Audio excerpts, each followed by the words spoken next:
I'd like to invite all legislators to the chambers so that we can begin. Hi, Rich. How are you? Good. How you doing, Arnie? What's going on, buddy? Is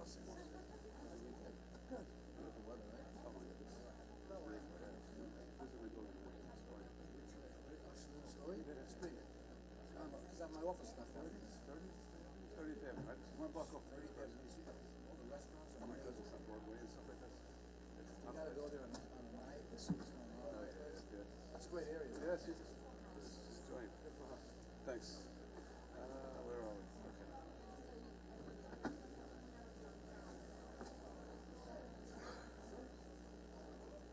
See, these glasses, I really can't see. Well, I can see, but not as good as my other glasses. Are they new ones or are they? Yeah, they're progressive things. You know? I tried progressive. I couldn't get used to them.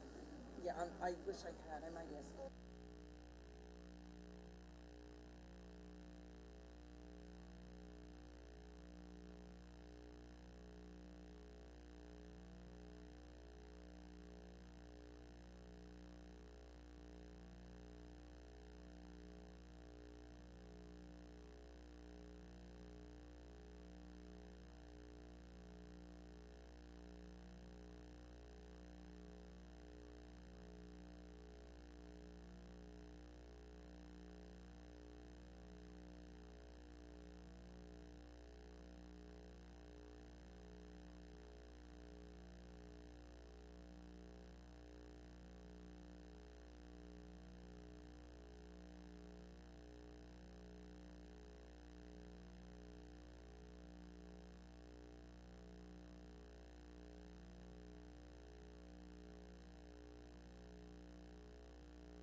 All right, I'm going to call this meeting of the Nassau County Legislature to order and ask legislator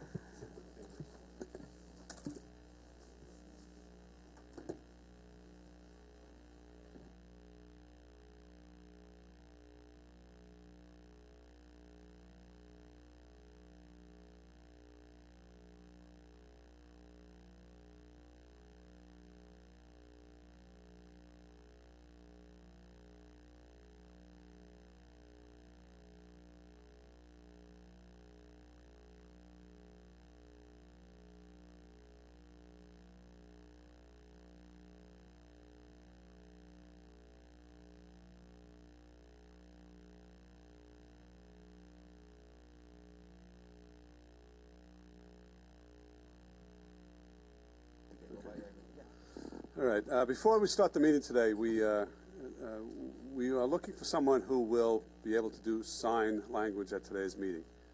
We are in the process of hiring someone to do that on a permanent basis, but we had not been able to get it done in 2 weeks. And we know that there's at least one individual here who is limited in their hearing impaired. So if there's anyone here who can do it, if not, we're going to try to get somebody from either upstairs or from Katie. Could you guys take a look and see if there's any possibility?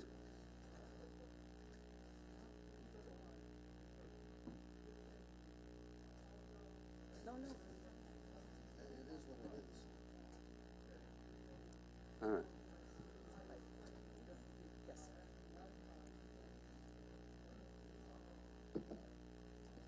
We'll make an effort to do this. We're going to make an effort. Ma'am, could you? Right. All right, so we'll have a pause for a few more moments, unfortunately, and we will then get started. Okay.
right, we are in the process of arranging for someone to provide sign interpreting for our meeting.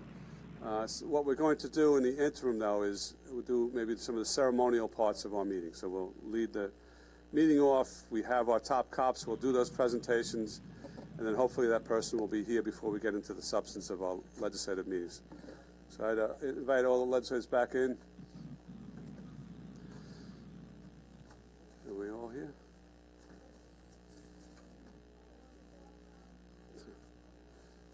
You all here? Who else is missing? Okay.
All right. Again, I'd like to call the meeting to order. Missing our clerk.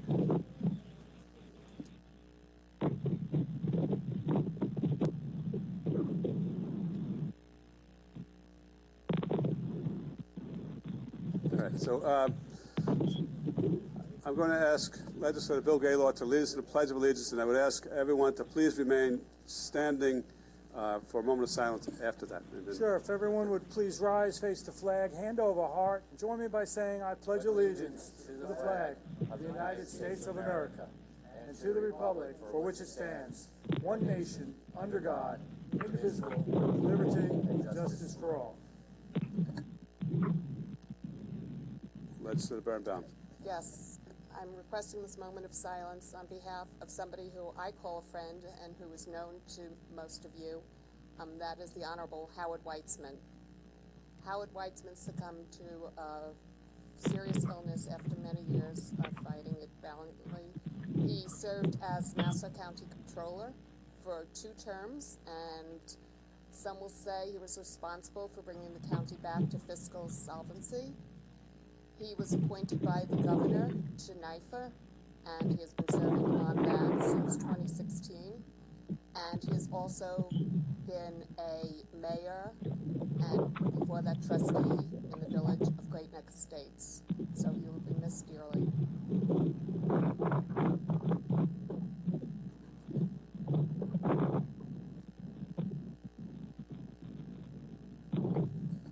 Okay, thank you very much.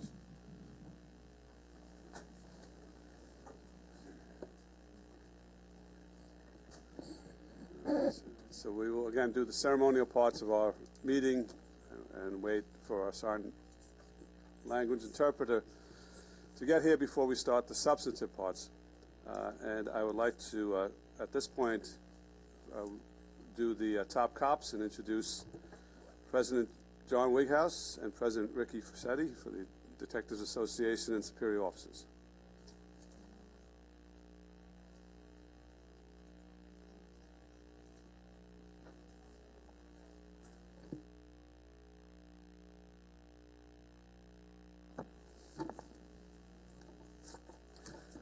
Good afternoon.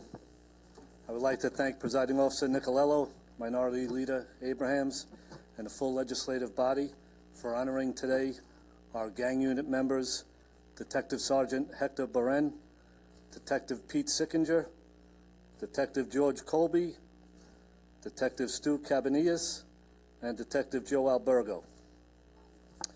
On March 15, 2021, the detectives were conducting a gang investigation involving a murder and additional gang shootings.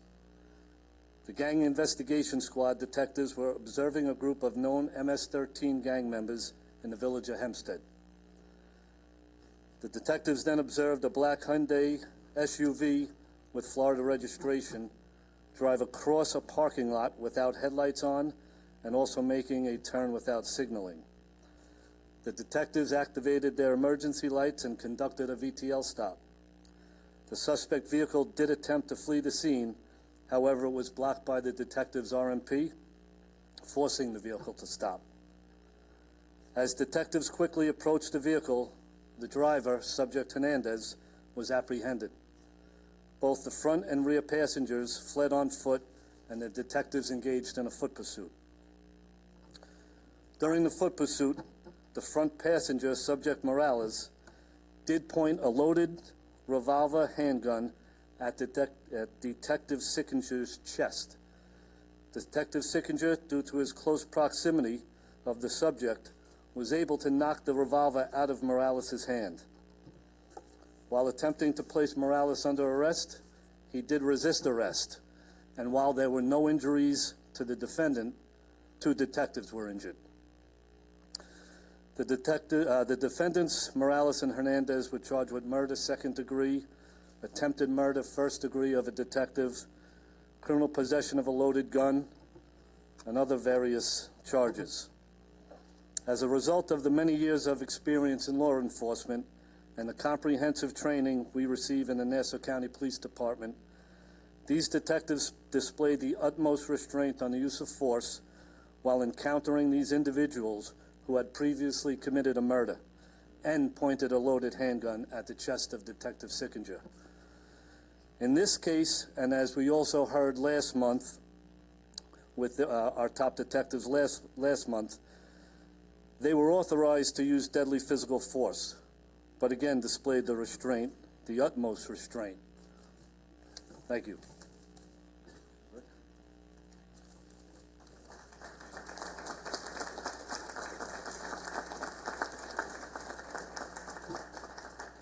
Good afternoon.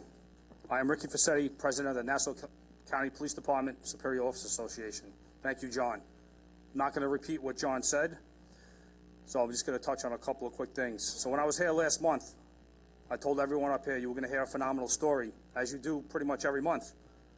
But this incident, this is something that movies are made of. I just want to highlight the work and the leadership of Detective Sergeant Hector Buran. As the supervisor in charge, Hector was tasked not only with supervising, but also coming up with a tactical plan. And unfortunately, as we just heard, police work changes rapidly, and things do not always go as planned. Hector, being the hands-on supervisor that he is, was there, and he was alone in the car when this arrest occurred. Hector had no choice but either let the defendant's car get away or block the car head-on, knowing that the occupants in this car were wanted for murder and were probably armed. While doing just that, Hector jumped out of his car, began to pursue one of the suspects at gunpoint, and then stepped into a hole, rupturing his Achilles heel. With his adrenaline flowing, Hector was still able to handcuff one of the subjects. This subject was charged with homicide, and a gun was also recovered. Hector was out of work for a while, but is now back on restricted assignment due to his injury. He's still being treated for his injury, and the doctors are not sure if he will ever heal properly. These are the stories that the public should read about and know about every day. Hector and these detectives, they put their life in harm's way, trying to arrest murderers, knowing that these guys were armed. This isn't TV, this isn't make-believe, this is real life. These men behind me, they have family and loved ones. They do this to keep Nassau County safe. So when people come up before you and badmouth us and talk down to us, it would be nice if this whole body would support us and give us the respect we deserve. Thank you, gentlemen, for your hard work and dedication.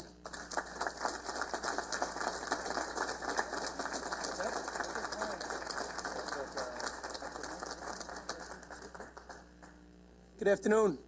I was trying to work on that with the language line. We're on it now. First of all, the recognition that these detectives, all of our cops, our supervisors, they go out every day, and you all call them in and you recognize them. What's important is, and you heard it from Ricky a second ago, they have families. They have sons, daughters, wives that they go home to, and their mothers and their fathers, and they don't get sometimes to get there because they're in the hospital getting that injury taken care of. We just lost Officer Vroom 2 weeks ago to COVID-19 virus, a line-of-duty death. 2 months ago, we said goodbye to Matt Perlunger, who lost his life to 9/11 cancer. Right now, there are 2 of our members fighting for their life in hospitals, suffering from COVID that they received on the job. There is no such thing as a routine car stop. You heard that today. And this is the challenges and the risks that we take. We sign up for it. We know what we got to do. And we hope and always do get the support of this body. So I always, again, say thank you for supporting the men and women of this department. Thank you.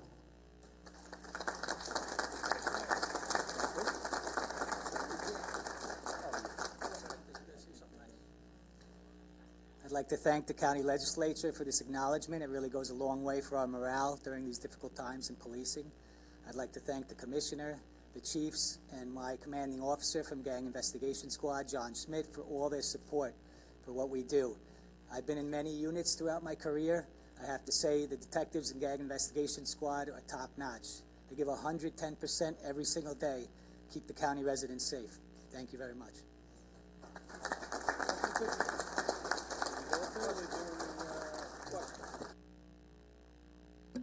Good afternoon. Needless to say, you are our heroes. I mean, and I think we all agree. The work that you do, when I listening to the details of this arrest and what you went through, just underscores your bravery and even the restraint that you showed despite the inherent danger. Of course, you're the best of the best. And you have provided our residents with a sense of safety and security in their neighborhoods, in their communities, because of the work that you do. And it is a direct result of all of you that you do not hesitate to go after any, like I guess, as the commissioner said, even normal traffic stops. Whatever danger you are faced with, you do not hesitate. You don't all of a sudden second guess yourself. You go in, you do what you have to do, and despite the fact that you don't know what the outcome can be and the potential danger to yourselves.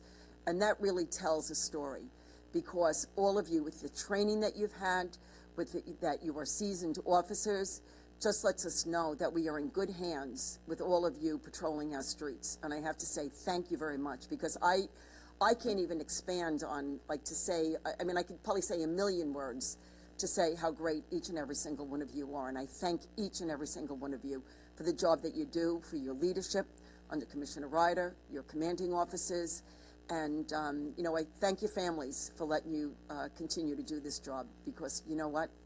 You really, you've made us the safest community in America, and I thank you very much for all that you do. All right, I'd like to invite you up for a presentation. Oh, I'm sorry. Legislator Bynum. Thank you, Presiding Officer. Good afternoon. Wow, the story was shows the heroics, and as Rick Fassetti said, this is what you guys do day in and day out, and I'm much appreciated of what occurred back in March 2021. As the legislator in service to that particular community, I want to say thank you. You should be lauded on a regular basis for all that you do.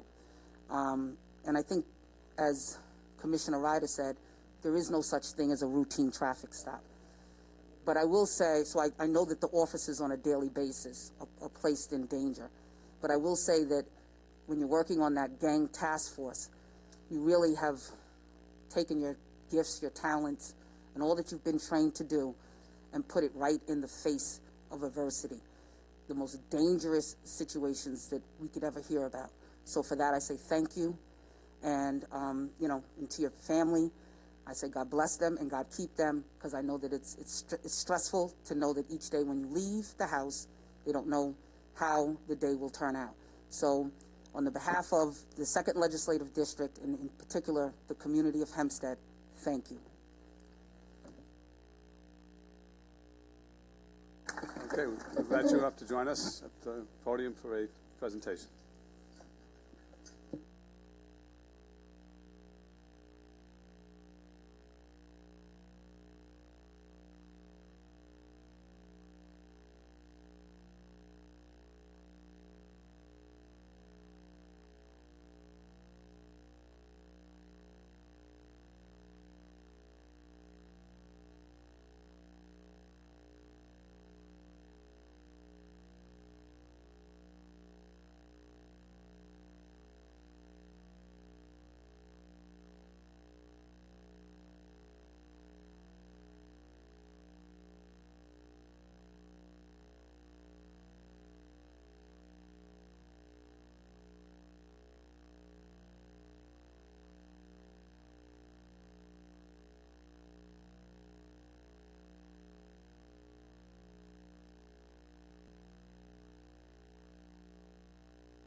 All right, our next presentation will be Nassau County Corrections Officers, and I invite up the President of the Corrections Officers Benevolent Association,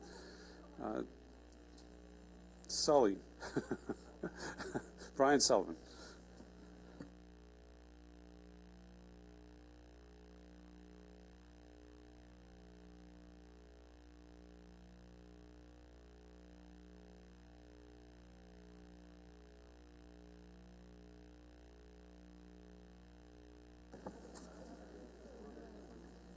Good afternoon, everybody. Thank you, ladies and gentlemen in the legislature. Correction Officer Joseph Pasquarella is a 36-year Nassau County employee. 34 years as a Nassau County Correction Officer. Mr. Pasquarella is also a lifelong member of the Westbury Volunteer Fire Department. Several members of his family are also lifelong county employees, including his father, Joe Sr., now deceased, who was also a Nassau County Correction Officer and former head of the Nassau County Veteran Service Agency. His sister, Maureen, is the longtime secretary of the County Sheriff's Department Training Academy. His mother and another sister are also Nassau County employees. To say there is obviously a long record of public service in the Pasquarella family is an understatement. As for why we're here today, Joe Pasquarella is not only a correction officer, not only a volunteer firefighter, not only a member of a proud family dedicated to public service, he's also a member of the 9/11 community, having responded to Ground Zero as a first responder who answered the call after those terrible events of 20 years ago. Joe worked with his fire department on the pile during the search and rescue efforts alongside many of our correction officers who also responded in various law enforcement, fire department, and volunteer capacities. In April of 2019, Joe Pasquarella was diagnosed with colon cancer. This cancer was diagnosed, certified, and treated through the World Trade Center Health Program and is directly related to his service at Ground Zero. Joe, being a very private person, kept this diagnosis from the majority of his co-workers and just dealt with what life had thrown his way. Then COVID hit in March of 2020. As a correction officer, Joe works in the fire safety unit. This unit is a unit that oversees the enforcement of fire regulations at the correctional facility, but is also responsible for mitigating and correcting biohazards that occur there. When COVID hit, the fire unit was and still is responsible for biohazard cleaning and disinfecting of cells and areas where COVID-infected inmates were and are housed. From March 2020 until November of 2020, while undergoing radiation and chemotherapy for his cancer, Joe Pasquarella never once wavered or hid from his responsibility as a correction officer in the fire safety unit, overseeing the biohazard cleaning and disinfecting of hundreds of cells that house COVID-positive inmates. He did this without ever complaining or asking once for an accommodation from anyone. I didn't know what Joe was going through with this cancer diagnosis until I learned from his sister Maureen of a long and arduous surgery that Joe endured, one that actually left him permanently unable to work. I called Joe. Basically, I broke his chops and said, "Why the hell did you keep doing this, risking repeated exposure to COVID if you were going through this medical problem?" His answer was simple. This was my job. I wasn't going to leave my brother and sister officers hanging with all this COVID stuff going on. They were relying on me. This is something you don't see much of our world anymore, and it's certainly not something that the public associates with Nassau County Correction Officers, law enforcement in general. Complete and utter dedication to his job, complete loyalty to his brother and sister officers during a terrible time, putting aside his own trials and tribulations and personal health crisis to keep doing his job because people relied on him. For that, we're here today to honor and recognize Joe Pasquarella as our top correction officer, and I'm proud to call him my friend of over 30 years.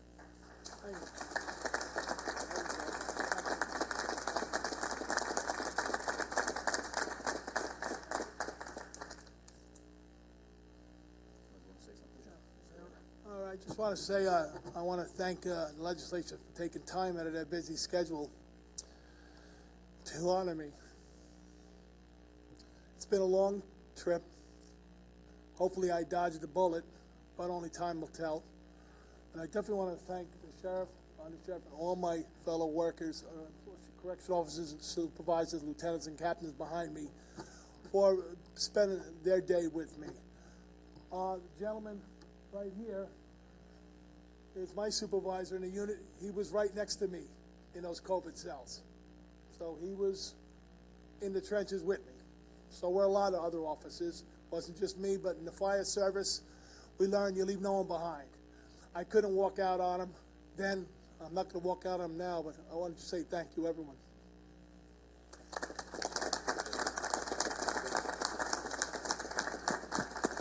Thank you, everyone. Sheriff, did you want to say anything? James Arenda, for the record. I just want to say that, This is something that the public really doesn't see that we do every single day. The correction officers are there. They put their lives on the line every day. It's a type of work that actually nobody even recognizes how important it is to the safety of the community and how we rely on each other to actually get home safe every day. And, you know, it's not only just thanks to him, but it's thanks to every correction officer that's out there in this county. We rely on you, we count on you, and we thank you. And we thank you, the legislature, as well.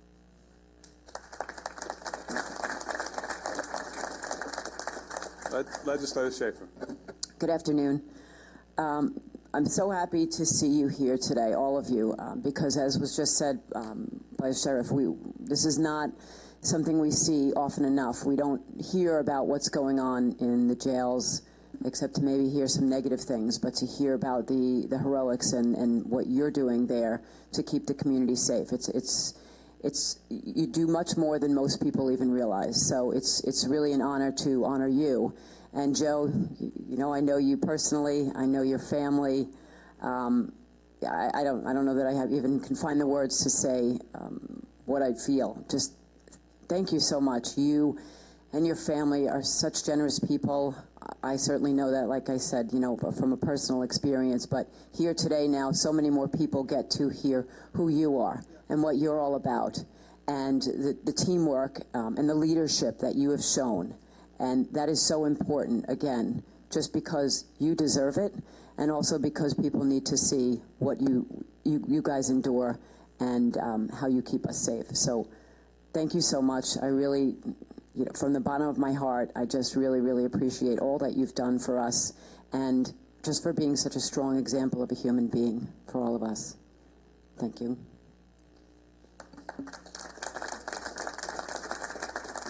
Just wanted to add that you know, in the heart of the pandemic, when all of us were concerned about our safety, concerned about our families, sheltering in place, worried about what we were touching, worried about going to the supermarket, your members were going to work every day inside the jail when we knew COVID was inside that jail. So especially with you, Officer Pasquarella, the fact that you were going with your personal circumstances is truly, you know, you use this term heroic a lot, but it was truly heroic. And on behalf of the Nassau County's residents, we thank you for your service. Thank you.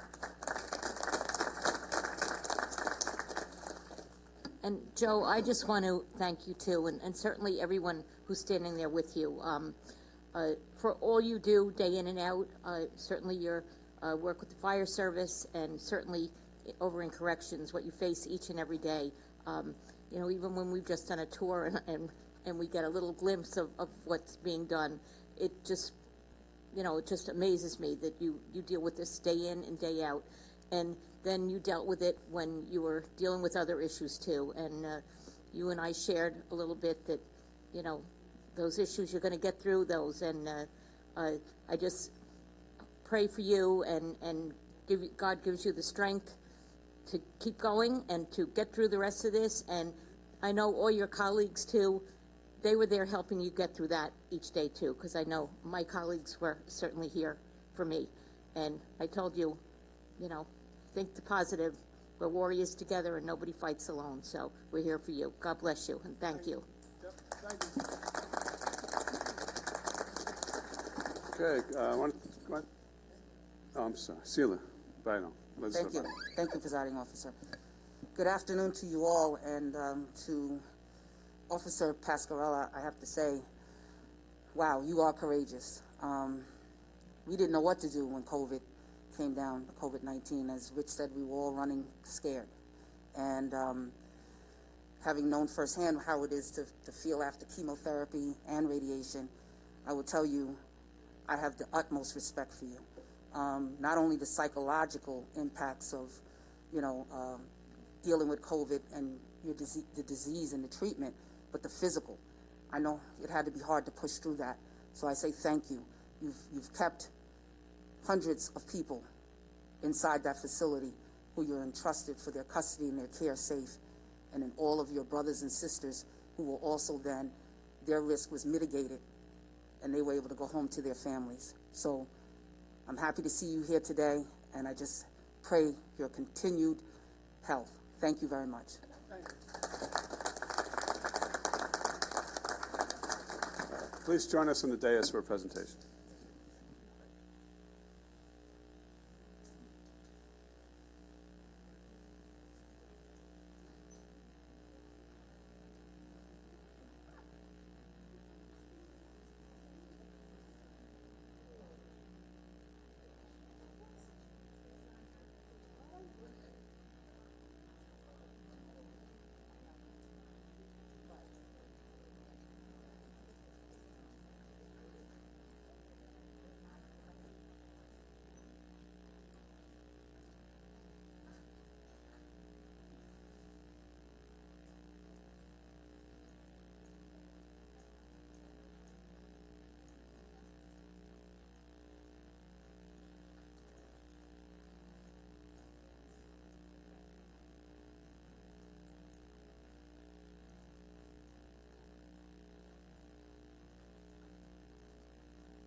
We are in the process of developing a fix for the issue for today, and we just need a little bit more time.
tell Rich we're good?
Yeah, 1 second.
Yes, we're definitely going to do a test. Test, test.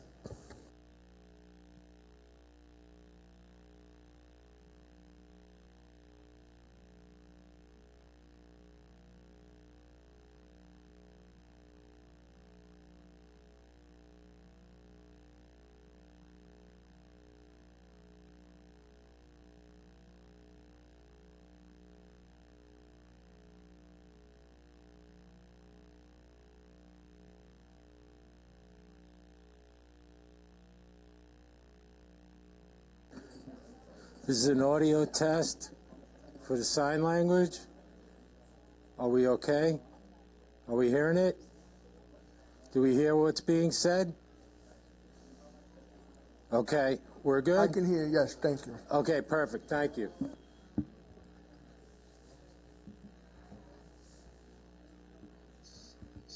All right, we're going to call the legislature back into session. Please invite the members outside to come back in.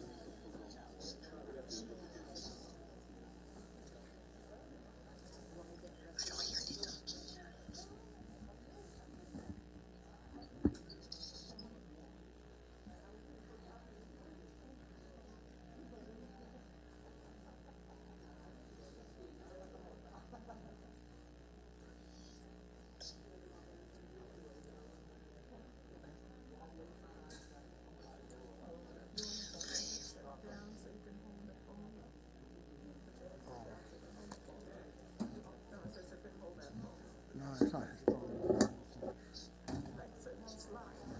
Yeah, I just gotta keep it like this. Just hoping that they can hear it.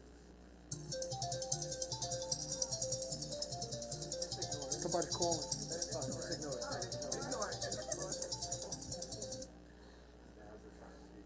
Okay. Thank you. I just don't want to disturb.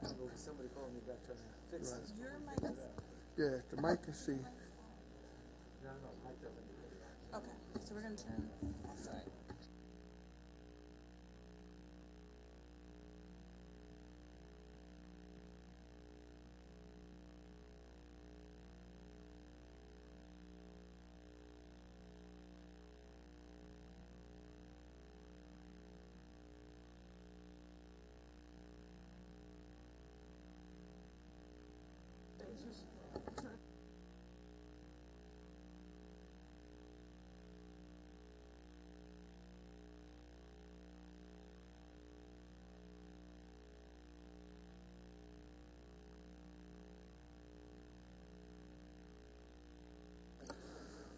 All right.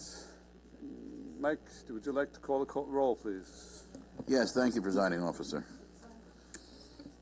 Deputy Presiding Officer Howard Copel. Alternate Deputy Presiding Officer Denise Ford. Legislator Sheila Bino. Legislator Carrier Solage. Here. Legislator Deborah Muley. Legislator C. William Gaylord III. Present. Thank you. Legislator Vincent Muscarella. Yeah. Thank you, Vin. Legislator Erwin Birnbaum. Legislator Delia DeRiggi Witten. Legislator James Kennedy. Here. Legislator Thomas McKevitt. Here. Legislator Laura Schaefer. Yes. Legislator John Ferretti. Here. Legislator Arnold Drucker. Legislator Rosemarie Walker. Here. Thank you. Legislator Joshua Lafazan. Legislator Stephen Rhodes. Present. Minority Leader Kavan Abrahams. Thank you. Presiding Officer Richard Nicolello. Here. We have a quorum, sir. Okay, thank you. All right, at this point in the meeting, we will be calling the public comment portion. Then there will be we will consider the consent calendar, which usually takes a minute or two, and then we'll jump into the hearing on the proposed advisory council for people with disabilities. So with respect to the public comment portion, if you're speaking on that item, please wait until we get to it. It'll be right after the consent calendar. But otherwise, if you have general comments you would like to make, I'm going to call those individuals who submitted slips. Starting with Skylar Bader. She may have had to leave. Oh, there she is.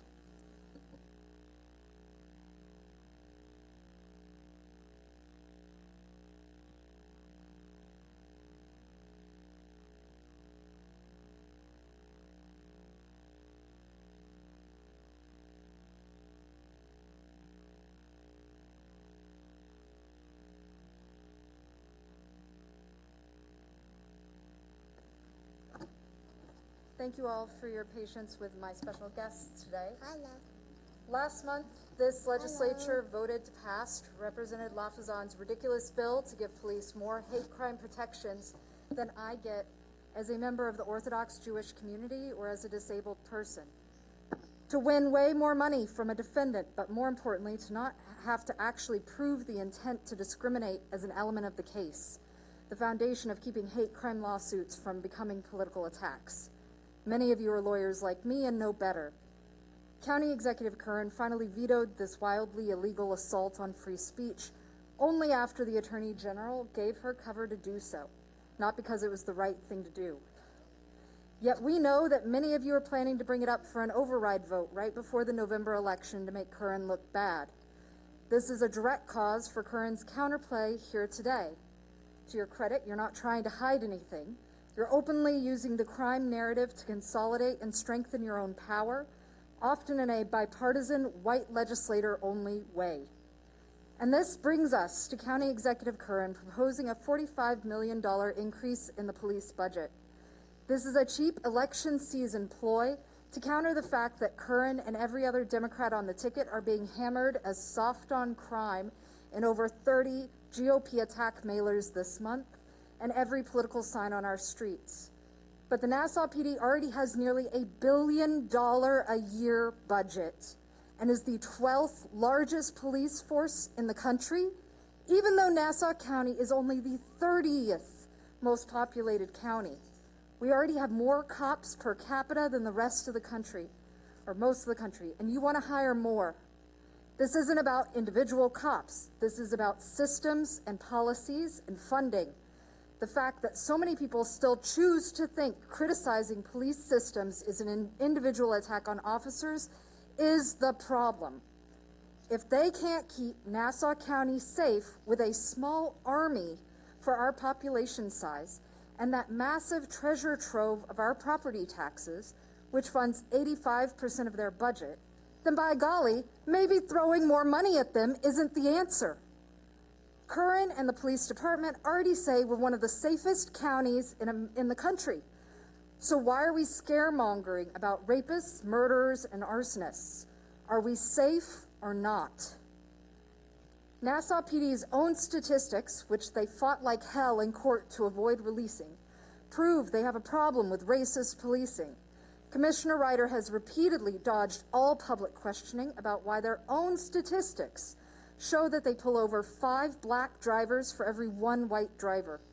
That Long Island police only hire 1% of black applicants.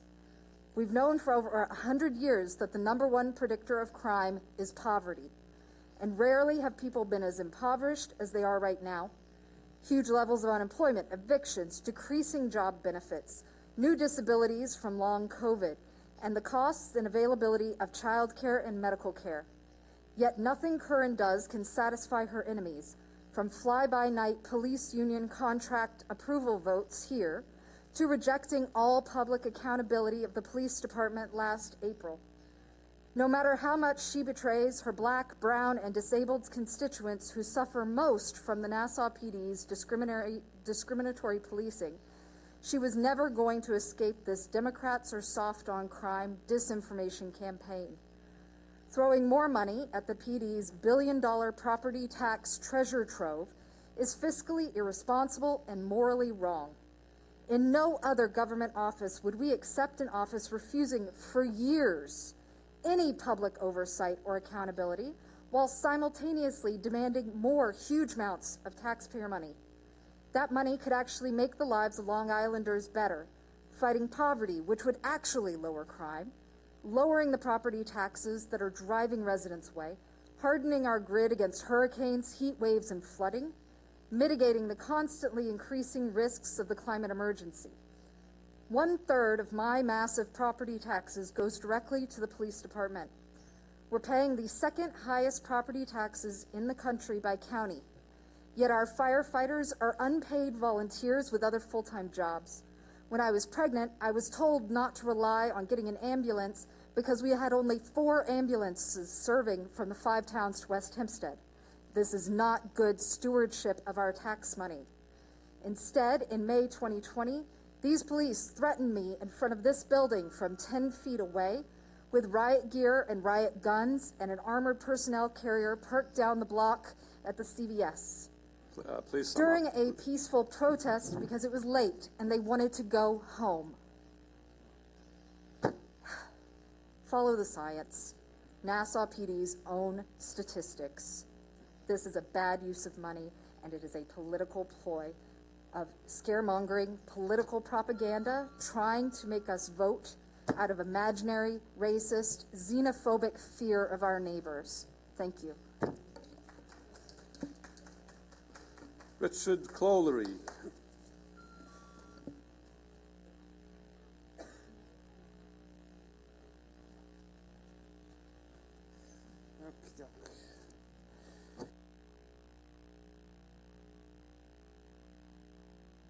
Press the button.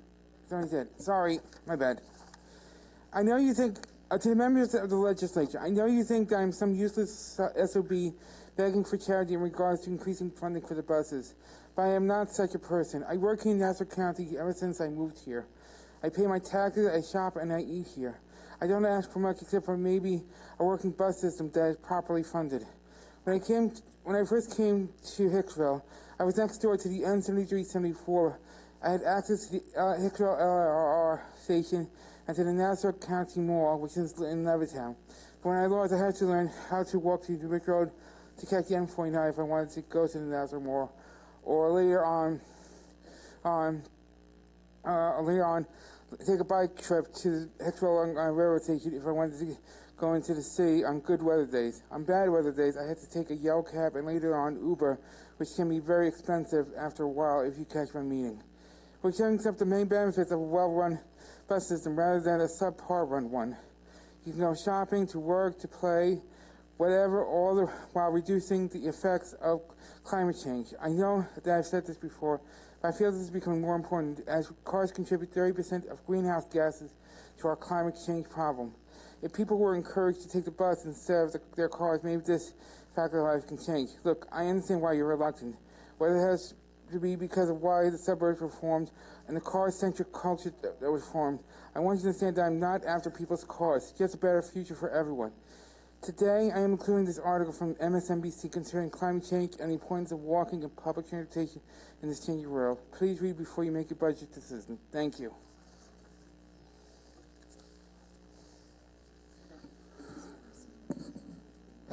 Domenica Califano.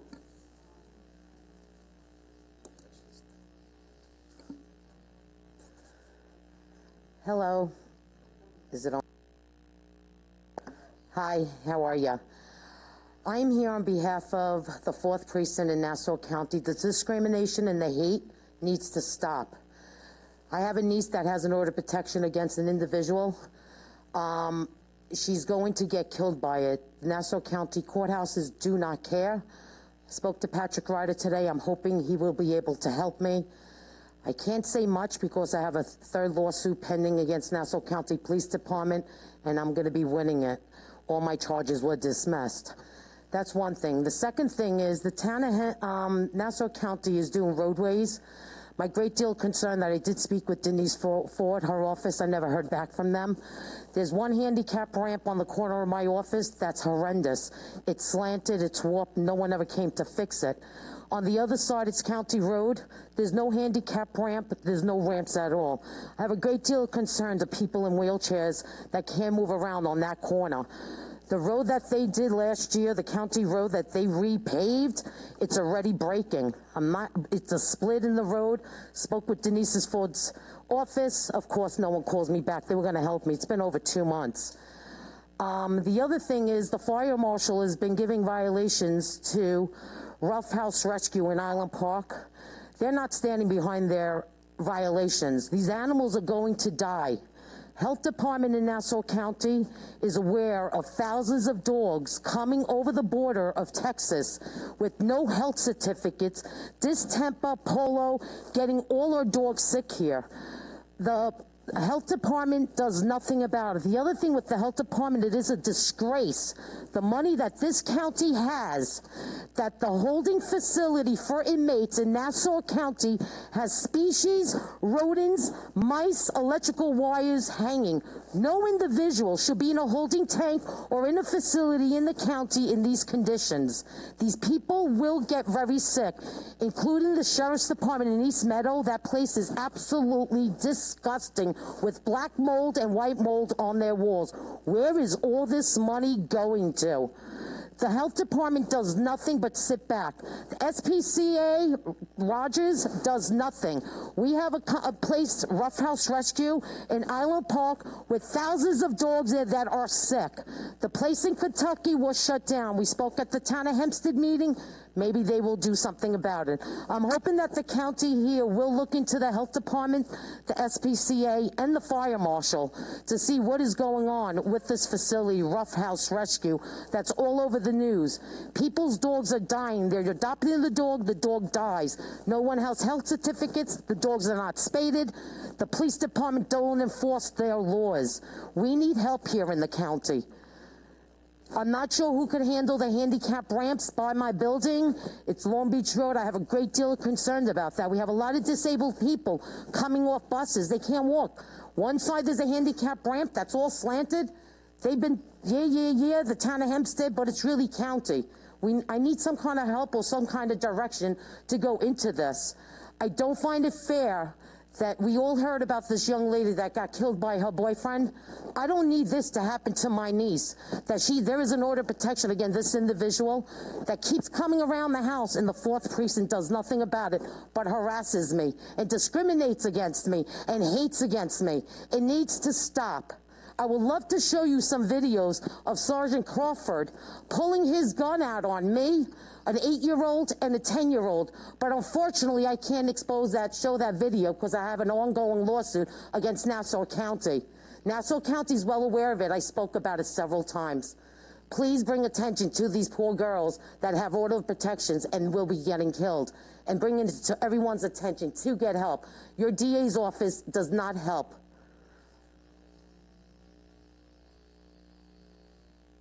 All right, I believe that's the last general slip that I have, and the rest have the items. Okay. Ma'am, you said you submitted a slip. Come on up.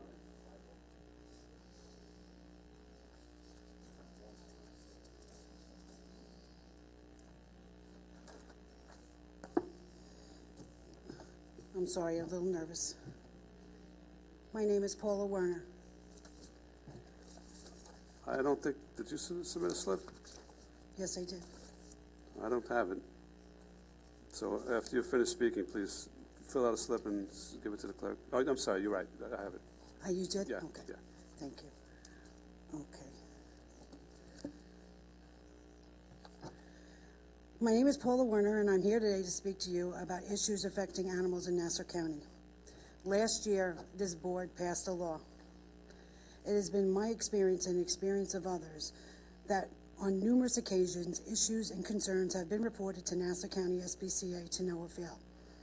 In 2019, legislator Arnold Drucker, thank you very much, introduced a bill and changed laws regarding pet tethering in Nassau County, and the bill was passed unanimously.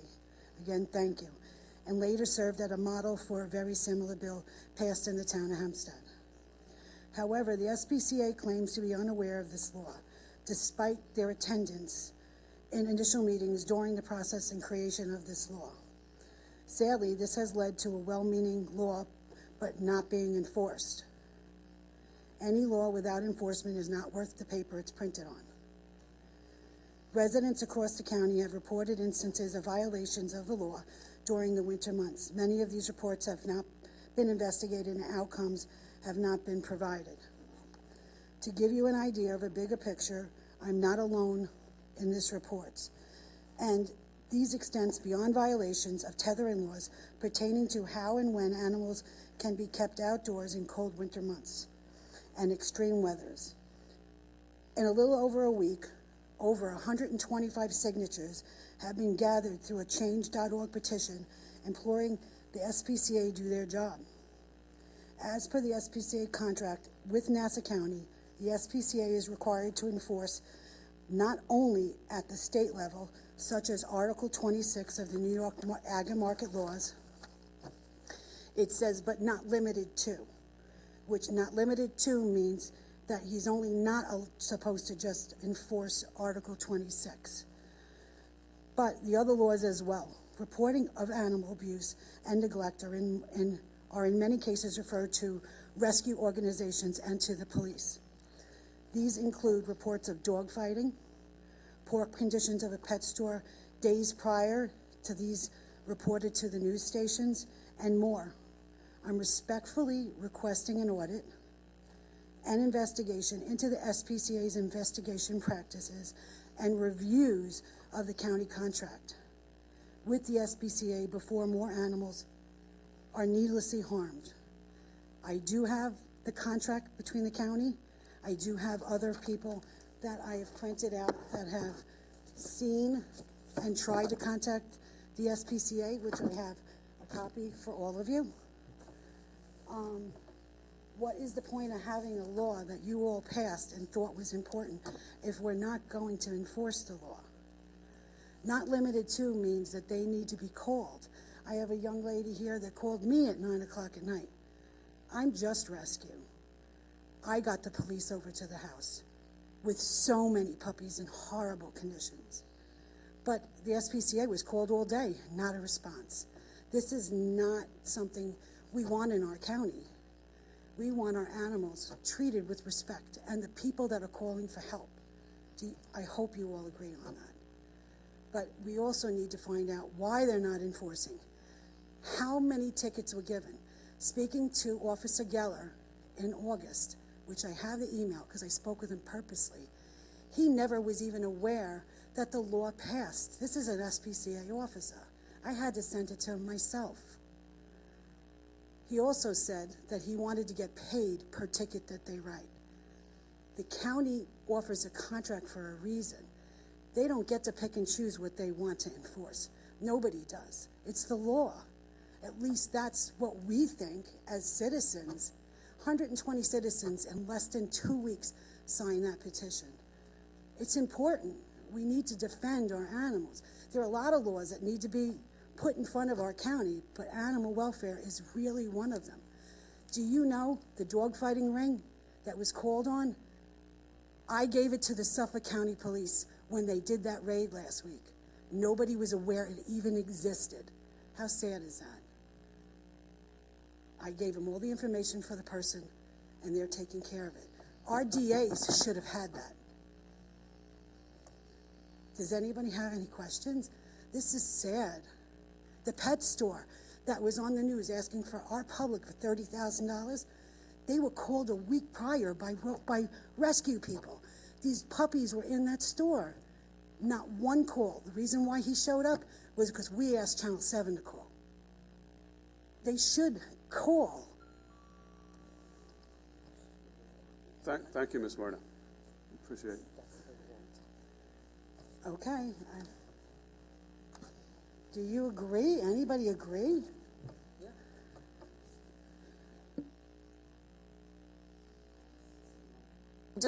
I don't want you to go away dissatisfied. You know, this legislation was passed unanimously, and we thank Legislator Drucker, you know, for bringing it to our attention, and it is something we will look into. I promise you that. Thank you very much.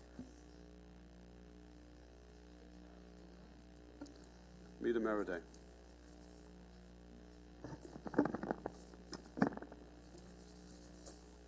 Good afternoon. Thank you for the opportunity to speak. It's been a while. As a number of people have said, welcome back, so that's kind of interesting.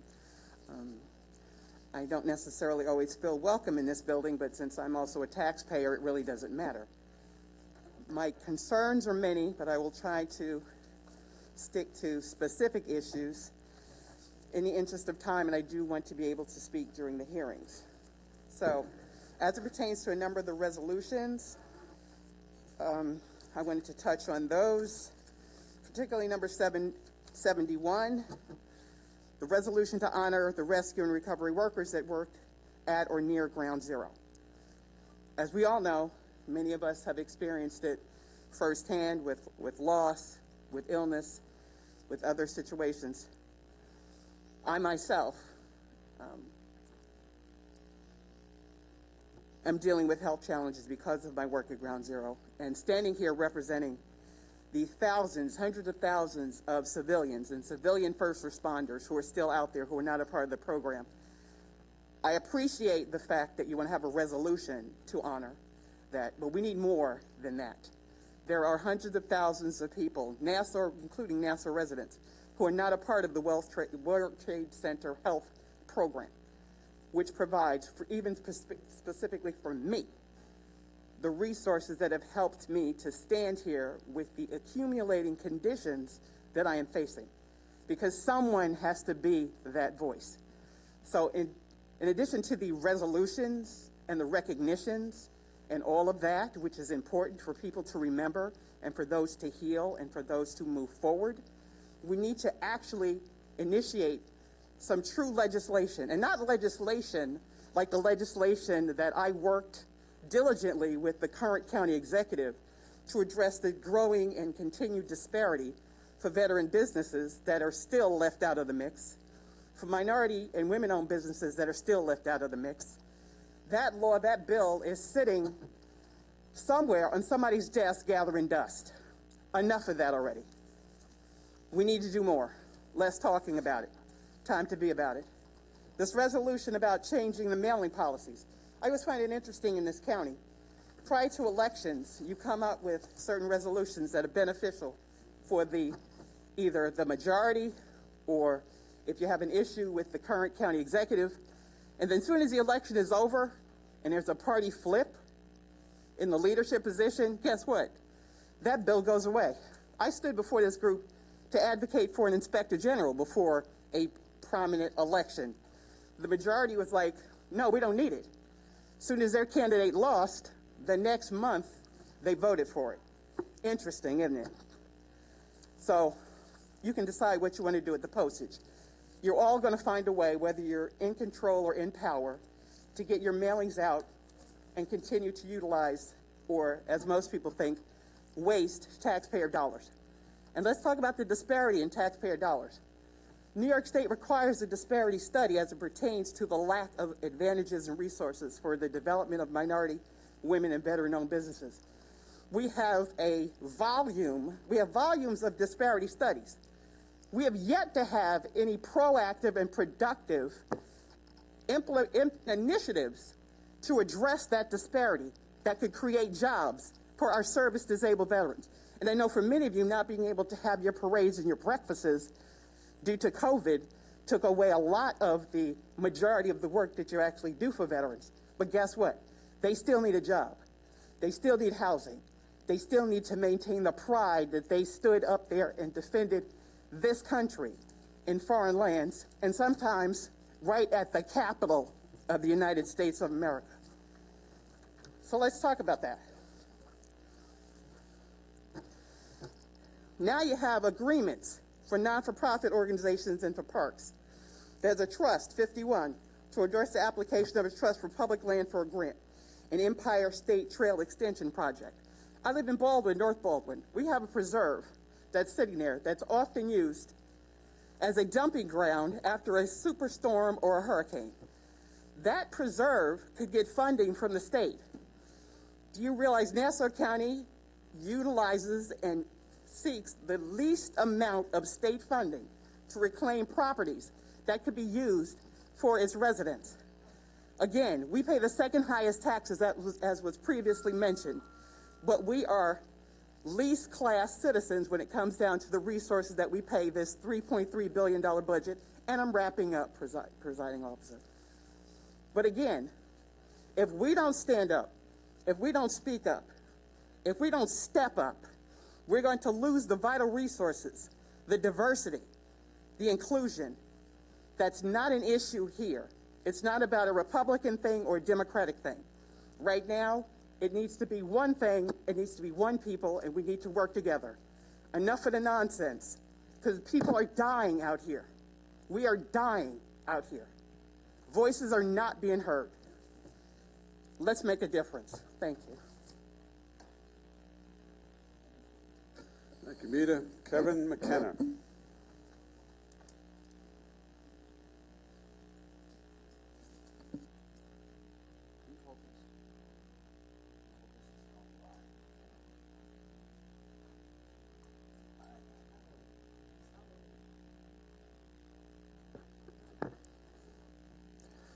Kevin McKenna, Syosset, New York. I want to make the legislative body aware of a few very, very important investigations that are going on right now with your Inspector General, as well as hopefully with your Executive Director of the Civil Service Commission, Martha Kreisel. And when I finish up, I want you to be aware of this. You're supposed to represent the public. Last August, what are we in, September? Last month, August, you might have read the Newsday story about how Laura Curran was going to hire 23 new civil service body camera individuals. I hope that you've read that article, because the article, whoever provided the information to Candace Ferret from Newsday lied to her.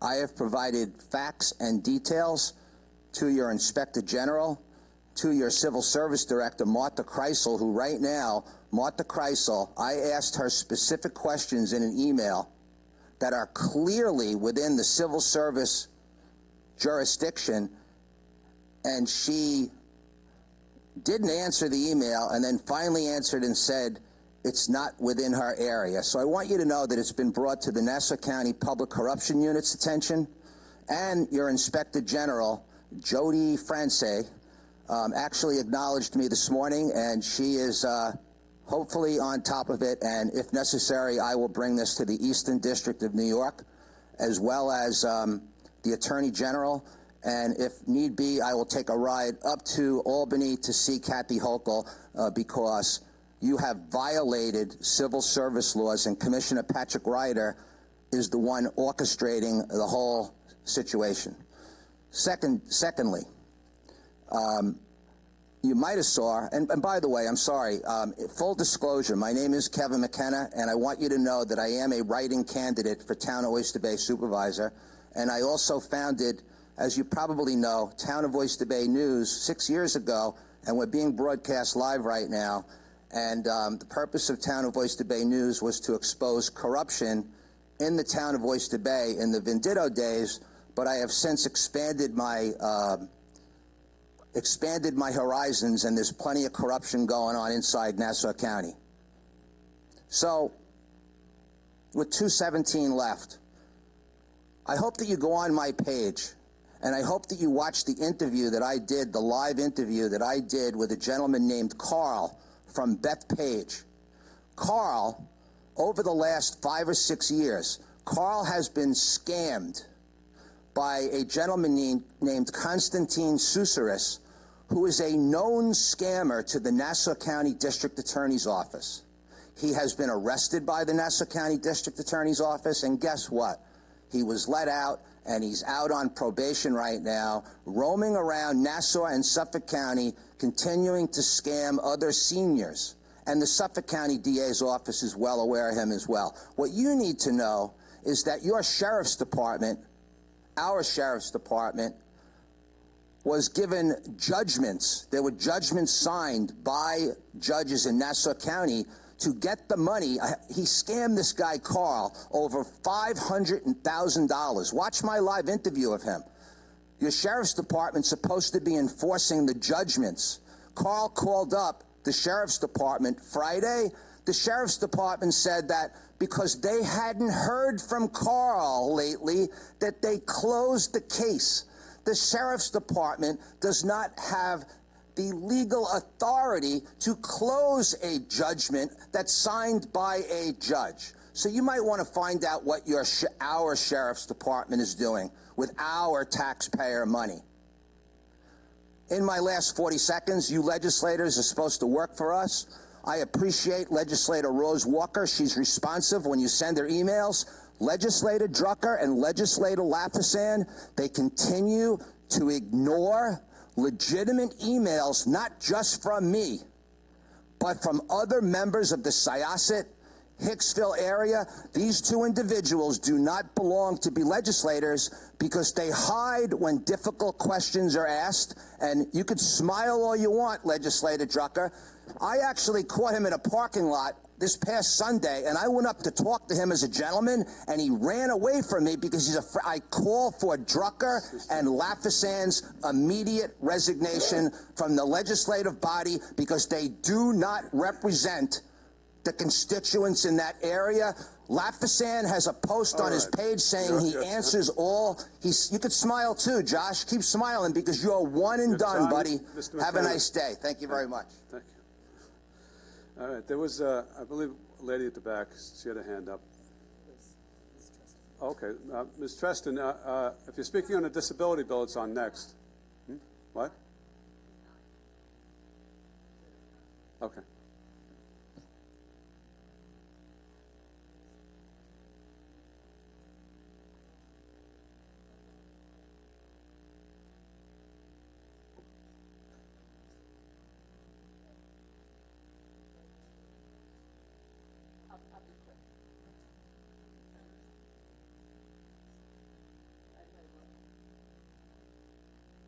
Do you need assistance down there with the getting the mic? You got it? Good? Okay. I'm here today at this point in your meeting to discuss the National Flood Insurance Policy. I'm assuming each and every one of you have a flood insurance policy. Do each and every one of you know that it is going to increase come October 1st? Your residents and my residents in the city of Long Beach cannot afford to have these FEMA prices increase without any input. They're utilizing maps that are outdated, and they are going to increase people that have not raised their homes on the South Shore and also the North Shore, because now rain is the new hurricane. And the North Shore got pretty hard in Ida, as did the city. And we, as a collective, have to start looking at individual homes and what they need in flood insurance. So I'm asking you today, I know it's last minute, and I am learning that in government, things happen at the last minute. So I'm asking you to write a letter to Dina Griswold, our new FEMA czar, as they like to say in Washington, D.C., to not put Risk 2.0 on the books starting October 1st. Push it back a year. The Senate has written a letter, the House has written a letter, but they are not hearing from the locals that we are the ones that are going to be impacted, more so than anyone else. Thank you so much. If you need Dina's address, I'll be happy to email it to the legislative board, who will share it. Thank you very much, Liz. And I'm surprised, though, that there have not been any public hearings on this increase. I mean, because when they changed the maps, how many years ago, when they did the flood elevation maps, we had a number of hearings in regard to the different neighborhoods and what the changes were going to be. So we will write a letter, and I'll also reach out to Senator Schumer's office for a copy of his letter. Thank you. Okay, are there any other general comments? Hearing none, we'll go right into the, we will be calling the Disability Advisory Council in a moment. Okay. And you could tell him I have him on top of the list.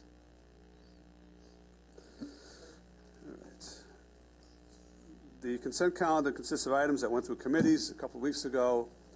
It has been agreed by the majority and minority that no further debate or discussion is required on these items at this time, and we will call them and have a vote. Item 11, Ordinance 78, 12, Ordinance 79, 13, Ordinance 80, 15, Ordinance 82, 16, Ordinance 83, 17, Ordinance 84, 18, Ordinance 85, 20, Ordinance 87, 21, Ordinance 88, 22, Ordinance 89, 23, Ordinance 90, 24, Ordinance 91, 25, Ordinance 92, 26, Ordinance 93, 27, Ordinance 94, 28, Ordinance 95, 29, Ordinance 96, 30, Ordinance 97, 31, Ordinance 98, 32, Ordinance 99, 33, Ordinance 100, 34, Ordinance 101, 36, Resolution 149, 38, Resolution 151, 39, Resolution 152, 40, Resolution 153, 41, Resolution 154,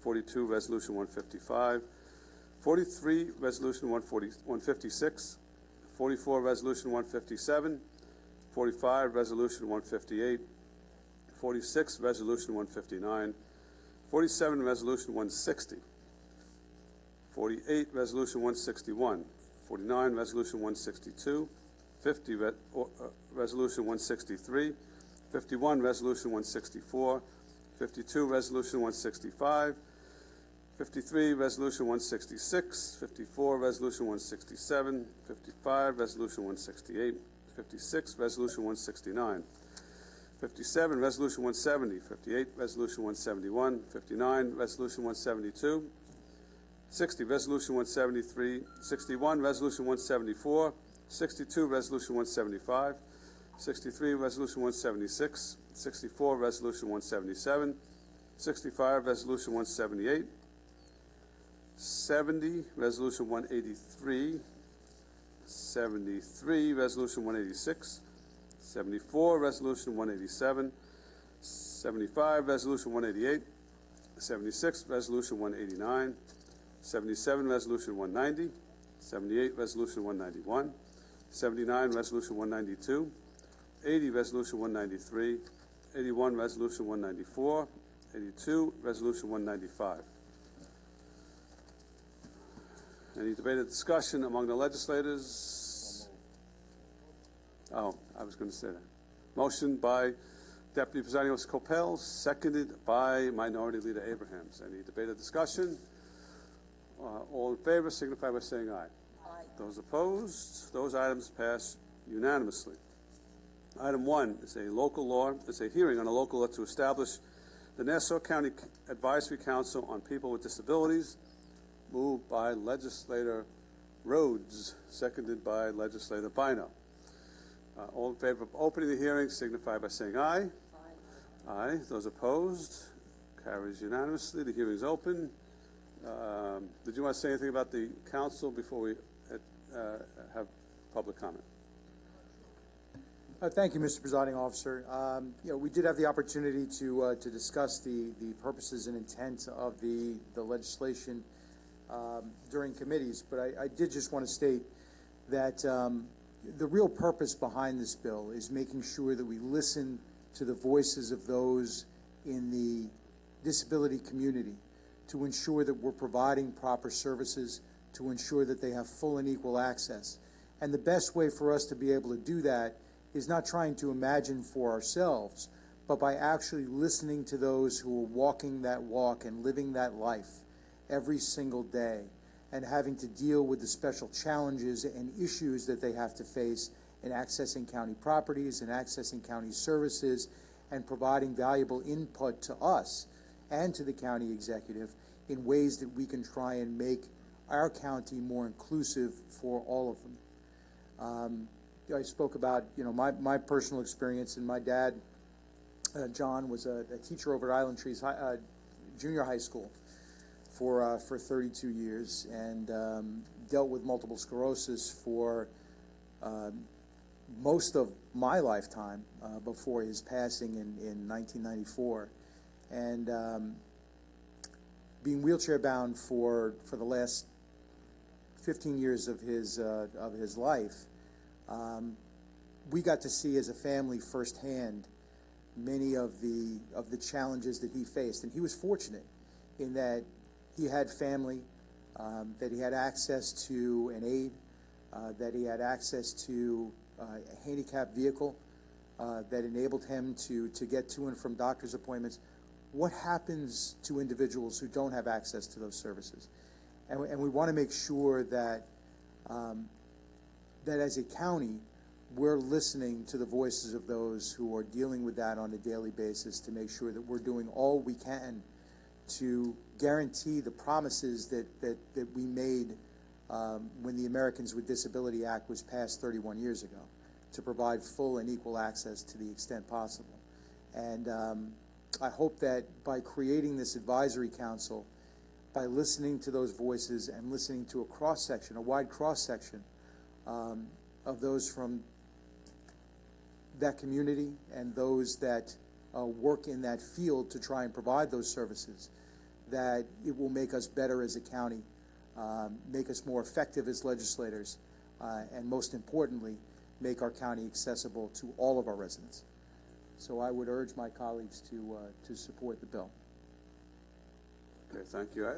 Other legislators may want to speak, but I would like to hear from the residents who've been waiting patiently, starting with Mr. Godfrey, Darrell Godfrey.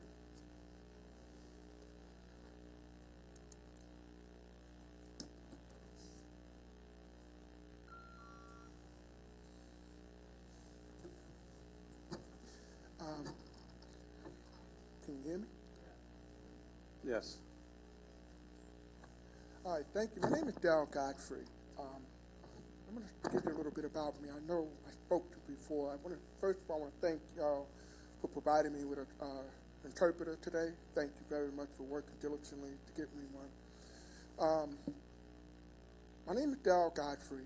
1969, I was born in East Meadow, New York. I'm a Long Islander from the day of birth till now. So I'm also a New Yorker from the day of birth to now. So I just wanted to say to you that I've been disabled from birth to now.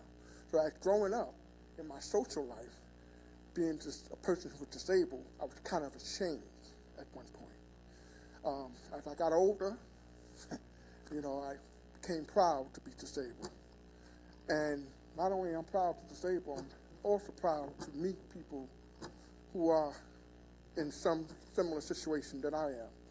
And I want to say, I want not only us to be proud to be disabled, I want you guys to be proud that we are disabled and to be able to work with us.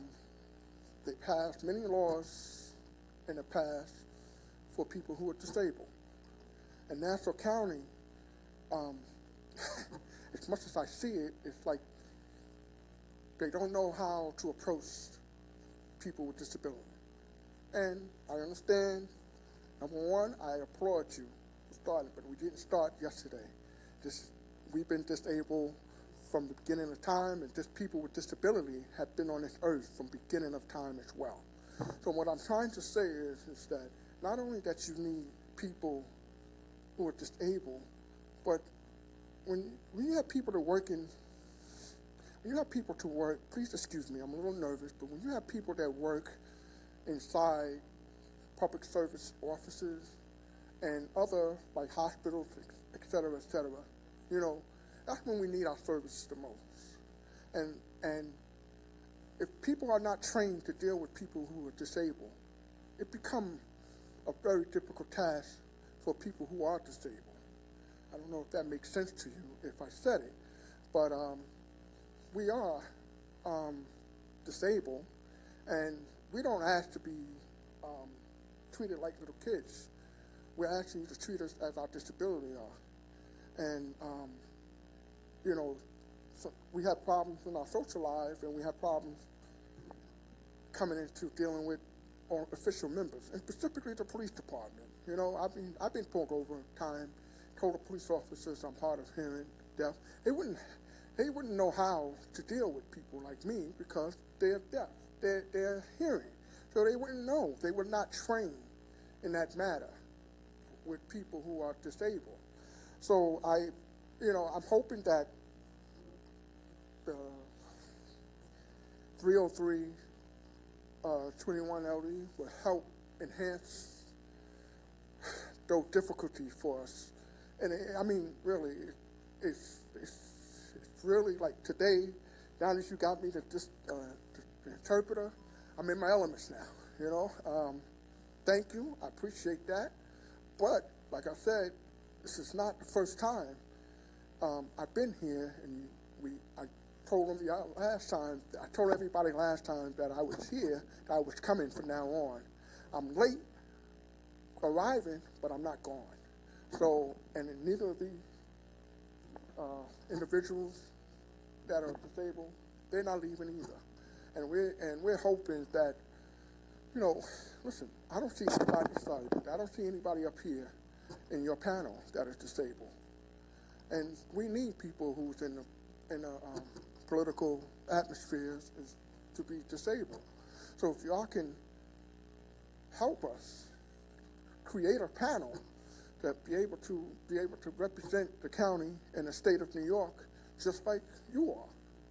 You know, I'm not saying that you have no disability. Everybody has a disability once in their life. But that being said, I am proud to be a disabled citizen of the United States, and I'm pretty sure everybody else here who are disabled are proud as well. And we're going to continue to show our appreciation. We're going to continue to show our support for people who are disabled, and we're hoping that you will join the board with us to help us achieve our goals in the future. And next time I come here, I will be at every meeting from now on. I'm really going to need a translator, interpreter. I apologize. I'm going to need an interpreter.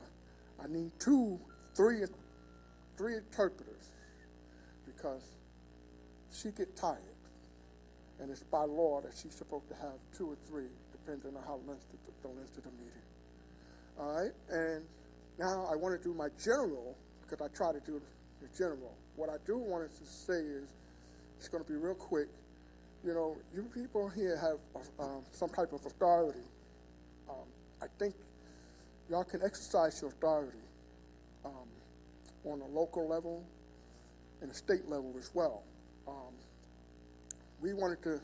I'm having a situation now that I wanted the DEP to get involved. I wanted the highway department, et cetera, et cetera. Instead of everybody saying, okay, go to this department, go to that department, go to this department, you know, it should be one source that people can come together, and to bring everybody together, we get a lot more done that way. Instead of saying, okay, sending somebody to this department, sending this to this department. You have to create some type of system or something so to help these residents to feel like they, you know, that their voices are heard in this meeting. That anywhere in Nassau County, home, they want their voices to be heard. They are New Yorkers just like you, and they want the best just like you. So I would appreciate it if we can somehow come together, come to some type of solution to try to, so you guys can exercise your authority to get a lot more done than what's getting done now. And I'm not saying you guys are not doing anything, but you guys are doing, to me, are doing better than some other agencies that I've dealt with, some other government levels that I've dealt with. But I just want to say, please,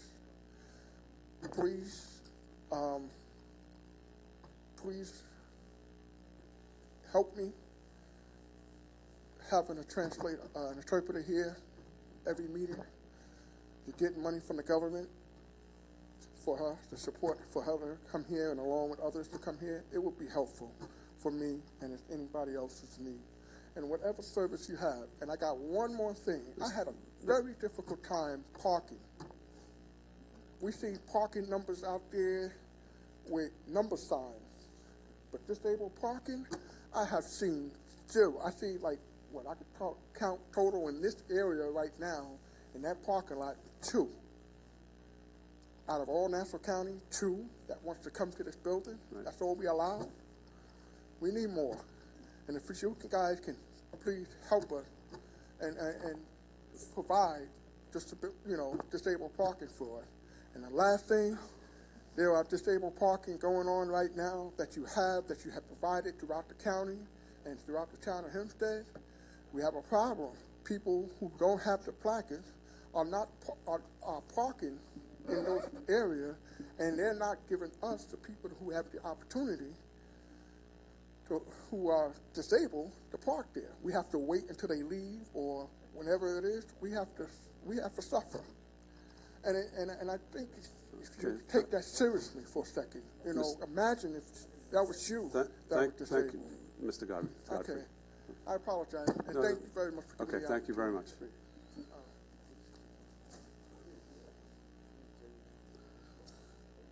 Kim Brissell from the Viscardi Center.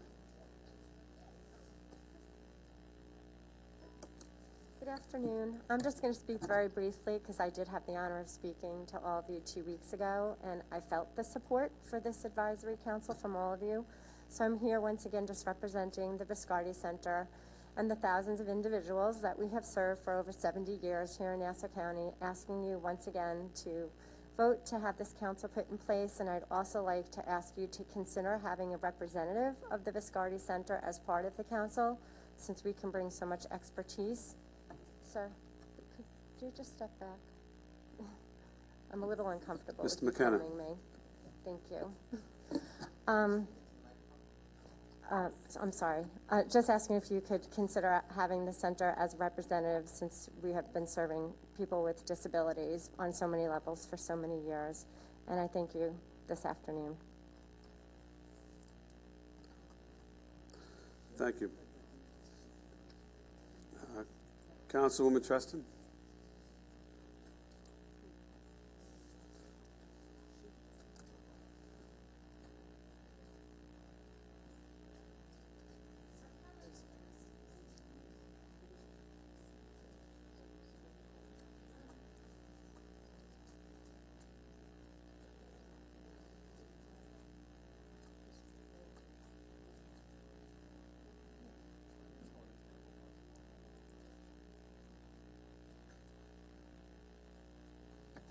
Thank you. I will be quick as well. I'm Elizabeth Treston, Long Beach, New York.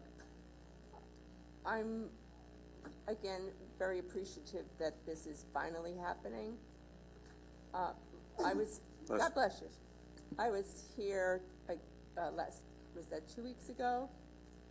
And I gave my tale of trying to get into the building with the help of the county clerk and his assistants.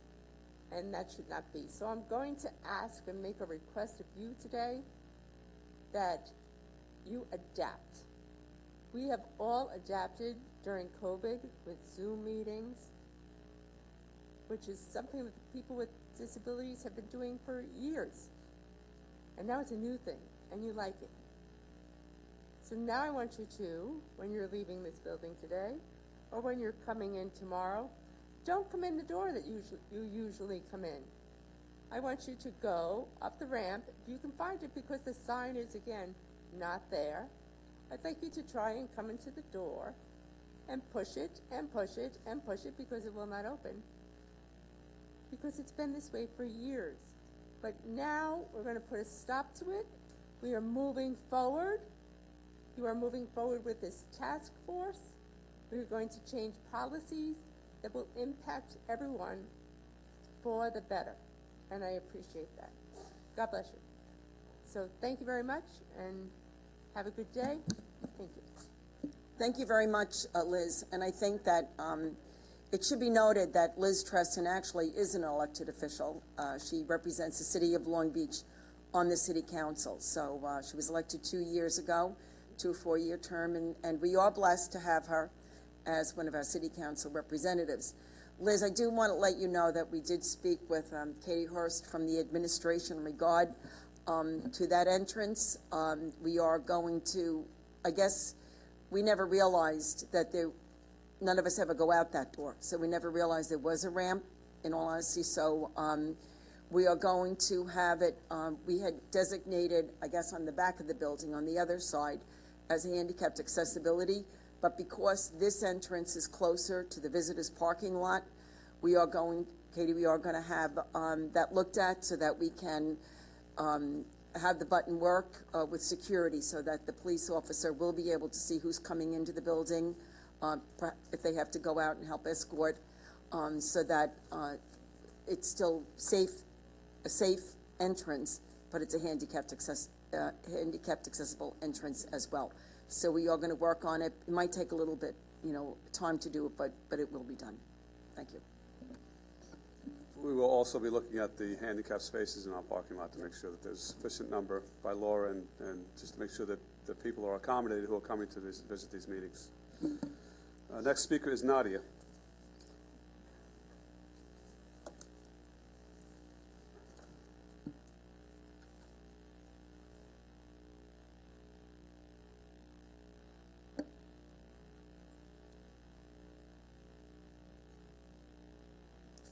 Good afternoon. My name is Nadia Holubnici, and I'm here to address the legislature as a private citizen, as an advocate for the disabled community. As someone who's been disabled for all my entire life and knowing no other way to live, advocacy is part of my personality and indoctrinated into my moral and ethical beliefs. I wish there was a day when advocacy was not needed, a day when everyone was treated equally with respect, dignity, empathy, and compassion. But here we are, debating a bill that requires lawmakers, administrators, and commissioners to consider disabled citizens in all matters of Nassau County. It demonstrates the lack of diversity in this legislature and the inability to inherently see through the lens of others. Each and every department within Nassau County should have the capacity to consider all needs of its residents and not just do it because the law tells them to do so. Nassau County's Office of the Physically Challenged has a mission statement that reads in part, "It plays a leadership role in the provision of programs and services to enhance the independence and productivity of citizens with disabilities, developing and advocating for legislation on the local, state, and federal levels of government." The mission statement of this department is echoed in the preamble of this bill. Talk about government redundancy.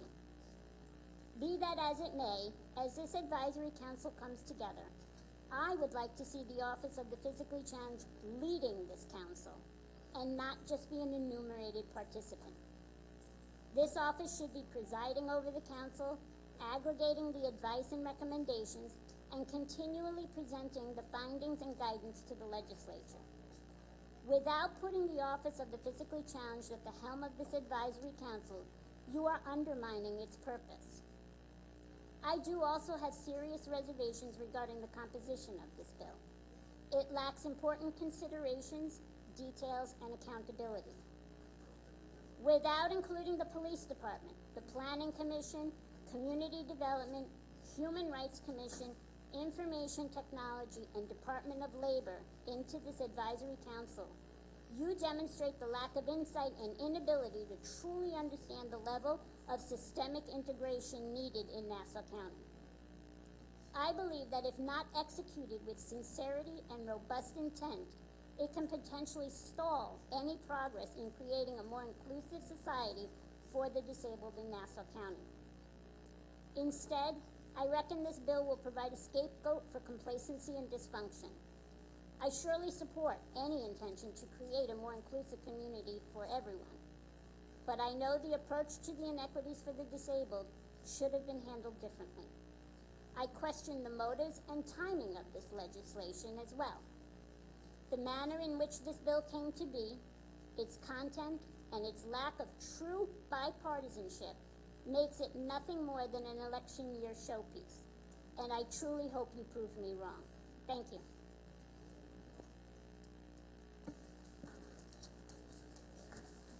Clinton Brown.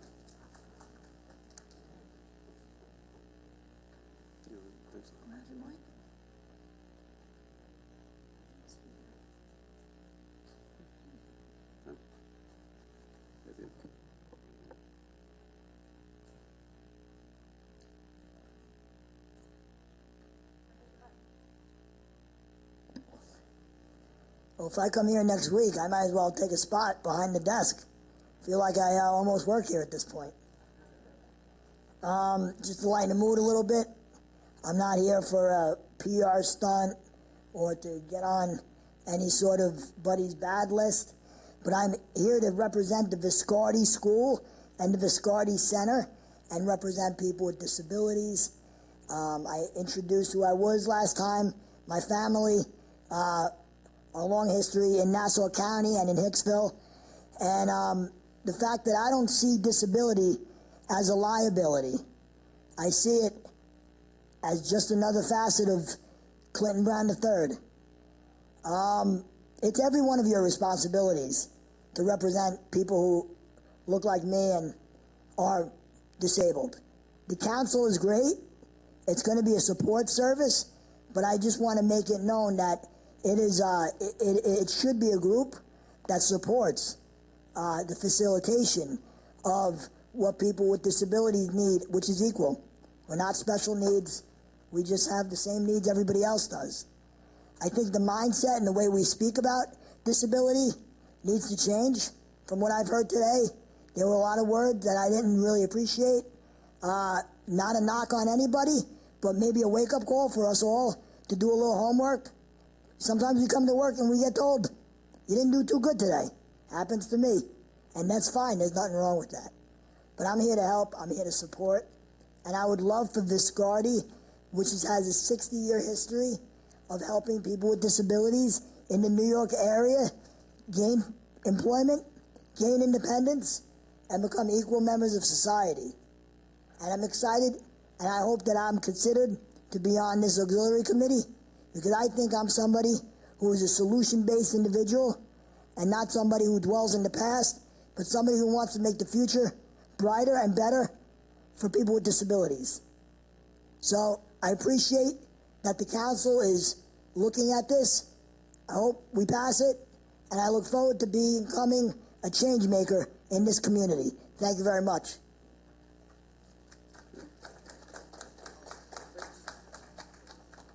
Legislator Walker. I want to thank everyone who's been here and spoken so far, and I know there's others to speak, but I just want to give a big shout out to Clinton. I know him since he was a baby, and Clinton has always been a go-getter, and he certainly is a change maker and has been his entire life. So, Clinton, thank you very much, and I appreciate all you do. And I appreciate things that you brought to me that I tried to make a difference in, but I really wouldn't have known them other than you bringing them to my attention. So, thank you very much. Laura Nugent-Carter.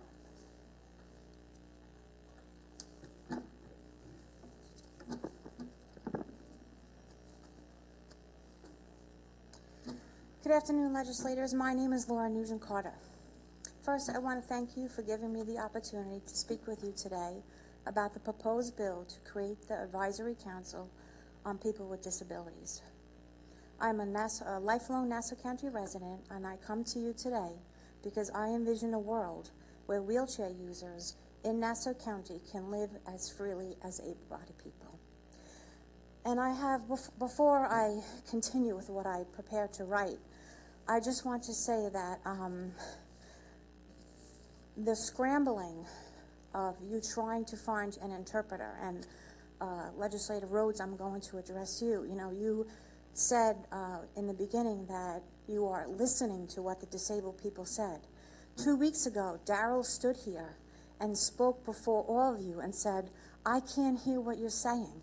I have thought of Darrell every day and wondered if you would have an interpreter here. You have had 2 weeks. He stood here and he said, this is not word for word, but this is not a government that just began. The ADA was passed 30 years ago. He should have had an interpreter. I thought about him every day. Did any of you think about him and what he said? Legislator Rhodes, you just said that you're listening to the disabled community.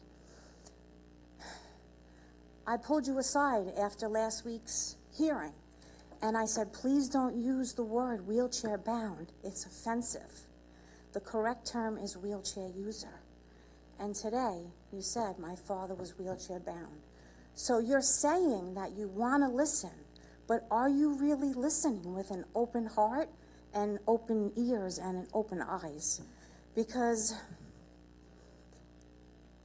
like I said, I've thought about Darrell for 2 weeks. Did any of you think to get him an interpreter?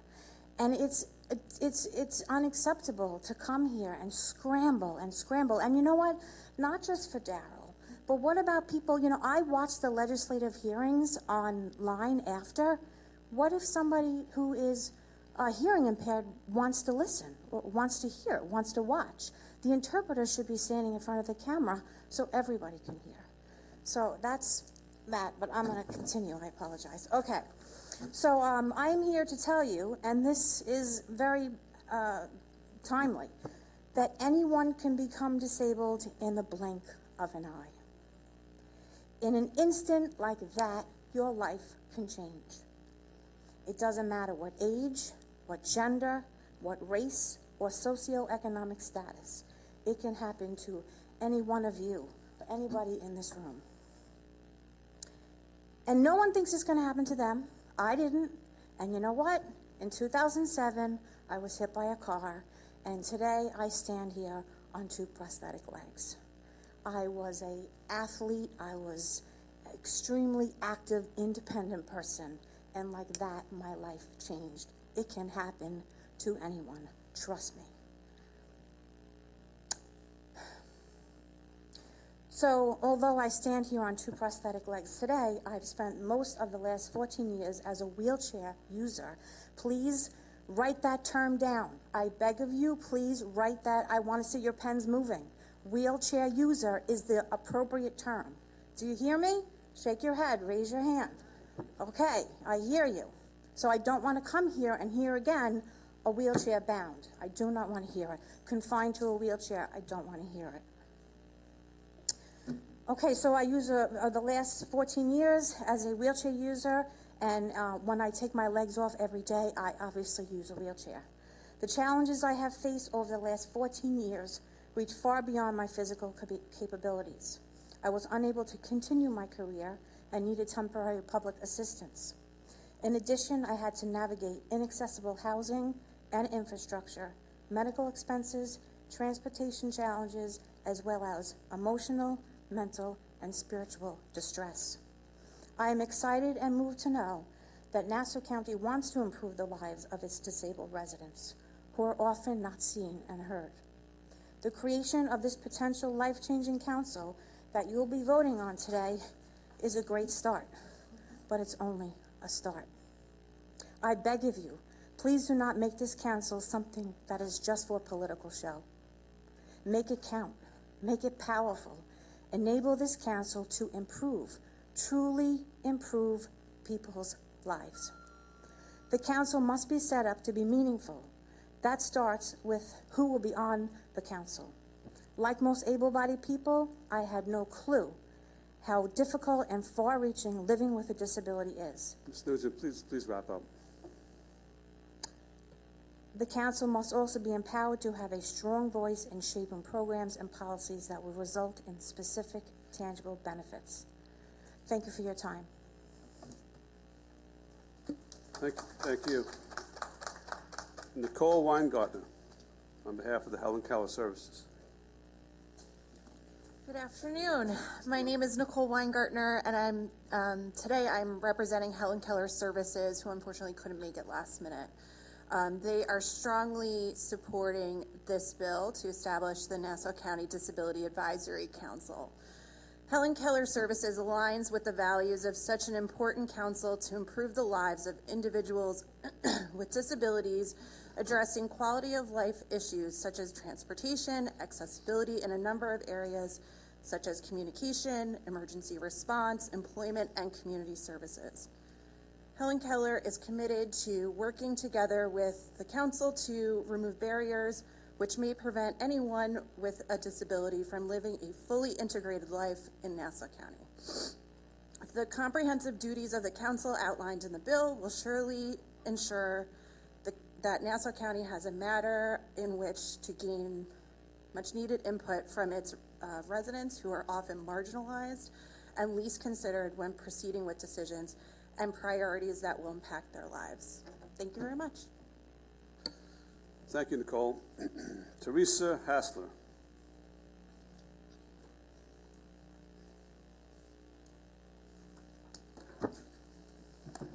Thank you. My name is Teresa Hassler. I'm going to take my mask off. I am fully vaccinated. I am the Vice President of Government Affairs at SCL Family of Services, which is in its 126th year of existence. We are headquartered here in Nassau County in Glen Cove. We have 6 core services: early childhood education, foster care, family services, special needs campuses, and community education and support, along with comprehensive point of service essential mental health care. I am here in support of Nassau County's legislation to establish an advisory council on people with disabilities. I stand here on behalf of Keith Little, our president and CEO, and I want to highlight a few of the things that we are doing in that area. Like I said, one of our core services is special needs, and to that end, we operate 5 853 schools. 853 schools are established by state law as schools they're actually governed by the State Department of Education for students with special needs, those students who are not able to matriculate through the public school system but have other needs. And so we actually operate 5 of those schools. Along with those schools, we have residential treatment facilities, as some of those students aged 5 to 21 often need to be housed close to where they're schooled. We have those schools in the Bronx, Queens, Brooklyn, and here on Long Island. Here in Nassau County, we are pleased to operate the Tyree Learning Center at the Robert J. McMahon campus in Seacliff. That school particularly caters to and serves the needs of young people, kids and young adults who have an IQ of less than 50. Some of them have an IQ of about 10. A lot of them are also medically fragile, and so you can only imagine that when the pandemic hit, you can't just give those students tablets and computers and say operate remotely. And so I'm proud to know that SEO stepped in and went the extra mile to make sure that we were able to accommodate those students' needs continuously 24 hours a day, 7 days a week. We also operate and manage the Westbrook Preparatory School, which some of you may be familiar with. It is actually the first school of its kind in the state of New York to serve the needs of youth, again 5 to 21, who have been diagnosed with Asperger's, high-functioning autism, and other similar needs. I'm losing my train of thought. Not my train of thought, I'm losing my words. Diagnoses, I'm sorry. And so those students also learn and live on that campus. We are really focused on the needs of the whole being, and so I'm so proud to be here with supporters of the legislation who are adults. But here, as an adult myself, I want to definitely emphasize the needs of the youth.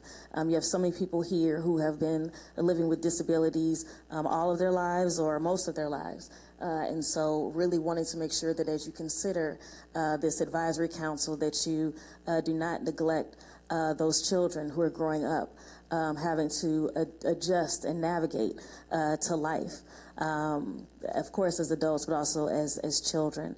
And so again, representing SCL Family of Services, happy to be headquartered here in Nassau County.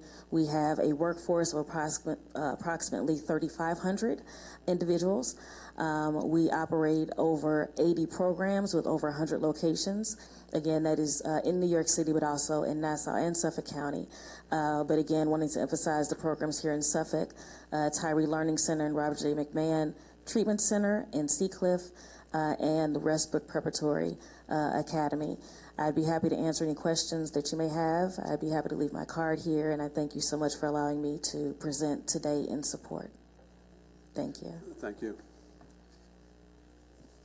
Gina Barbara.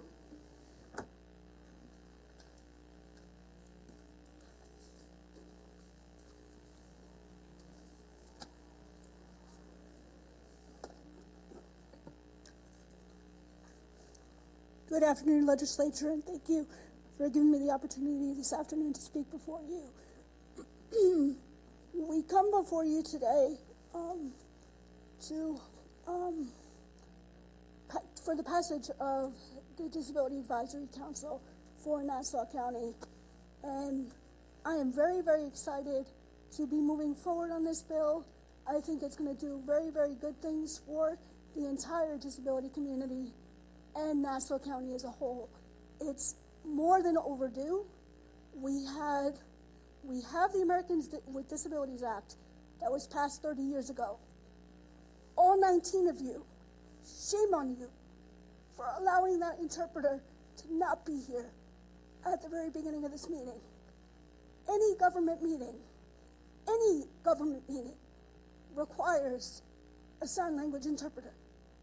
I was just in contact with somebody, and they are telling me that there's also not closed captioning on the website.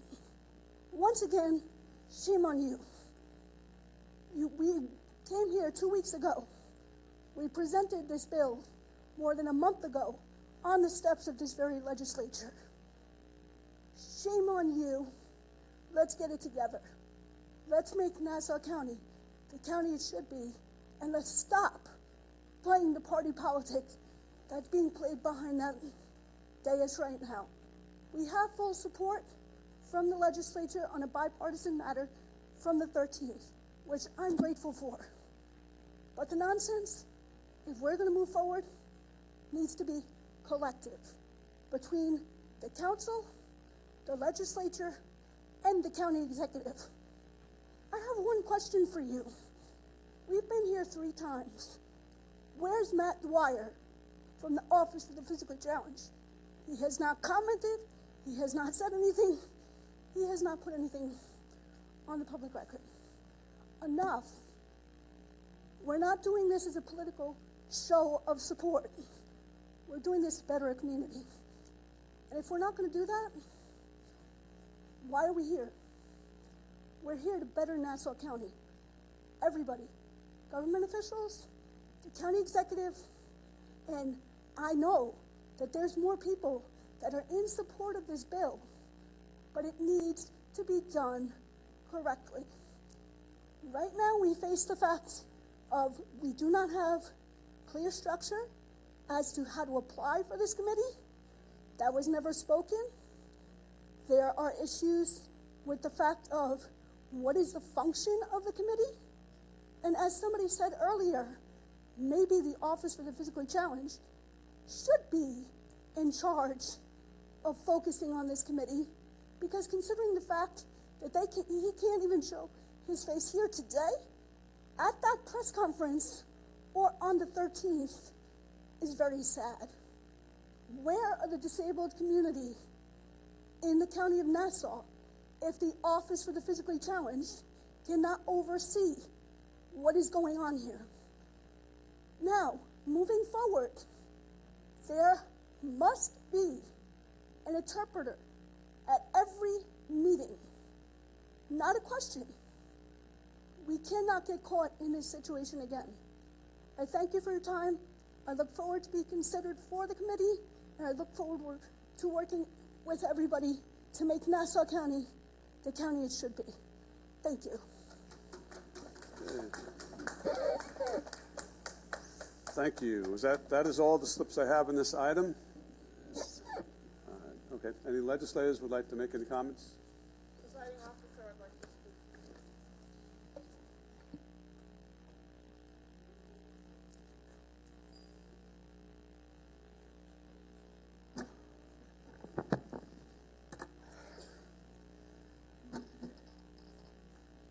Rita Meriday, Baldwin resident.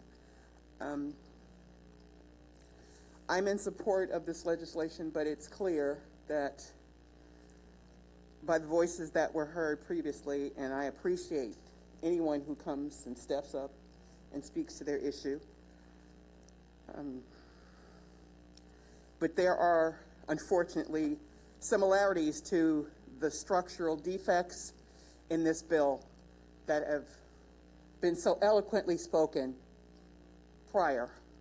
And I'm just trying to give everybody a wake-up call, but more so not the 19 that are in front of me, but the residents who took the time to come out. We're in budget season, okay? So it's important. If you're saying you're coming to the meetings, I encourage you to do so. Because if you want structure, if you want the initiatives, if you want this to be a true task force as opposed to a obligatory committee for someone's photo op, you need to be here, you need to be heard. You need to see the numbers as it speaks to now what funding is being allocated or any increase possibly for the Office of the Physically Challenged. I too, as you said, seconds away, July 12th, 2018, I was sideswiped by a tractor trailer on I-95, inches away. I have 6 herniated discs. So when a person says they see a person with disabilities, it's not always someone who's a wheelchair user. I also have COPD, PTSD, GERD. Most days, I can barely get out of the bed. But because there are others, and I've been before this body, because I've advocated for service-disabled veterans who still don't get the just desserts that they need. I've advocated to get more handicap parking, not only here, but at other county and town locations. Crickets, okay, crickets. But there's a new process that we can all think about, because lawsuits is what generated the 19 that we have here who still don't represent the diversity of Nassau County, even though we pay the second highest taxes in the country. So it's lawsuits that got most of you here, and Nassau County, unfortunately, can't win most of the lawsuits that are pledged against them. Then you have legislation, which is what you are attempting to have here, which is lacking in many aspects, but it's a start. Sometimes you have to have that start, but you have to be the spark to get it where you need it to be.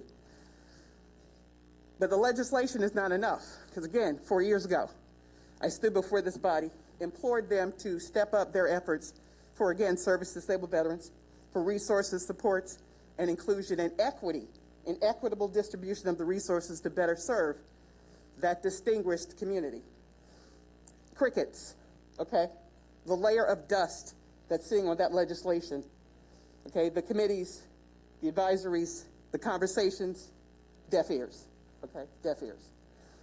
The last L that most people don't think that they have the power to enforce is losing elections. If you don't like what your representative is doing, if you don't hear from them, if they don't reach out to you and step up and do what they need to do, vote them out. Vote them out. It's voices that toppled situations in the town of Hempstead after 150 years of one-party rule. Voices of the public. So again, I implore, I urge, strongly encourage all those who are involved in this, hear the voices that stepped up today, that stayed here for 2 hours. And for me to be in this room, in this temperature, I am in physical pain from the head to my toe. Right now, I can't even feel my toes. But I have to walk all the way to the other side because, as I said, there's 2 parking places here. And I said before, even the spots for the able-bodied.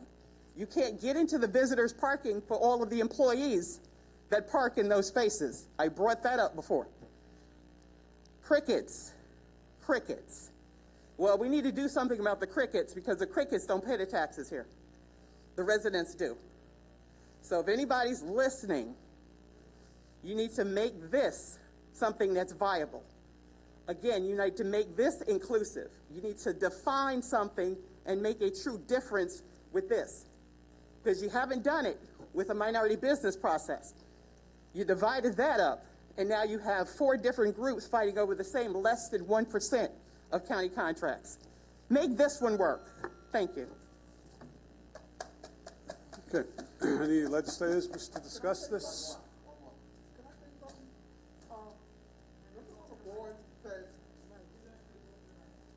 No, Mr. Godfrey, you've had an opportunity. I just don't want to use handicap anymore.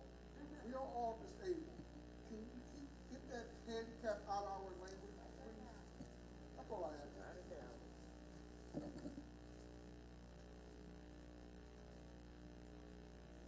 Mr. McKenna. Kevin McKenna again. I've been very, very moved, I'm sure, as all you have, by what we have heard over the past half an hour and maybe 45 minutes. And a lot of what I've heard, and a lot of what you've heard, a lot of it has to do with the different departments within Nassau County, unless I misheard.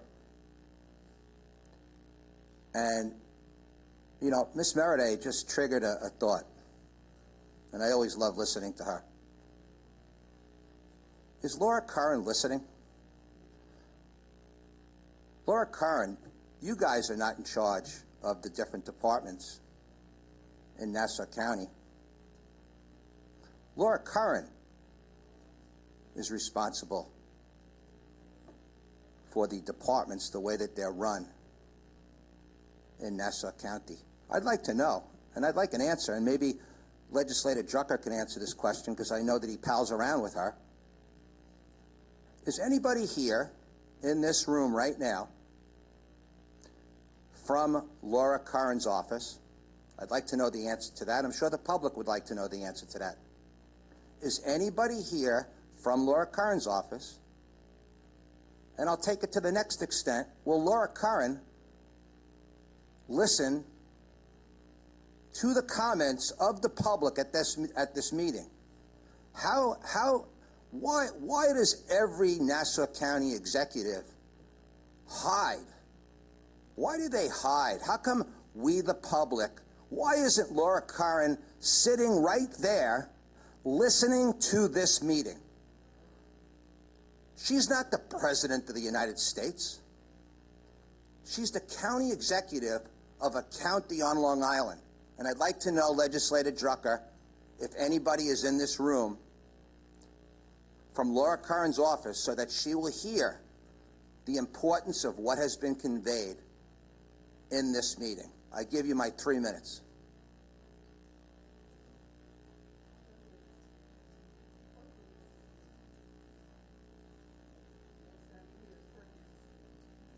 I hear crickets. This is not a question and answer session. Make your comments. Well, that's another problem. I have 2 minutes and 45 seconds left, Mr. Nicolello, and I'm glad that you brought that up.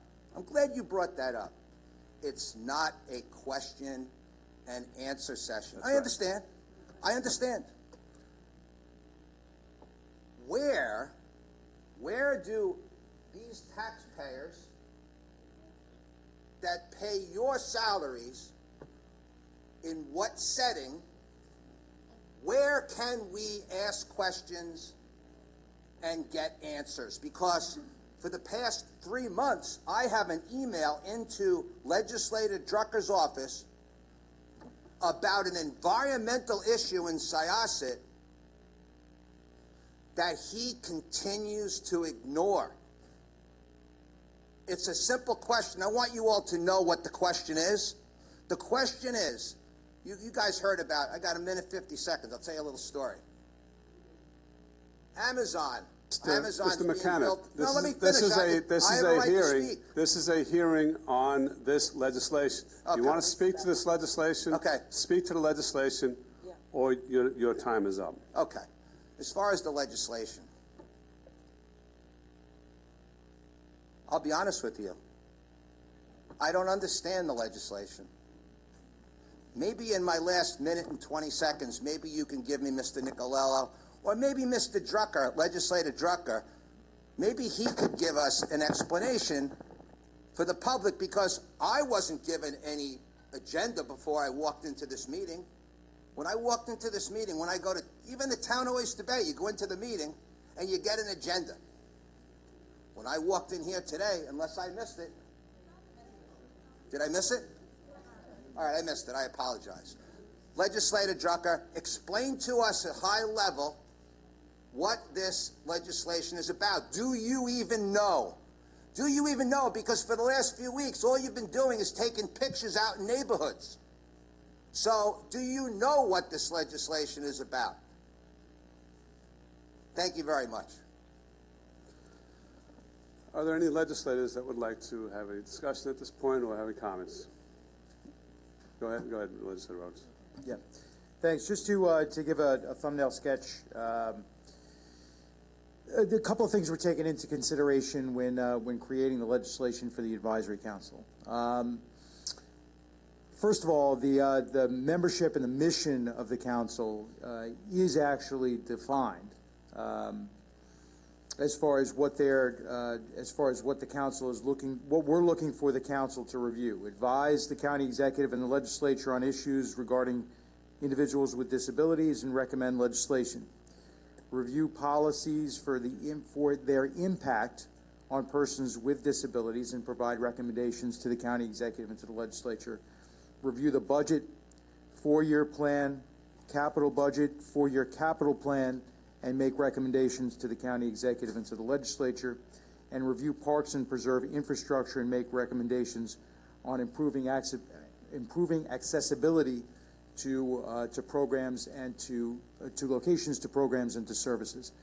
How the committee goes about its work was left intentionally vague, not because we don't think it's important, but because we want the advisory council to have a role in determining its own frequency of meetings, how it goes about conducting its business. The Office of the Physically Challenged is not the head of the advisory council because the Office of the Physically Challenged may be the subject of some of the discussions of the advisory council as to how that can be improved. So that was the rationale behind not putting it under the advisory council's, not putting it under the Office of the Physically Challenged auspices. So there was a rationale behind it. I don't think this is going to be the final word on the structure. And as the Advisory Council on People with Disabilities begins its work, if it finds that there are structural changes that are needed through legislation, I'm sure that the legislature would be open to making those structural changes to make sure that the office functions, to make sure that the council functions as it was intended to function. And if there are ideas out there as to how it can function better through legislation, we want to hear those as well. So there was a thought and a rationale behind it. I know somebody termed this as some sort of political stunt. It's really not. We want the advisory council to give us some guidance and some input on ways that we can improve accessibility and ways that we can make Nassau County accessible to everyone, including wheelchair users. So I apologize for using that terminology. Sometimes habits are hard to break. Wheelchair bound was a term that Dad used often. So I've got to get myself out of that reflexive habit. So I appreciate the reminder. But I just wanted to give you some background. And as far as the membership of the committees itself, the majority and minority have appointments, as you know. The county executive's office will make recommendations. The county executive's office will make recommendations as well. Other than providing guidance on having individuals with intellectual developmental disabilities, physical disabilities, blindness, legal blindness, deaf or hard of hearing, or mental health disabilities, we've kind of left it open to the majority, minority, and the county executive's office how they go about filling that. So, the encouragement, I think, on the part of the majority side is to make sure people submit resumes. We'll be going through those. But it's really up to each individual body how they go through that process, and I'm sure that will be made known, obviously, so that people have an opportunity to be able to apply, and organizations have the opportunity to be able to apply. So I hope that answers at least some of the questions that were raised. And, obviously, if there are other questions that you have, feel free to speak to me at any time. We're trying to be open and transparent about it. We really want it to work. So if there are, and I know, Gina, you got your hand up. But they're going to ask you to come to the microphone. I'm sorry. Yes.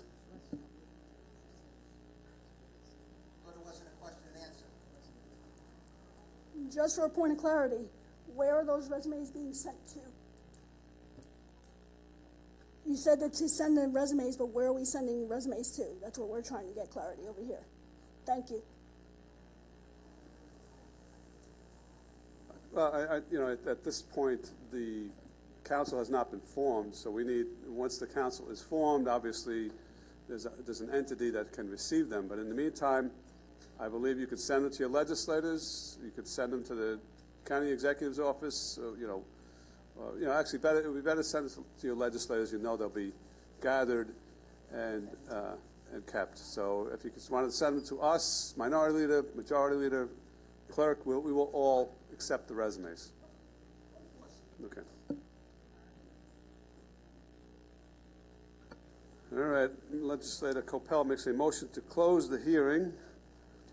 Legislator Walker seconds that. All in favor of closing the hearing signify by saying aye. Aye. Aye.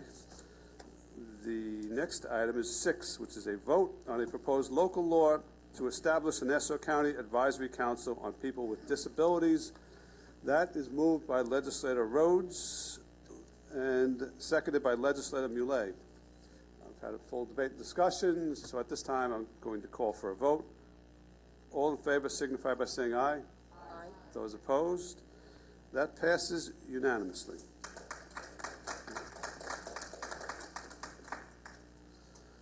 All right. The next 3 hearings relate to the proposed local law with respect to elimination of various fees. So I'm going to call all 3 hearings at the same time. We will vote separately on the local laws.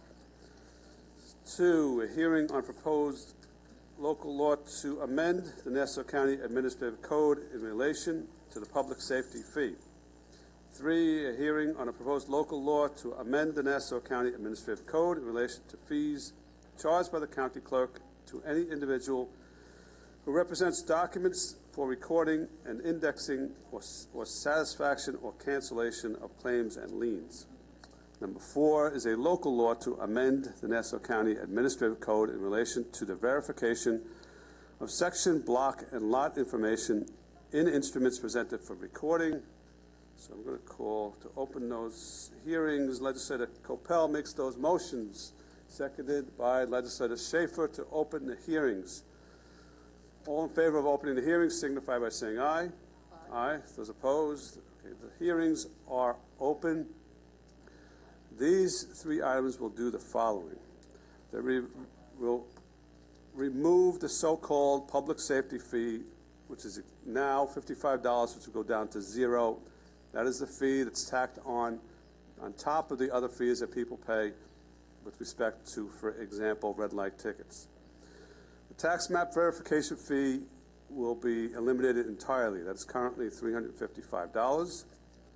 The mortgage recording fee will be reduced from $300 to $50.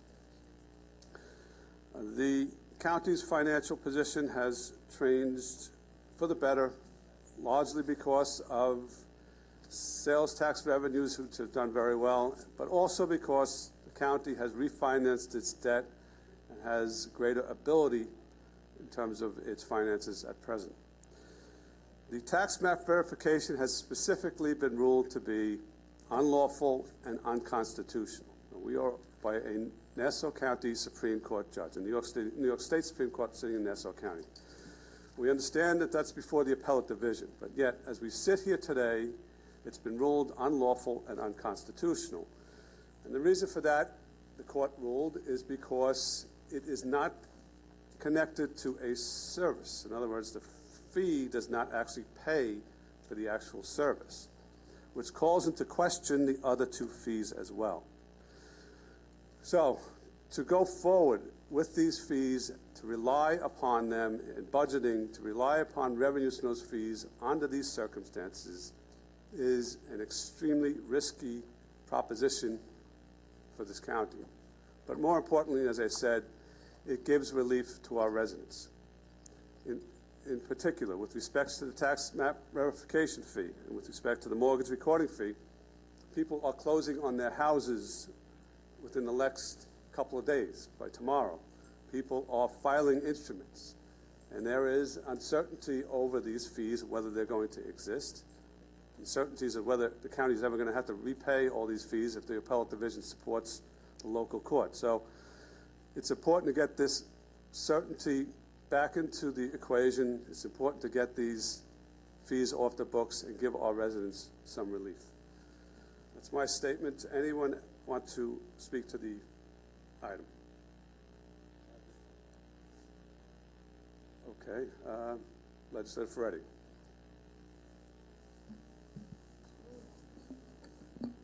Thank you, Presiding Officer. Just wanted to state my strong support for these three proposals.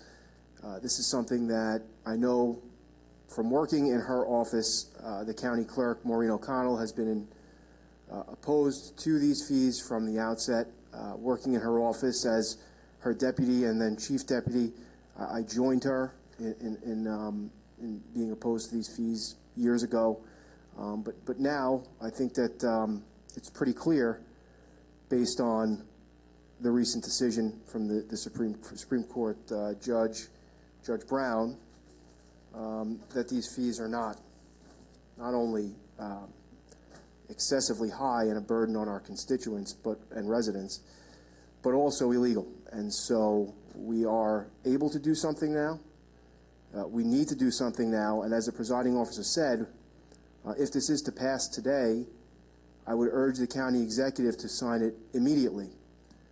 Failing to do so, waiting weeks or a month or even days is going to really disrupt the real estate transactions in Nassau County. Already, there are people that know this bill has been filed, and title companies, attorneys are not recording documents. They're holding off to see whether this is going to go in effect. I'm an attorney. I do some real estate. I have a deed right now that I'm holding off on recording because I don't know what the county executive is going to do. And in the best interest of my client, of course, I'm going to see what the fees are going to be. So it's imperative that not only this passes, but we have to do right by our residents, by the title industry, and the county executive needs to sign this immediately. Thank you, Presiding Officer. Yes.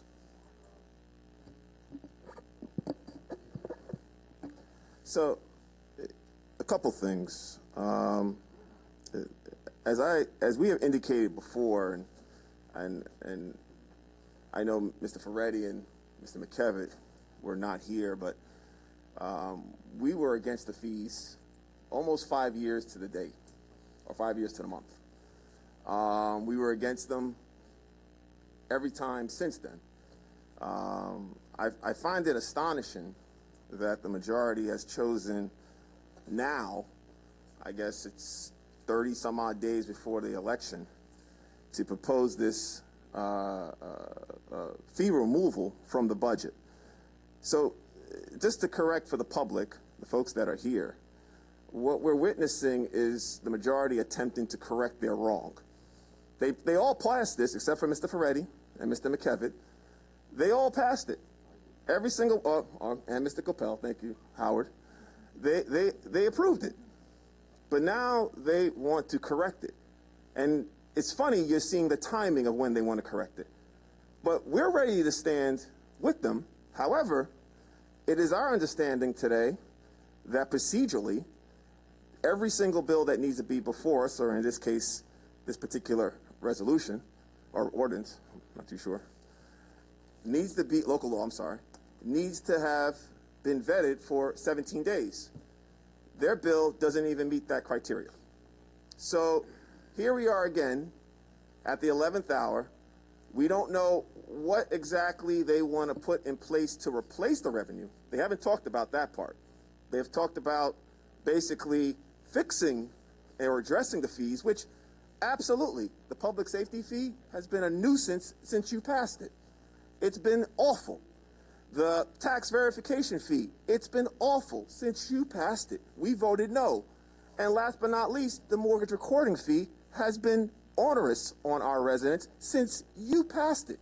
So from that standpoint, I get the passion and the veracity that you're trying to push this through today, and we would support it, obviously, if not for the procedural manner that it's been presented to us today.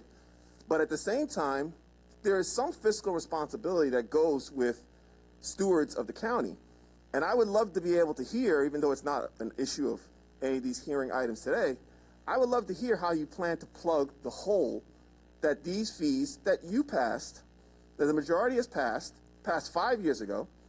I would love to hear what ideas you have to plug that hole. Secondly, it took 5 years.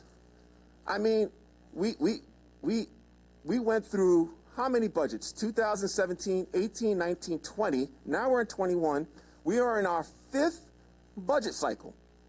Not once did we care about folks that were being charged a public safety fee that you passed. Not once did we care about a mortgage recording fee for the folks that are closing on a home that you passed. We never cared about them. But now we care about them 5 years later when the county executive has changed. Now we care about these folks even more. So from our standpoint, the budget has been submitted. And though we see this as 2 separate parallel tracks, I would like to hear your ideas on what you're proposing that is going to have the recurring revenue or expenditure cut that's going to be in place to be able for the county to go forward and to be solvent. To me, it's reckless. We would have loved to have seen this proposal never get done, but I would have loved to seen the majority propose this 4 years ago. I'm not too sure of the timing.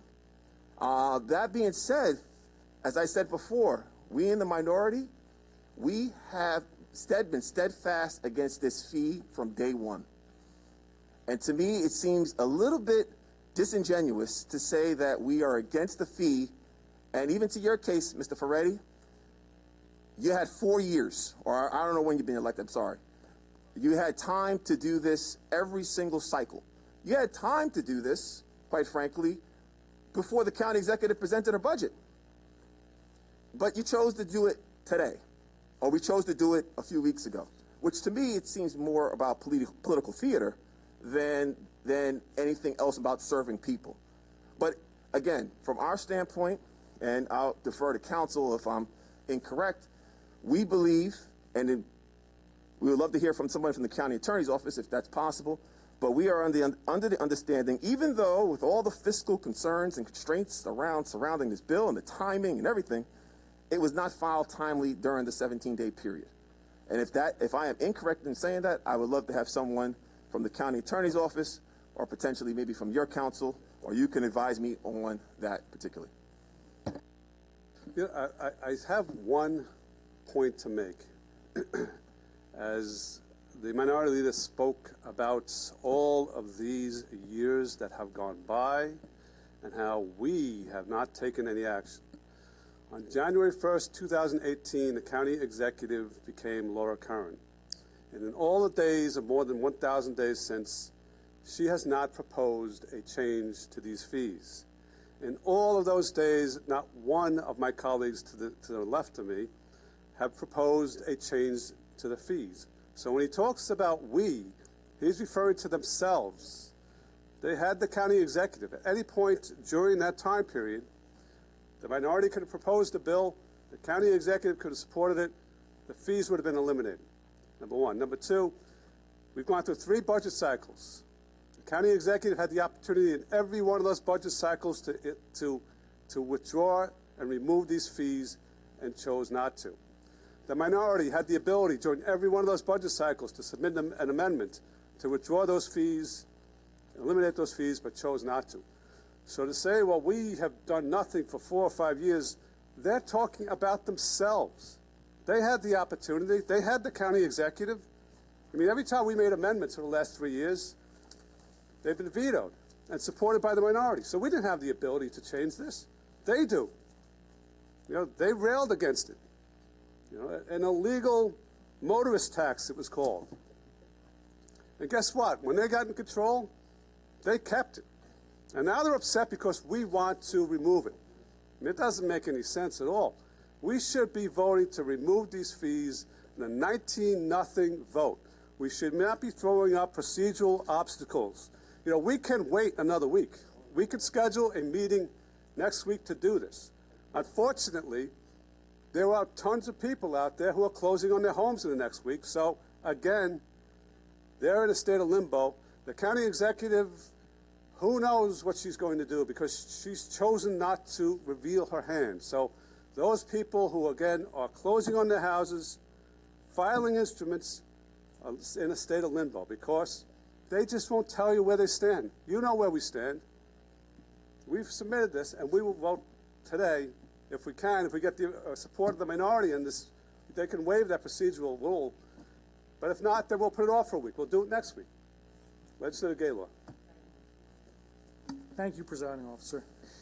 So, and I support this bill, and it's a necessary local law to that's truly necessary because we have so many people in the county now on fixed incomes.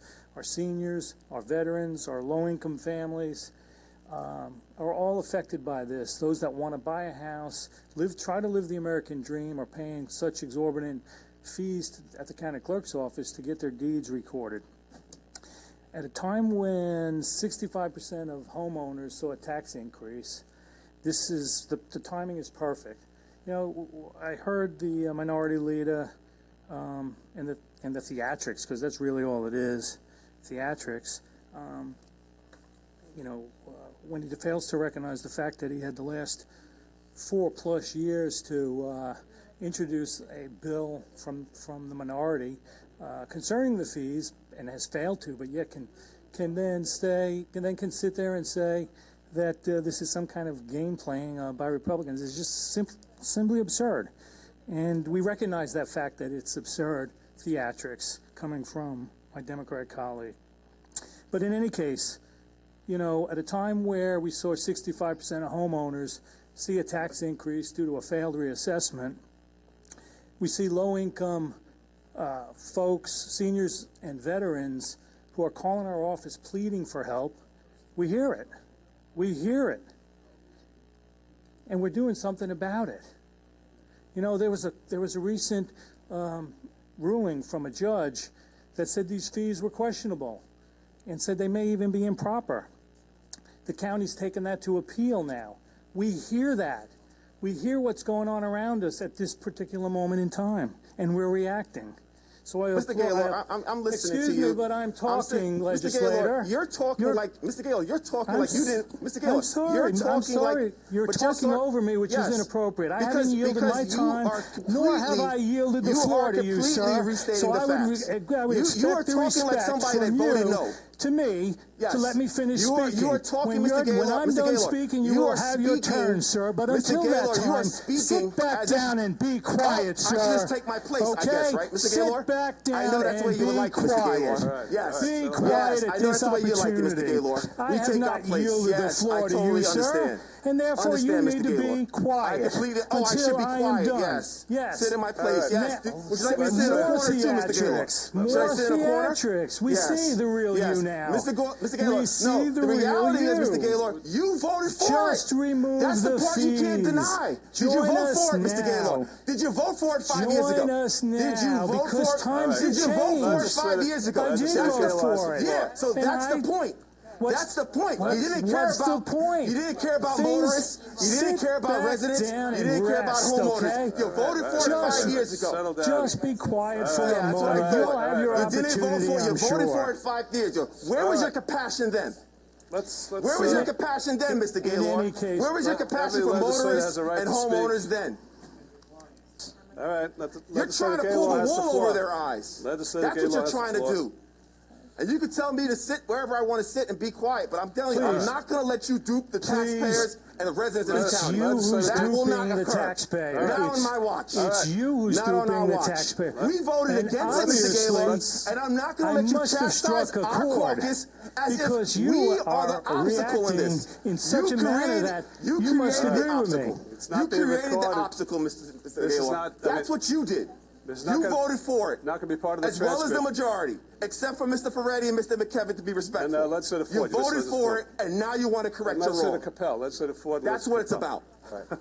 I know it's 5 weeks from the election. That's why you're trying to correct it. That's the reality. Let's allow Legislator Gaylor to finish his comments. We voted no. Remember that part. Thank you. Mr. McKenna, would you please go sit in the audience and not stand there right there? Mr. McKenna, you're not allowed to stand right there, okay? We don't allow the media right there, please. Mr. McKenna, would you please go back to your seat or stand to the side like the rest of the media does? Mr. McKenna, Mr. McKenna, Mr. McKenna, Mr. McKenna, I'm going to ask you nicely one more time. We asked the media to stand to the side. You can sit in your seat. Yes. Oh, come on. She just takes a ceremonial photograph. But in the meantime, please stand to the side, sir.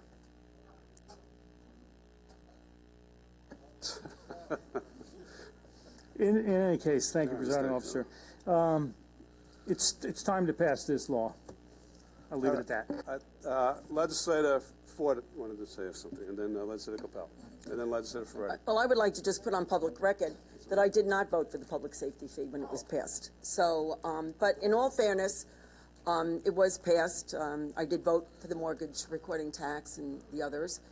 But I think now it's time for a change. We have the ability to be able to reverse this decision, based on Supreme Court rulings. For one thing, too, in all the years, and I support what our presiding officer had said, that in 4 years since 2018, when we had opportunities to be able to take a look at this tax that you called, these fees that you called so onerous, and that they were like basically taxes on the people, that not once did anybody present any legislation to reverse them in the past 4 years. Our presiding officer has allowed many of your proposals, many of your suggestions, your recommendations, your legislation to be put forth before this legislature. We've passed many of your laws. We've passed many of your considerations. And I agree. If it was that onerous, it should have was not just our responsibility then to maybe make a change, but it's a responsibility for all of us. And I think the presiding officer has kept a very open administration. He's very open-minded and has allowed all thoughts to be considered. So I would say that, it is time for us to take a look at this, to eliminate these fees, to give some sort of relief to our residents. Thank you. Oh, I'm sorry, Howard. Legislator Copel, then Legislator Abrahams, Rhodes, and Ferretti. Oh, and Drucker. Thank you, Presiding Officer. Let's start writing this down. As somebody who actually voted against some of these real estate fees, the large fees, hopefully I'll have a little bit credibility when I speak to you. Now, let's just, you asked some fair questions, which was, how do we pay for this? Well, let's think about this. First of all, we have fairly good indication that these fees are going to be knocked out regardless. It's a matter of how to pay for it. Yeah, well, we all have to worry about that. We're going to have to do it, whether it's now or whether it's a few months from now. We're going to have to worry about that. And if we continue to collect these fees, notwithstanding the initial ruling in the Supreme Court, and its other Supreme Courts in other counties which seem to suggest the same, we may actually have to not only stop collecting it, but we may have to start reimbursing some fees that we're collecting now. So, we ought to really stop sitting here pointing fingers at each other when we're all on the same side in this now. Okay, you should have done it first. You should have done it first. Okay, we've all got that out of our systems now. At this point, you've made your case. Everyone here has made their case about that.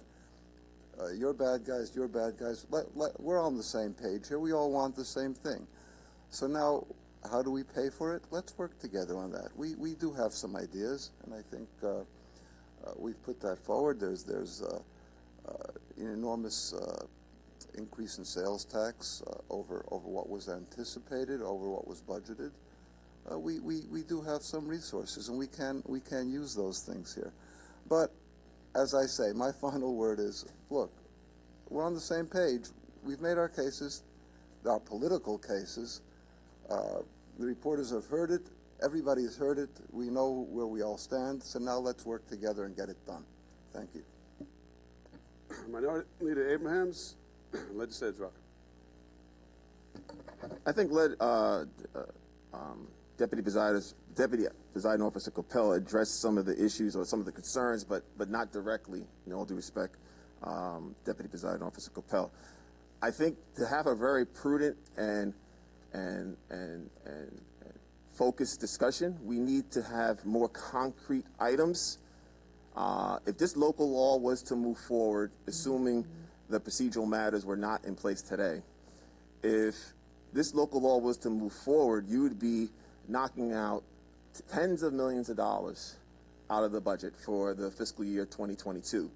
I understand the issue in regards to the GIS maps in terms of the tax clarification and how that will probably be struck down in court at some point. I wasn't aware of those matters as it pertains to the mortgage recording fee. So maybe it was getting mixed up a little bit, but I don't believe you were addressing the mortgage recording fee or the public safety fee when you were talking about the court decision. Oh, okay. Okay. But that being said, I haven't heard any concrete ideas, and maybe that's going to come out in your budget proposals, of how you're going to demonstrate recurring revenue or expenditure cuts to marry to what we're seeing today. So from that standpoint, I do know the public safety fee, though we thought it was reckless when the majority approved it, we didn't like it. We didn't like the fact that it went up. But I do know the public safety fee, which is generated from TIPFA, does pay for public safety in the police department.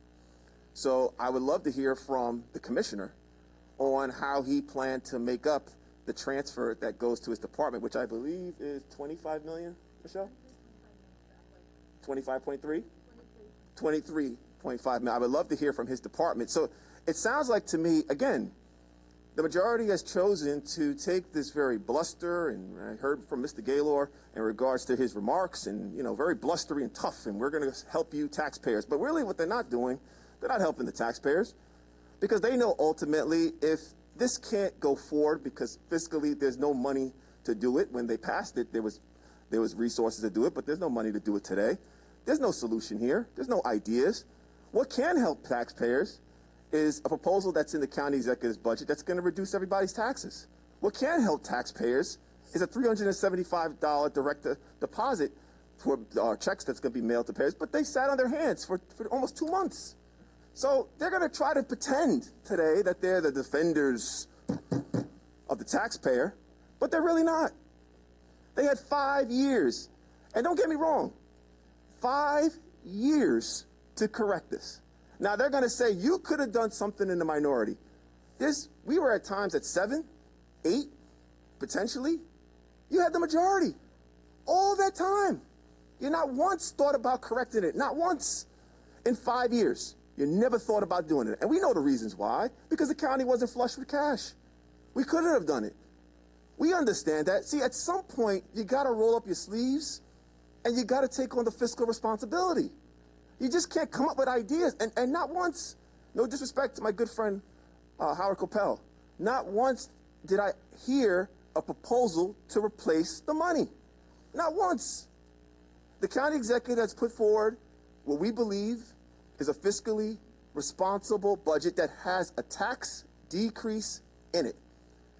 It's balanced. We're going to wait to see what NYFA decides, but from our standpoint, from our analysis, and we look forward to the budget hearings next week, the budget is balanced, though there may be some risks like there are every year. We believe the budget is balanced. This would send the budget into chaos. But maybe that's what they want. Maybe they want a little chaos.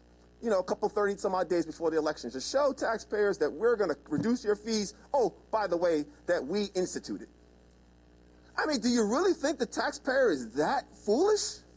That they're not going to realize that you're the same person? It's like hitting somebody over the head and then taking them to the hospital. Who does that? If you hit somebody over the head, you're not going to take them to the hospital. Yeah, it does. Makes perfect sense. Because you hit the taxpayers. Thanks for cutting in, too, by the way. You said that you were going to show. I showed you when you got it caught up in your bluster. No, you didn't. Can I finish the comment? No, you can't. Okay. Because now you didn't. Thank you, Mr. Gaylor. You showed your colors today. That's right. Chance. So did you. Yep, So did exactly. You. And exactly. Where is the county flush with cash? That's why, Mr. Gaylor. That's why, Mr. Gaylor. That's why you voted for it, and you can't even stand up to your constituents and say today why. One at a time. You can't. You can't defend it, Mr. Gaylor. You're just pontificating now. Be quiet, okay? No, and that's what you were doing. Quiet. That's what you were doing, too. Mr. Gaylor, honestly, you could sit there and you could throw out pontification and you could throw out all these things that you're saying and insults, but the bottom line is you're running away from your record. You voted for it. You're running away from your record while you're trying to change it today. Did you not believe in the public safety fee 5 years ago? Did you not believe in the mortgage recording tax 5 years ago? You voted for it, and now you're trying to make that wrong right. And by coincidence, you're trying to make it right 30-some-odd days before the election. What a coincidence. You really think the taxpayers are that foolish? I trust you. The folks in the 6th District, they're smarter than that. And they're going to see right through your game. So the bottom line is you can keep nodding your head and you keep throwing out insults, but it's very clear. It's very clear what's happening today. Number one, procedurally, this cannot happen. That's a fact of matter. This needed to be aired for 17 days, and it was not. It was haphazardly done. They had no clear path, other than the fact, let's try to get it on and hope that it sticks to the wall. That was their map today. Now they're going to say, well, it's a little technical matter. If the minority would join us, then great. That's a little technical matter, just call the law and the charter that we follow. But that's a technical matter. We can waive that today. But even if we did that, they have not once today given one idea on how they're going to plug a hole that creates tens of millions of ideas. Mr. Gaylord, since you like to talk, what's your idea on filling the hole? I'll relinquish the microphone. I'm going to answer what we just. I'm going to answer what. In fact, it's not a violation of the charter. It's not a violation of the rules. It's an issue with the procedures of the rules of the legislature. However, legislative procedural rules allow the legislature to suspend the rules by a vote of 12 members. So, if you really want to stand on this procedural technicality, you can make us wait for a week. You can. All right, well, we'll do it. But if you want to just say, okay, this is going to be voted on in a week, let's give the residents some certainty now. You'll give us the votes to suspend the rules. But we'll see if you're doing it. Legislator Drucker. First of all, Rich, we believe it's longer than a week. Second of all, I still want to hear your ideas. I would be happy to relinquish the microphone to Mr. Gaylord since he's so intelligent. You will see I our would be budget happy proposal. to give it to him to give me your ideas on how you plan to plug the hole. You will see our budget proposal. So you agree that this is two separate parallel tracks. So again, we would love to be able to have this, since we're doing it that way, we would love to hear your ideas on how you plan to plug a hole that you're creating today, Rich. You will. Not in a week when we have budget hearings, and not by the 11th when you have to submit your amendments for the 18th. You will. We'll submit our amendments on the 11th, and we'll have an opportunity to debate it. But you understand, Rich, you're plugging the hole today. That's what you want to do. Mr. Gaylord, would you? Sure. It's not the revenues are flush for 2021, so there'll be an issue for 2022, which there's going to be anyway. This is an illegal fee. So, I mean, we could argue what we want. We can argue what we want, but when the appellate division rules, we agree. We are going to have a huge hole in our budget. So anyway, we agree with that sentiment as it pertains to the tax verification, as it pertains to the mortgage recording and the public safety fee. We have not seen that level of documentation from the court to establish that this is an illegal fee. That being said, we are against all fees like we were 5 years ago. We would have loved to have the support of the majority during that time, but that's okay. Like Howard said, that's water under the bridge. We're willing to move on together. That being said, let's move on together today by telling this legislative body how you plan to fix the hole that you're creating today with this local law. Why don't you tell us why since January 1st, 2018, you have been silent? If these were so dreadful fees, that illegal, you've sat there silently. You had every opportunity. You and the county executive had every opportunity to repeal these fees and didn't. So now you're saying to us, oh, you should have done it then, you should have done it now. You had 4 years to do it. Officer, in all We're due doing respect, it. Join us. Let's get rid of these fees now. I know that's what I understand the politics. I've been doing this a long time. I know that's what you have to say today because there's no way you could defend your record on voting for a fee 5 years ago and then come back today and say, oh, they're not joining us. How can you defend your record? It's 4 years. I'm very happy with my record. I voted no. I listened to my taxpayers. I listened to my residents. You got real quiet when the county executive changed. Silence. No, you got really quiet when you got really vocal when the county executive changed because you voted for an inspector general before you didn't want to do it for 2 years. So why did you guys got very vocal. You should have on January 2nd. You should have proposed eliminating these fees. They were terrible. No, we were against the fees. We're getting to the wrong history here. But you didn't want to do anything about it. The fees passed in and now November you're opposing of 16. us for getting rid of them. Rich, the fees passed in November of 16. We were against the fees again in 17. We've been against the fees for every single chance we've gotten. But you just didn't want to do anything about it. No, the bottom line It is is. the bottom line is the county executive came over in 2018. You were still in the majority. So you guys claim to be the defenders of residents. We didn't, you but didn't you didn't propose it also. once. So, What did you do? But Rich, but don't you think it's a bit disingenuous that today we're 30 some odd days from an election and now you're proposing I think it's completely disingenuous, your entire argument. You had 4 Rich, years to do it. And Rich, and so do you. You've had control. And Rich, and so do you. No, and no, you no, no, proposed no. it. No, That's no, the crazy here's the thing about problem this with is that. like, I'm defending Here's your the position. problem. Here's the problem. We Rich, can you proposed it. pass anything with 11 votes or 10 votes. The county executive can veto. You guys won't give us the votes, so Well, we can't do it. That wasn't your problem in 2016. But it has been since 2018. You passed it with no problem. It has been with every You went budget like since this. then. You gave the county executive Mangano his fee Let me increase. tell you what the county executive called the fees. They are just another tax hike, gouging residents and potential businesses and visitors. Laura Curran said in 2018. What happened? Now they're a tax hike. So let's get rid of this tax hike. She said it. I agree. Let's get rid of it. Let's do it. So let's have a debate and discussion. Mr. Gaylor, I would love to hear from you. You are like a fountain of inspiration. Could you tell me, Mr. Gaylor, how you plan to fill the hole? Legislator Drucker. Oh, that's what I thought.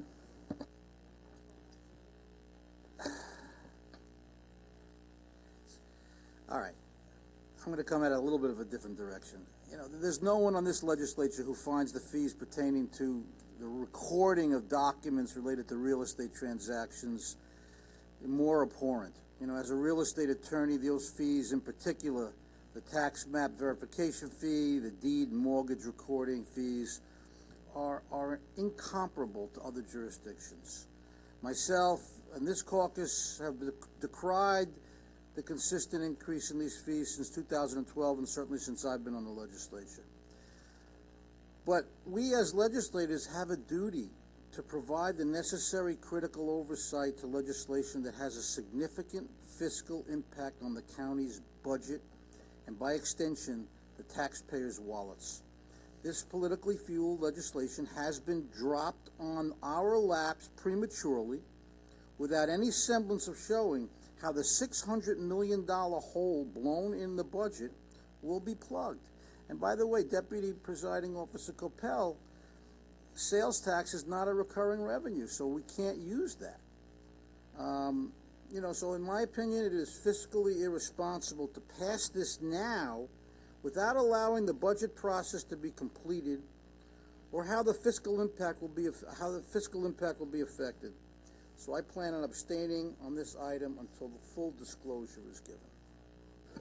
Legislator Rhodes. Thank you, Mr. Presiding Officer. I just,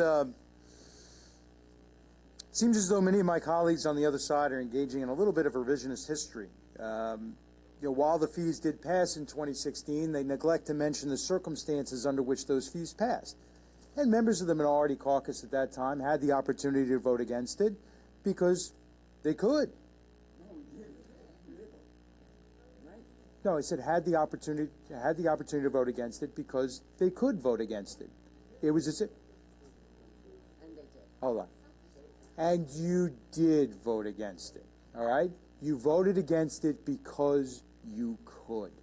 Because you were in the minority at that time. Because you were able to take that stand because your vote and the failure to pass those fees ultimately didn't have any budgetary impact. For those of us sitting in the majority, we remember what NIFA was doing back in 2016 when there was a Republican county executive. The minority leader mentioned recurring revenue and a concern about recurring revenue. Back in 2016, we had those same recurring revenue issues. And back in November of 2016, NIFA, which was concerned about that, back when there was a Republican county executive, NIFA sat there and said, if you didn't pass additional recurring revenue, we were going to cut youth services.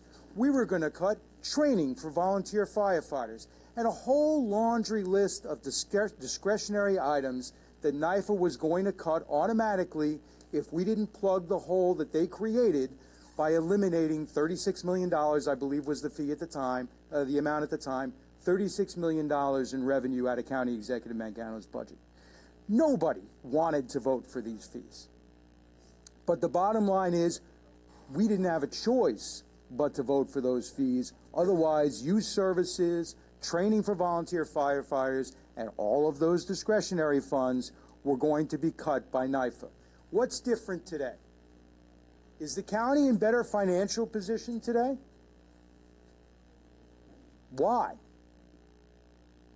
So, for example, in last year's budget, we had a county executive, and we actually had at the budget hearings last year a whole discussion about sales tax revenue. And I believe my comment to Andy Persich was that, Andy, you couldn't possibly be that bad at your job by saying that we're going to forecast sales tax revenue being at 20% less than we were in 2020. And it turns out that the administration was that bad at their job. And sales tax revenues have come in at $354 million better than what was forecasted.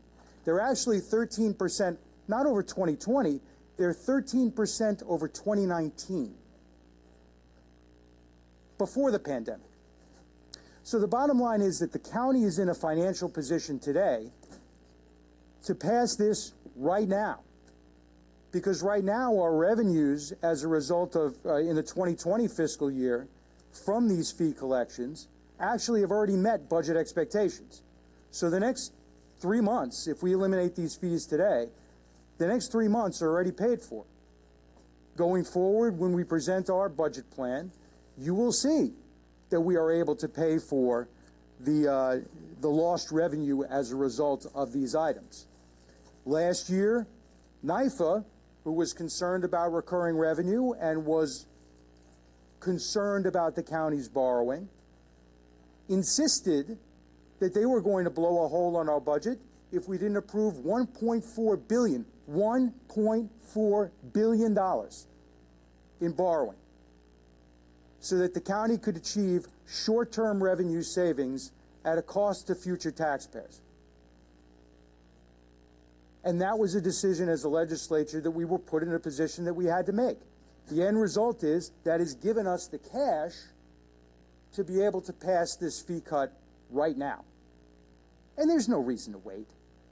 And this isn't a major procedural issue that we're talking about. It's a procedural issue that we, by a vote of 12, with the assistance of the minority on a regular basis, waive that procedural rule. So we have the opportunity today to fix fees that are no longer necessary from a county standpoint, and to a certain extent, right or wrong, that was forced upon us by NYFA and by the budget situation at the time. And look, however we got to this point, and we can argue all day whether it was the majority that should have proposed legislation to repeal the fees, or whether the minority had the opportunity to repeal the fees. You got the right to submit a bill also as part of your budget amendments. Either one of us could have done it. But the bottom line is, never too late to do the right thing. Never the wrong time to do the right thing. We have the opportunity to do it now. We shouldn't wait any longer. We should do it today. We have the opportunity to do it today. All we need is one vote from the minority to be able to pass that today. And I would encourage my colleagues on the other side to be that vote and make it happen. Thank you, Presiding Officer. Thank you. Legislator Ferretti, then Legislator DeRidge Whitney.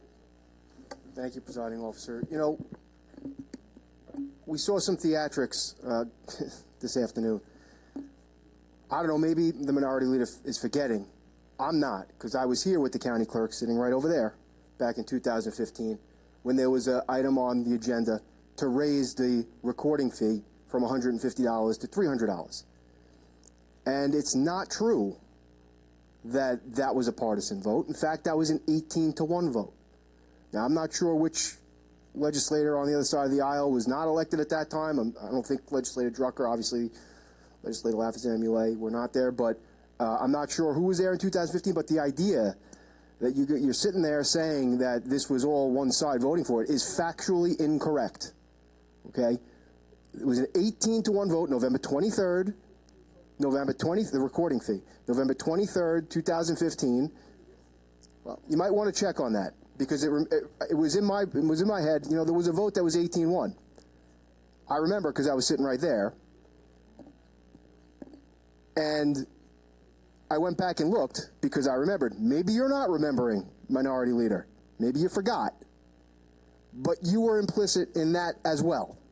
So to sit here today, holier than thou, and throw the theatrics, and you're off the hook, News 12 left already.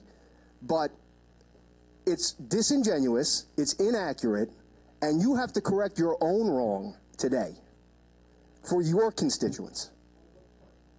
Like I said, go back and check the record. Obviously, you forgot, but. And we understand what you're saying. Did we vote for the public safety fee? What I can tell you is on November 23rd, 2015, it was an 18-1 vote. You sat here for the last hour saying you never voted for it. That's not true. Let's correct the record. You did. Ready. We didn't vote for the tax verification. We didn't vote for the public safety. What you're saying about the mortgage recorded fee, I'll speak to council about that. Yeah. But the bottom line is, my statement is accurate. In November of 2016, those fees that were presented, we voted no. Maybe you should go check the record. Well, no, I'm not disputing that. I didn't sit here. All right. But I'm not going to go in the back and forth. I'm making the allegation that you voted for an increase in the recording fee. Can I finish, please? I'm saying that you voted for the increase. If I'm wrong, I apologize. Prove me wrong. But I was sitting right there. I remember it. Now, if you want to hold this up on procedural grounds, that's your prerogative. You tell the senior in your district who just finished paying off their mortgage when they march over to the county clerk's office and are told they have to pay $900 to record the document just to show that they paid off their mortgage. You tell them that you're holding it up on procedural grounds. Or maybe the county executive, if she doesn't want to sign it, she can tell them that. Or the property that's having a first-time home buyer that has to pay north of $1,000 to record a mortgage in a deed. Or somebody who's selling their house and buying their house having to pay close to $2,000 for that transaction. I'm glad you agree. But unfortunately, you voted to raise the fee from $150 to $300. So let's correct that wrong today. And let's stop pointing fingers when both sides have participated in these fee increases. Thank you. Thank you. You know, we all don't like the idea of fees. However, timing is everything in life. And the fact that the county executive submitted her budget, I think it was 2 days before, maybe the day of, was it the day of the day that you submitted this, really changed the day after. You changed, you changed all the rules basically a day after she proposed her budget, which, as you know, takes, 1 day difference, but it takes a long time to make a budget. And I know, speaking with the administration and the county executive, that they would love to get rid of a number of these fees. But we have to be realistic here. The last thing we want to do is end up in a situation where all of a sudden we have a huge tax increase and we cut programs, as you said, for the fire department and everything else. I spoke to the comptroller. I read Maurice's report. It's not the mature, financially responsible way to act, other than the fact, in my opinion, that there's an election coming, and I get that. But I do want to see us, I'm very proud of the fact that we're going to have the tax break, because that's going to go to everyone. And we were happy to have the $375 tax break also, and we would like to address these fees. It's just a matter of doing it in a financially responsible way. And again, as the minority leader mentioned, we really haven't heard how we're going to have that hole filled. So how do we enter into budget season with, $140 million budget without any plan? Again, I would love to see the fees go away, as everyone else up here would, but you can't, it's just too, we're in the middle of the budget season. There's no solution. There's no way to handle this in a professional, mature way. This is all emotion based. You're right. And I think that we need to say we would like to eliminate these fees, or at least some of them, and let the county executive decide how she can do it. But again, it can't just be done without any solution other than tax increases and cuts of services. I'm not going to vote for that. It's got to be done in the right way. Steve Roach, you don't want to go to the fire department and say we got to cut your budget because we have a hole in our budget because we did it emotionally without any answers. That's not what you want either. So let's all, you're right, let's work together. This isn't the way to do it, though. We need to do it in a rational, mature, non-emotional way, which is to come up with different, revenue that if we can, or eliminate some fees, maybe. Who knows? But we can't. It can't be done with just one knee-jerk reaction to something right after or day of or day after the budget was already submitted. It's not even possible to do it. It's not. You don't have one idea as to how to fill the $140 million hole. So, and deferring different things is not the right way to do it either. So I think the county executive, maybe I can't speak for her, but I think that she would be very interested in also coming up with better solutions. But this knee-jerk reaction right before an election, right after a budget's been proposed, is not that answer. Yeah, Legislator DeRiggi Whitten, both you and Legislator Lafazan have announced you're going to change your vote on the... I've never announced anything. Okay. I've never... I'll withdraw that. I'll withdraw that. Thank you. Legislator Lafazan has announced he's going to... I never did. He's going to change his vote on the discrimination bill against police because there was an advisory opinion that it might be unconstitutional. There is a court order, a decision of a New York State Supreme Court judge saying that these fees, the tax map verification fee is illegal. I'm not done yet. All right, but when the tax map verification fee is illegal. It is not mature. It is not rational. It is not responsible to continue to have the revenue from that fee in the budget because a judge has already ruled it's unconstitutional. You can play out the game as long as you want and hope the appellate division, the delays last another couple of years.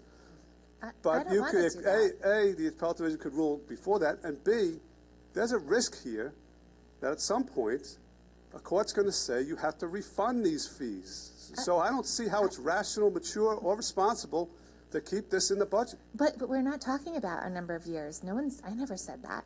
I just said that we now, we 2022. need, but we need to take a look at it, Rich. You can't cut that much of a budget in one swoop and have no way to keep our youth programs and everything else, and even just our basic budget intact. If this was even a couple months ago, maybe we could have figured a few things out. But the budget's already submitted. We're in budget hearings. For us to even think about revamping that budget would be impossible. So I would love to see these fees go away. I would love to start with that one because I am concerned about it. But we need to rationally and maturely and financially responsibly find a way to fill in the gap before we cut this. And I think, there are young kids here today. The bottom line is a budget is something that we are dependent upon spending. And before we make a major slash, we need to be able to show how we're going to fix it. And again, there's nobody up here that would love to see these fees go away more than I would. And I know Mr. Drucker's expressed it for years. So we're willing to work with you on this, but we're not going to do it in a reckless way. We're going to do it in a very thought out, planned way. And I know one thing for sure I can say, the county executive is looking forward to working with us to see what solutions we can come up with. Anyone else? All right. It's more of a question. I was just curious how proposing $95 million in fee cuts is reckless and irresponsible, but then the following day proposing $70 million in tax cuts is a fantastic proposal. I know that there's a difference of $25 million there. That's not what our numbers show. No, actually, they're right. What the county executive is doing is she's taking back the tax decrease over the next 3 years. So she's $70 million this year, and it dwindles because tax rates are going to go up to make up for that revenue in the out year. So yes, it's $150 million. But again, she's taking the money back in the out years. All right, motion to close the hearing. What? Any public comment? Thank you, guys.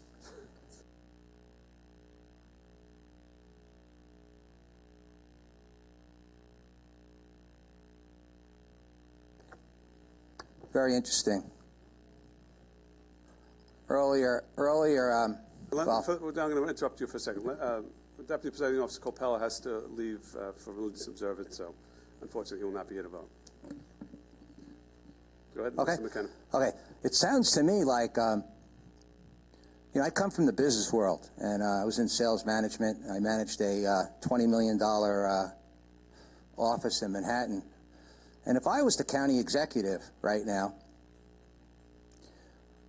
I would be taking a look. I would have had her colleagues come here, and if you're in need of money for something that you obviously probably all almost want to get rid of this taxing, why isn't the county executive taking a look at the waste within certain departments in Nassau County? And I'm going to give you an example of one. In the Nassau County budget, and this is something that I know that you all don't want to take a look at because that's how you all stay elected, you have what's called the Nassau County Board of Elections. And the Nassau County Board of Elections, do you know, you probably don't know, do you know that they do not have any job descriptions documented in the Nassau County Board of Elections? Do you know that the Nassau County Board of Elections budget is close to $20 million? Do you know that if you cut the Nassau County Board of Elections and got rid of half of the employees that walk around all day doing nothing half the year, that you would probably have an immediate $10 million to go towards this plug that you need, right? Not only does the Nassau County Board of Elections not have job descriptions, and this is in writing from the Board of Elections attorney, they do not even have an organizational chart.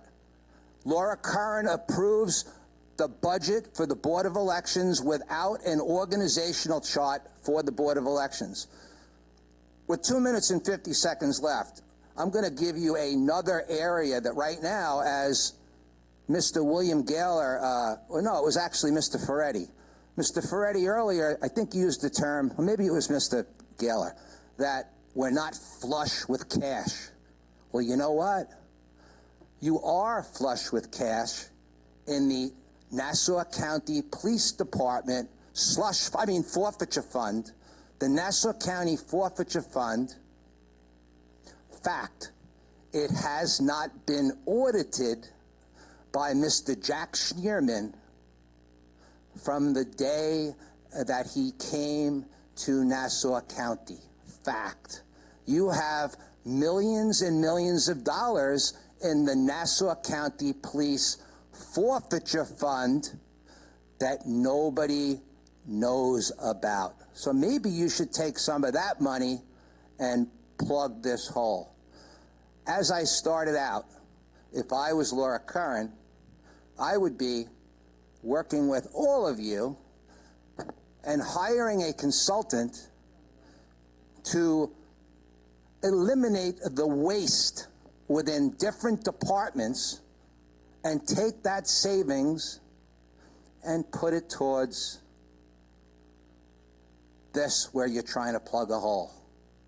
And by the way, the Nassau County forfeiture topic that I just brought up, I just got confirmation back from the Inspector General of Nassau County that she will be taking a look at that. And I urge you all to take a look at it because the authorities are also going to be looking at it.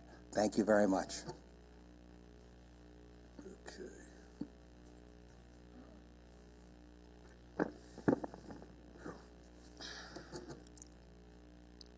Meta J. Mariday. First of all, I am in support of the legislation, not necessarily as it stands. I think someone mentioned earlier to, I believe, the minority leader to ask the senior in his district or ask the veteran in his district how they feel about this situation.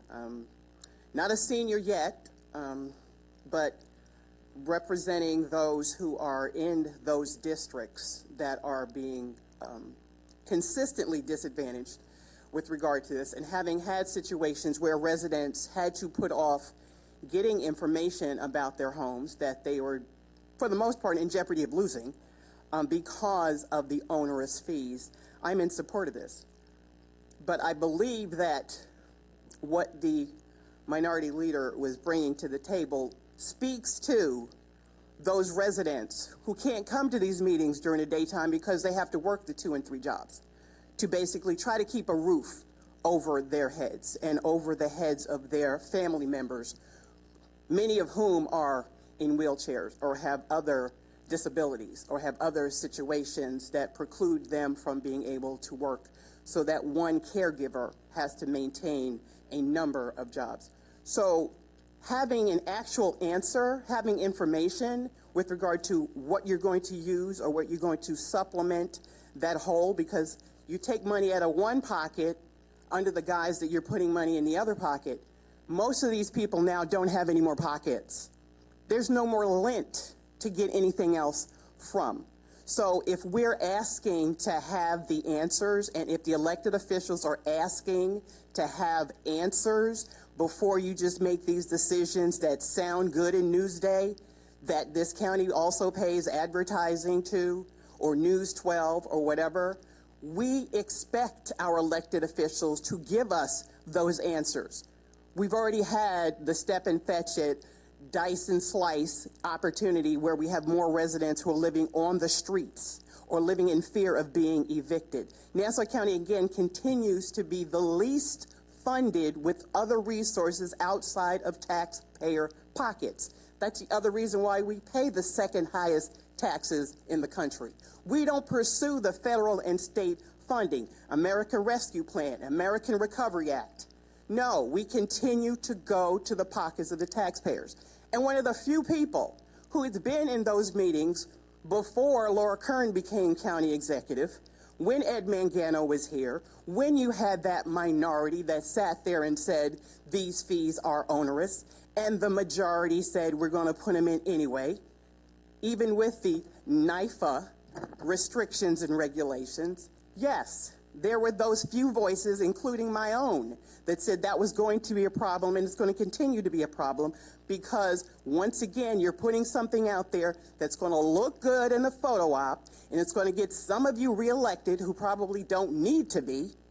But once it's over and the smoke clears and the balloons are popped and the champagne is going flat, we, the taxpayers, are going to be the ones, once again, who are suffering with the lack of services. As the previous speaker said, you got a whole lot of departments that are flush with cash, also flush with relatives, political appointees, and those who can't get reelected, who are getting nice salaries. You made a political decision, not a practical decision, to divide the Office of Minority Affairs into distinctive departments that still have yet generated over 3%, even 3%. The state requirement is 5%. You don't have minority businesses in Nassau County that have 3% collectively of the $1 billion in contract opportunities. Forget the lack of respect and resources for service-disabled veterans, for jobs, and for housing. But now you're going to add an advisory council for those with disabilities to provide what?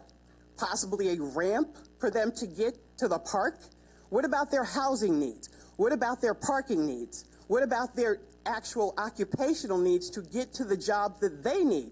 All of them are not on support services. Many of them still work, and they're very productive residents in this community. So yes, I support the legislation, but get it right. For goodness sake, for these young people that are sitting here, but the seniors whose shoulders we stand on, we have an opportunity and a responsibility to get it right. Thank you. Okay, we have a legislator Ferretti.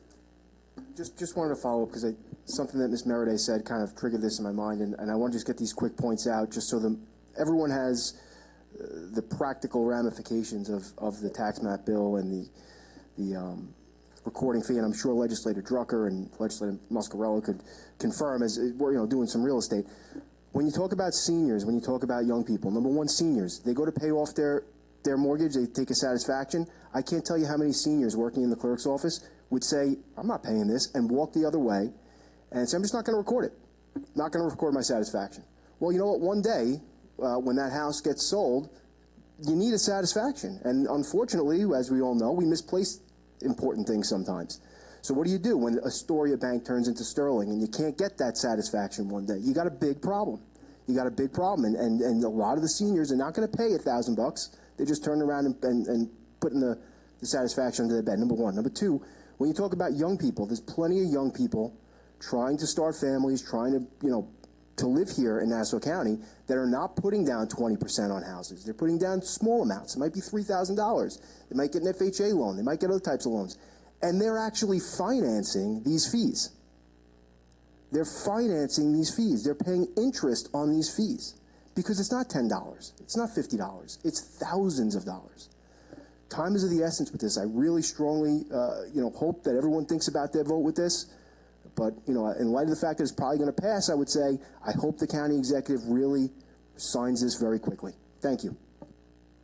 Okay, motion by Legislator Ford to close the hearing, second by Legislator Walker. All in favor of closing the hearing signify by saying aye. Aye. Those opposed, the hearing is closed. I will accept a motion to suspend the rules. Moved by Legislator Rhodes. Anyone want a second? Legislator Kennedy? All right, we have a motion and a second. Before we vote on it, I'll just remind you of one thing. If you're going to insist on these procedural rules, in less than an hour, we will be passing the entire tax roll of Nassau County by emergency. So we can insist on these rules if we want. You have that right as a legislator, but I'd urge you to vote for the motion to suspend the rules. All in favor of suspending the rules signify by saying aye. Aye. Those opposed? Okay. And abstentions.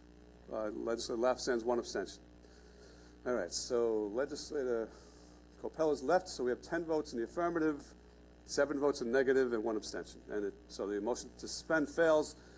I am not going to call the vote on these items. I will leave the meeting in recess, and we will be back. Oh, yes. Yeah. Well, was they here the whole time? No. Thankfully, they didn't hear the whole fight. No, they did not. Good evening, everybody, and I just want to take some time out so that we can extend a warm welcome to Cub Scout Pack 51 from Long Beach. Tonight they are earning a badge for, I guess, involvement in government, and I hope the Cub Master, Pat McGuire, will correct me if I'm wrong. But they are here with their parents, as well as I said, Cub Scout Master Patrick McGuire and Michelle Kenahan.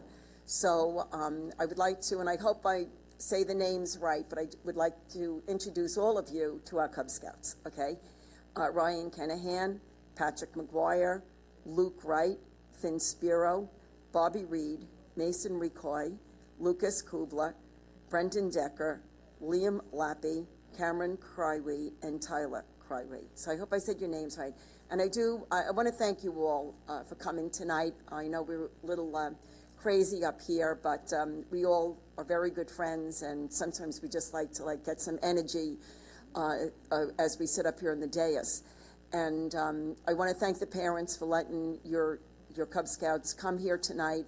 It's very important that they see government in action and understand some of the issues that we face and that we decide upon and we vote upon. And but before I stop, I just want to ask everybody to please join me in wishing Mason Recoy a very, very happy birthday, because today is his birthday. And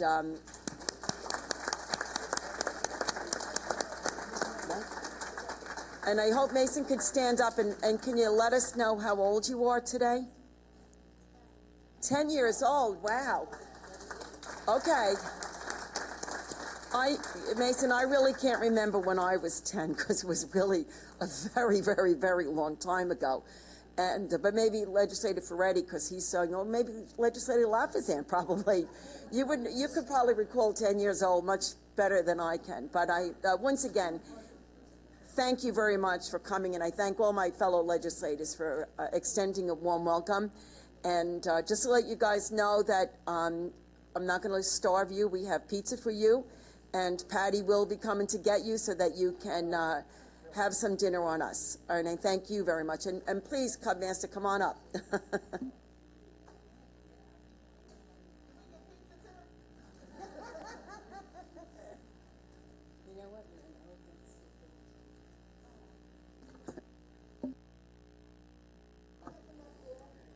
Yeah, Legislator Ford and other members of the legislature, we'd like to thank you for taking time to greet our scouts. They're here today working on their Building a Better World adventure, where they're learning about the legislative process. And I thought it was very good how you guys disagreed, but you did it gracefully. And that's a great lesson for our scouts. Thank you. Pat, I just want to let you know, we're just chuckling because if you had come here a little bit earlier, you probably wouldn't be saying this. But I think that it is important that even when you heard us, we may have our disagreements, and we have different ideas, we have different thoughts, and I think that we hope to demonstrate to our young Cub Scouts, who are our future leaders, that you don't always have to think alike. Everybody can have their own opinion, but it's important that we listen to the other people's opinions and we respect what they have to say. And I think that really is the basis of how a good government can work. So I hope you take that away and you understand that there are times that's why, if everybody thought the same way, what a boring world it would be. So I do truly like all these different thoughts because it's just very creative and very dynamic. So, but thank you very much for coming, all right? And I really appreciate all that you do. The parents, I know that it's a great commitment for your children to be in scouting, and for all you scouts, God bless you. I think it's a wonderful organization, and I can't wait, someday to come to when you're an Eagle Scout. All right, thank you. Good night.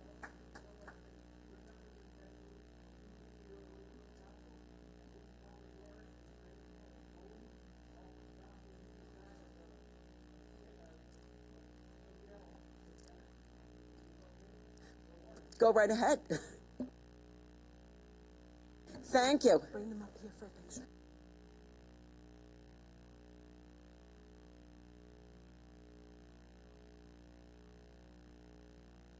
Okay, come on up. We're going to have you. Where do you want them, Mariel? Okay, here you go. Yeah. Okay, that's perfectly fine. Thank you. Thanks for your consideration. But it's good that it's good that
I'd ask all legislators to return to their seats. All to return.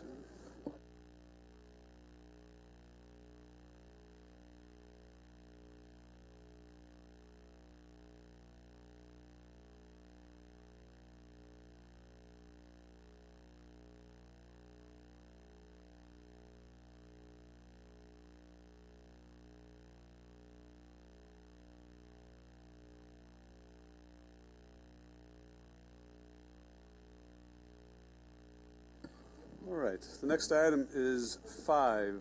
It's a hearing on a proposed local law to amend the Administrative Code of Nassau County in relation to the prohibition of discriminatory anti-competitive business practices by companies that participate in boycott, divest, sanctions activities. Legislator Rhodes makes a motion to open the hearing, seconded by Legislator Birnbaum. All in favor of opening the hearing, signify by saying aye. Aye. Aye. Those opposed? Hearing's open. You want to say a word or two? So it never works out to be just two. In 2016, this legislature became the first county in the entire country that passed the law prohibiting businesses that have a contract with the county from participating in boycott, divest, sanction, or BDS activities. BDS is a political movement designed to inflict economic damage upon Israel through a boycott of its goods and services. We realized, obviously, during the Ben and Jerry's controversy this past summer, that there was a loophole in that law that products can still be provided on county property by our vendors from companies that actually engage in BDS activities. And so this legislation prohibits a business with a county contract from selling or distributing products procured or provided by a company that participates in BDS activities on county property. How was that? Very good. Thank you. Legislator Drucker. I just want to say I commend the majority for this bill, and I wholeheartedly support it. Okay, great. Any other debate or discussion? Any public comments? Hearing none. Motion to close the hearing by Legislator Drucker, seconded by Legislator Lafazan. All in favor of closing the hearing signify by saying. I heard. I see. He was waving his hand. Josh. Okay, yeah, so Legislator Lafayette seconds the motion to close the hearing. All in favor of closing the hearing signify by saying aye. Aye. Those opposed? Hearing is closed. We move to the item 10, which is a vote on the local law to amend the Administrative Code of Nassau County in relation to the prohibition of discriminatory anti-competitive business practices by companies that participate in boycott, divest, sanctions activities. Moved by Legislator Rhodes, seconded by Legislator Ford. Any further debate or discussion? Hearing none, all in favor signify by saying aye. Those opposed? Carries unanimously. Okay, so it carries. Howard's not here, so it's 17-0-1. Okay. Yeah, Josh and Vin are on remote.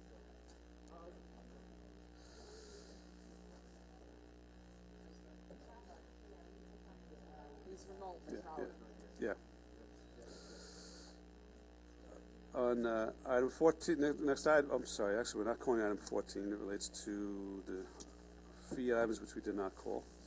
So we're moving on to item 19. It's an ordinance supplemental to the annual appropriation ordinance in connection with the Office of Management and Budget, moved by Minority Leader Abrahams, seconded by Legislator DeRiggi Witten. I see Sean Sally. Sean, you want to come up? This is the direct payment.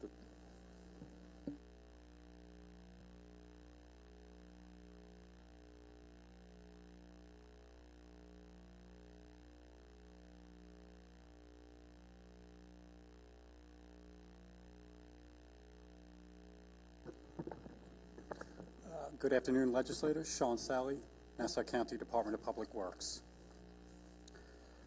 Presiding officer, would you like me to redo or input the introduction into the record, or should we go to questions? I don't think you have to go through the full presentation, but there was obviously some correspondence back and forth. Maybe you could start off with that. Sure. Okay, I'll just read into the record the brief introduction and then go into the back and forth. The administration has refined its plan from the version presented back in May, which provides much-needed economic relief now to owner and renter households. Nearly 85% of all households in Nassau County may qualify for this program. Nearly 2/3 of all households in Nassau will fall under presumptive eligibility. Those are households with incomes of up to 130% of AMI, or $168,900. Households earning between $168,901 and $500,000 will be required to document direct economic harm. The second category includes up to an additional 100,000 households. The proposed program was developed with the goal of accepting, reviewing, and issuing cash assistance to eligible households as expediently and efficiently as possible. The proposed program will be continuously evaluated to ensure these goals are being met in accordance with all available ARP program guidance. It is important to note that nearly 42,000 households will receive checks without the need to apply to the county. The county's database of Senior Enhanced Star, Limited Income and Disability, or LID, and senior tax exemptions will be used to create the first tranche of cash relief checks. The definition of household is generally uniform across agencies.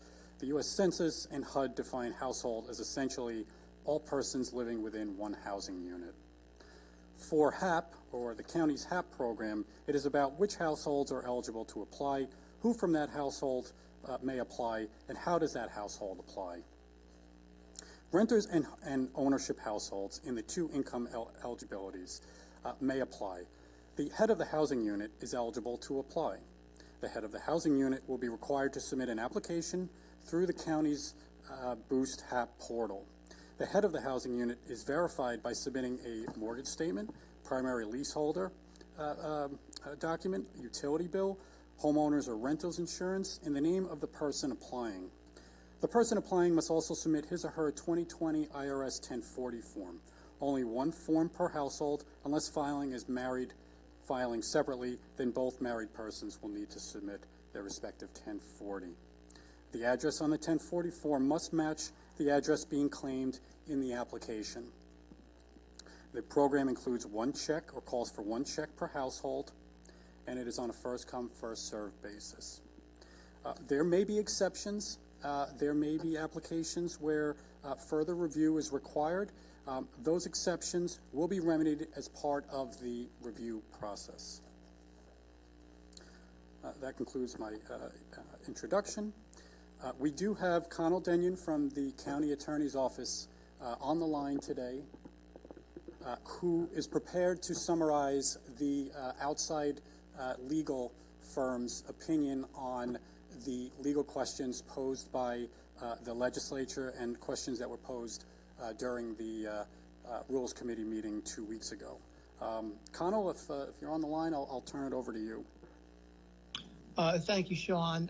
Connell Denyon, County Attorney's Office. As Sean said, in response to a request from the legislature, the acting county attorney has received an opinion upon request from a law firm, Barnes & Thornburg, who has been retained to provide responses to a series of questions regarding the legality of the Household Assistance Program under the ARPA and the interim final rule.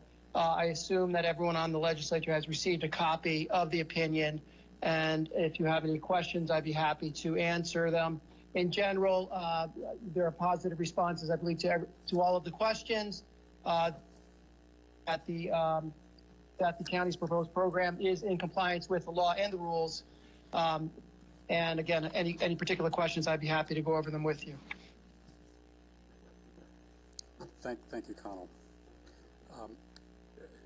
Some of the overarching questions, aside from those that were strictly pertaining to legal issues and questions, that came up during the hearing 2 weeks ago, I'm prepared to answer them, and again, please, if there's, if I'm sort of leaving something out, please just let me know. But there are questions that came up about the ability for the county to process these applications in a timely manner and basically manage this type of program.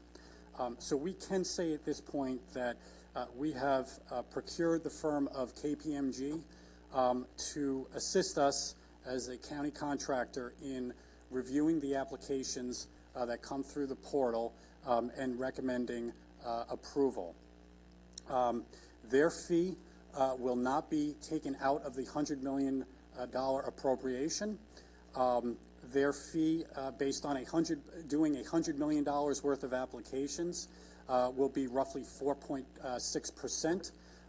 That's generally within the acceptable administrative fee percentages for these types of programs, certainly below the 10% cap that we often see, and certainly below the 5% that we see on FEMA grants, separate program or separate agency, but to get a sense of where we are in terms of the resource load.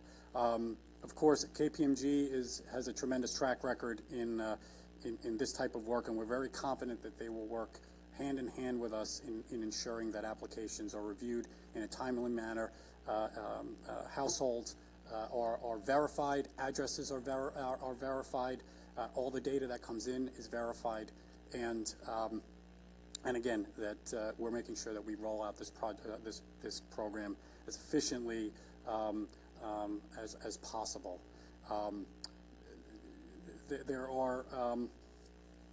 There were other questions that came up. Again, the legal questions I'll leave to Connell to bring up. I'm just skimming through my notes here. If there are any other questions. In terms of households, right? This is meant to be a one check per household program, right? We're trying to get that money in the hands of households as quickly as possible. So there will be a multitude of scenarios of household configurations, familial configurations. Ultimately, though, it all boils down to one applicant from that household applying. That household, we're asking for that applicant to be the head of the housing unit. And again, how that is verified is by that applicant submitting proof of mortgage statement or a lease with the name of that applicant on that document, a renter's or homeowner's insurance. Again, so we can verify that person is head of the housing unit. So again, it's another data point for us. The address on those bills will need to match up with the address on the 1040, and the address that the person is applying for. So it's another data point to determine, to validate that it is in fact an acceptable application. We've been working with the controller very closely. Of course, they'll need to approve the payments, or they audit, they review before those checks can be cashed. We've been working with them, hand in hand to develop a strategy to make that happen as quickly as possible. As far as how checks will be issued, it's not going to be every time we get an application we zap a request to the controller to approve. We'll need to batch applications. And again, this is from an efficiency standpoint. We expect the curve of applications to be front-loaded, of course. So those batches will be frequent in the first. We expect a couple of weeks of this program. We also have an outside vendor working with the treasurer, who will be responsible for issuing the checks. So again, we're not issuing checks in-house. That will be done by an outside contractor. So again, it's a big program, but it's a program that we feel confident that we can roll out seamlessly and help the residents of the county. Okay, I think we'll have a bunch of questions, but I'm going to go to the process itself. The process by which people submit their applications, for another way of putting it. You mentioned a portal. Tell me what happens when someone submits a tax return. Who is that going to go to? What county agencies are going to deal with that paperwork? Right. So when the applicant submits the application, which would include the 1040, that would be through an online portal. Right. So that information will come in to what we call the back end. And again, the portal is being developed in-house by our IT professionals. KPMG will have a direct portal, direct link into the portal to start reviewing that information.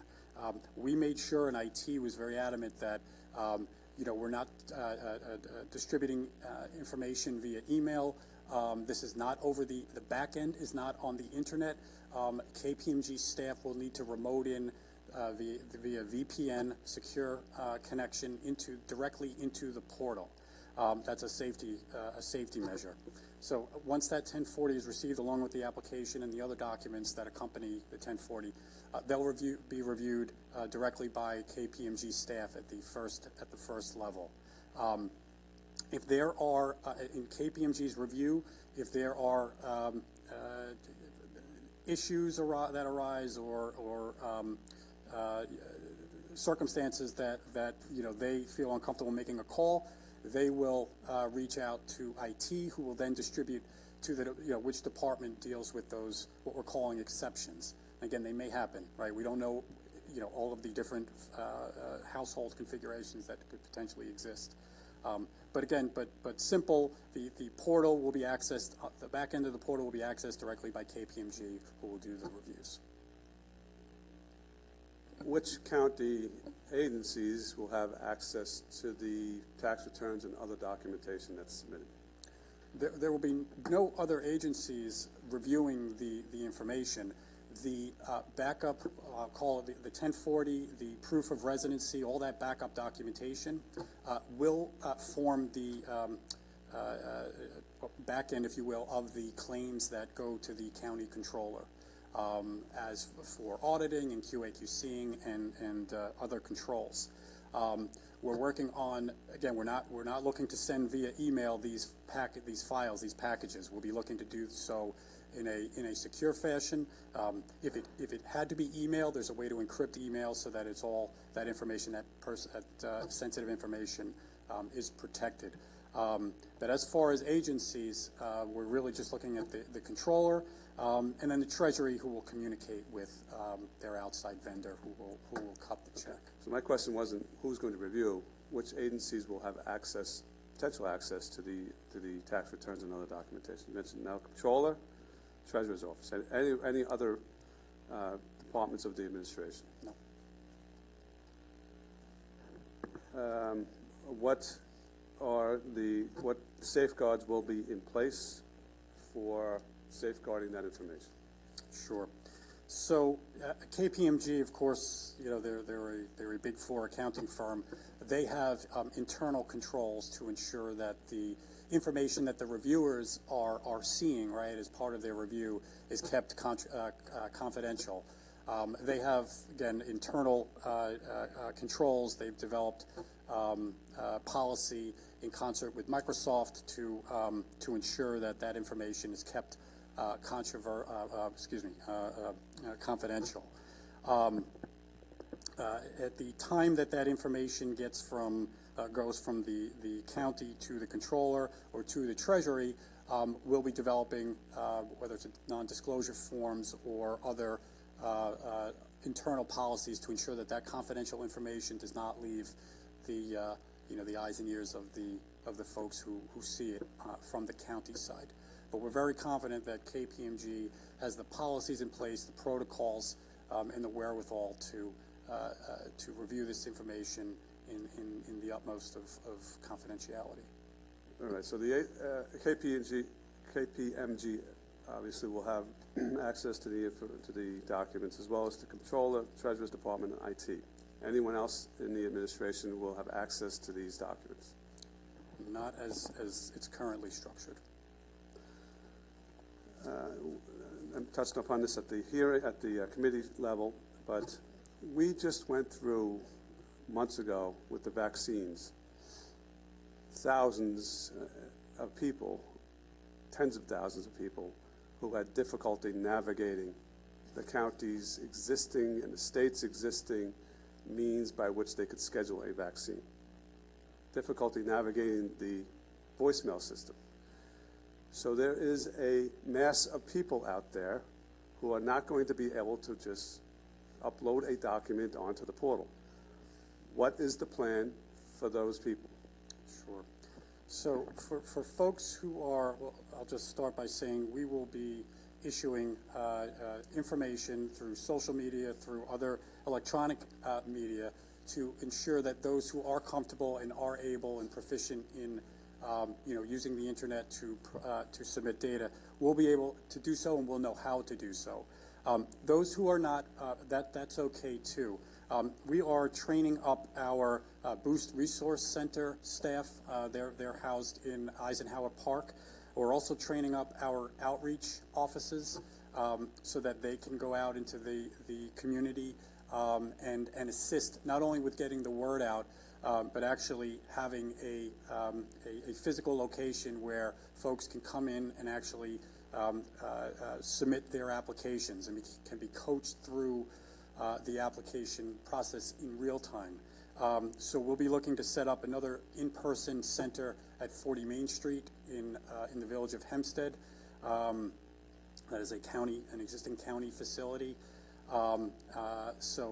Again, there will be at least 2 locations where you can walk in person and get assistance with applying through the portal. And in addition to that, our outreach offices will make sure that they get the word out about how to apply if, again, you're uncomfortable or unsure how to do it online. You know where to go to be able to submit that application and get the help you need. Tell me about this Boost Nest or resource staff. How many people are we talking about? So we currently have 7 staffers at the resource center.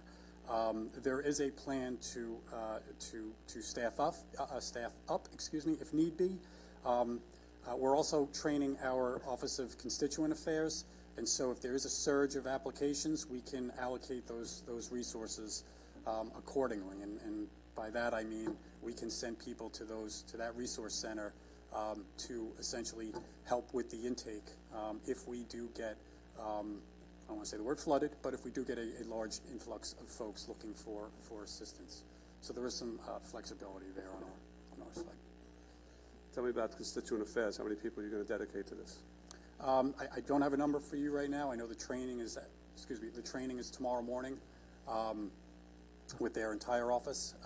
So I don't have apologize, I don't have a number for you right now, but we can certainly get that to you.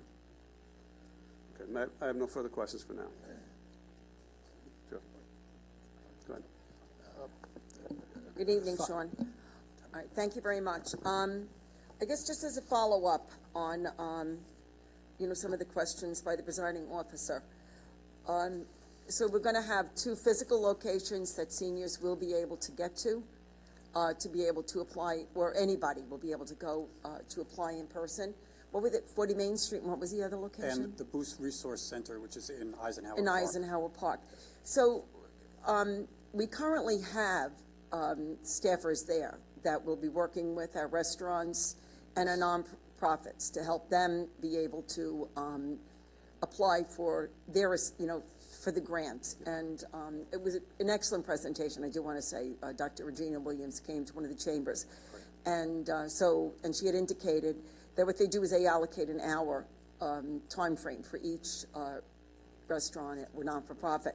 So if you have 7 people and you have all these businesses coming down, how are they going to then be able to handle if all of a sudden you get, because, you have, if it's 42,000 residents that are on Enhanced Star, right. So I guess the rest of the other $85 million would go toward, could be allocated to 226,000 people. I think that's what my calculations, yes, but don't hold me to. Yep. So what would happen if, because we're like limited, we seem to only have the centers open during the workday, not at night. But if it's an hour per person or per entity, whatever it is, how are we going to be able to process all of that? I mean, a lot of people will be online, but you will also have a lot of people that may not. They may want to go to the center or to 40 Main Street. Sure. Are we comfortable that we'll be able to handle these people in a timely fashion? Yes, I think we can. I think we'll be able to allocate and redistribute resources to those centers, whether it's 40 Main, whether it's the Eisenhower Center, in order to handle these surges or these peak times that may occur. I think it's important that not to put HAP over the other boost resource programs, right? We don't want to compete against ourselves. But I think that we do have, and we will have, after we've trained our staff, significant forces to be able to handle the influx. Right, because when you talk about 7 staffers that could handle, like, say, 35,000 businesses. So, what if 100,000 people decide they want to make reservations and go down and have it put in? Maybe they feel that it would be better if they met in person or something. Or they couldn't, like, as the presiding officer said, sometimes they get confused trying to go through some of the applications that they may feel that it's daunting. So I just don't want it so that we're giving these people this money, we're going to give them this opportunity, and then it becomes a source of frustration for them.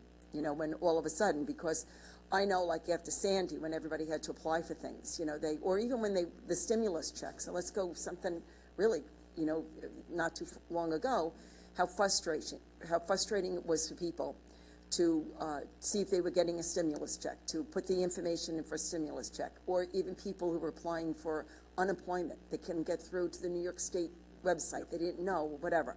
So I just want to, if, passing this, we need to make sure that we're not adding a stress factor in their lives, because it's, we have now made it so that it's very important that these people get this money.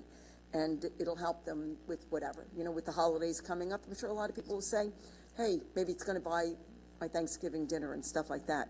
So I'm just concerned about the number of personnel that we have at these sites, and whether or not we should even expand it or try to get them into some of the other areas too, so people don't have to travel as far. Aside from that, I just am concerned. I'm sorry, I'm going to jump around a bit, but even with the seniors, that they are enhanced star. I know that they always fall for scams. Okay, and are we going to let and if we mail the checks out, they may not realize that these checks. I mean, people who got the stimulus checks, remember, they threw them away because they didn't realize that it was for real. How are we going to make sure that we don't have seniors or anybody who is in that 42,000 number, that they don't mistake it for something else? And then, because what happens if somebody claims they never got the check? How long would it take to get a replacement? So I think that's a very good point, and I think through our outreach offices, we can put that word on the street, essentially, that this program is launching. There are you may be receiving checks or a check if you do receive one of these benefits, STAR, LID, so that it doesn't come as a surprise when the check does arrive. So I think some advance notification on our part to seniors will I think help with that. And we also need to do a public outreach about scams, because I can almost imagine somebody calling up saying, "Hi, I'm with the county, and with your $375, if you send me your information, I will get, if you give me your social security number and whatever," because they do this. I mean, it's everywhere. I mean, so we need to make sure that we don't give an opportunity for anybody to be scammed by this, thinking that that if they give their social security, whatever it is, that they can help. I just want to make sure, because I don't want to hear. I really don't want that type of story to come back. Understood. Now, KPMG, all right, their purpose is that on the Boost NASA portal, everybody's going, once they do that, they're going to send their information in, and KPMG is going to review that information? They are acting on well, as an extension of the county, in this case, in the capacity of reviewer. So they are able to staff up. They have the controls and the protocols in place to review these applications against the program requirements. All right, because I guess when you say 4.6%, 100 million is $4.6 million we're going to be paying them, correct? If we expend the full 100 million, right? We get applications in, we expend exactly. That's and are we going to require them to have dedicated employees?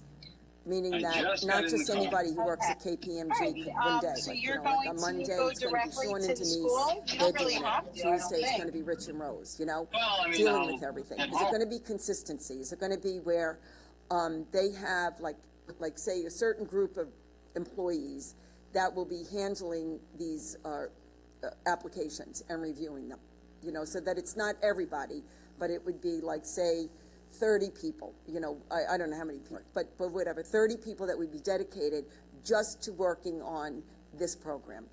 So we know that, you know, in terms of the frequency or the rate at which applications come in, they will staff up and down to meet that demand, right? We don't want to pay people to just sit around and hope an application comes through the portal. So or the other way around. So we will know the names of they're going to give us their pool of employees and staffers who are going to be assigned to this assignment. So it might be a list of 100, but at any given time, you know, it'll be. Okay. But we'll know who those people are, or that universe of staffers. So we know. And will they have dedicated numbers, direct numbers? Because sometimes the people will call, they want to follow up, they want to know the status or whatever. Did they get the application? Will there be dedicated numbers so residents can call them? Yes, they will not be able to. We will not patch them directly into KPMG. They will come to the county. Those questions. Then the legislators. We will manage. Will the legislators have a liaison over there so that if I have a question on behalf of one of my residents, I'll be able to call over and. You know, and we'll let, you know, the one thing that I like about, even with the Boost NASA, with the, you know, with the business type, is that the staffer stays with the application. Right. So it's consistent all the way through. I'm hoping that maybe there's a way that we can sort of carry that through for them. And that's a good point. We've seen other programs, non-county programs, that have, where you see the switching of case managers, and that's a concern. And it does, and it creates a lot of confusion and unnecessary, you know, like they have to keep sending in the information, you know, so, the controller, when you say the batch, I mean, does he have enough staff to be able to go through all these applications? Because we're talking like 42,000 on enhanced, right? And then if you have 226,000 other people, how long is that going to take? Because he also has other jobs to do. I mean, I don't think he sits around doing nothing. Well, their claims review staff has, I mean, they'll be, I don't fully understand their you know, the ins and outs, but they basically sample a number of applications per batch. Okay. So, and they're doing that now for us for the 42,000. Okay. So I think they'll, you know, this is sort of a test, not a test case, but they're getting up to speed on what the information, the data is going to look like that they need to sample and audit. And they're doing that now, so we haven't heard of any. You know, they've been very cooperative, very helpful. Okay, I just want to make sure that there were enough personnel there. So my last issue then would be the households. I know that as we define it as all persons living in one unit. So of course, if it's a two-family house, it's 2 units or whatever. Correct. And that, I guess, the head of the household. So would have to then show some sort of identification to show that they are, like a 1040, I guess, it would be the head of the household on the form, right? But, you know, I just thought this program, you know, wasn't really just geared for homeowners, but it was also for residents in Nassau County that basically suffered some sort of hardship during as a result of the pandemic, you know, and that, you know, you may have like somebody who, you know, and I know that maybe we can't recognize illegal apartments, but they're there. You know, you have people that are in great need, and so they may be renting a room in a house with head of a household that will get that money because they're entitled to it. So how do we work around that? Like, you can have people who file, you know, for their taxes and whatever, and, you know, so maybe they happen to be living in this house, you know, trying to make ends meet. And, you know, for me, I would think that, you know, if they're like maybe making less than $40,000 a year, they don't own a home because they can't afford to. But how do we reach them with this? Or are we not allowed to reach them?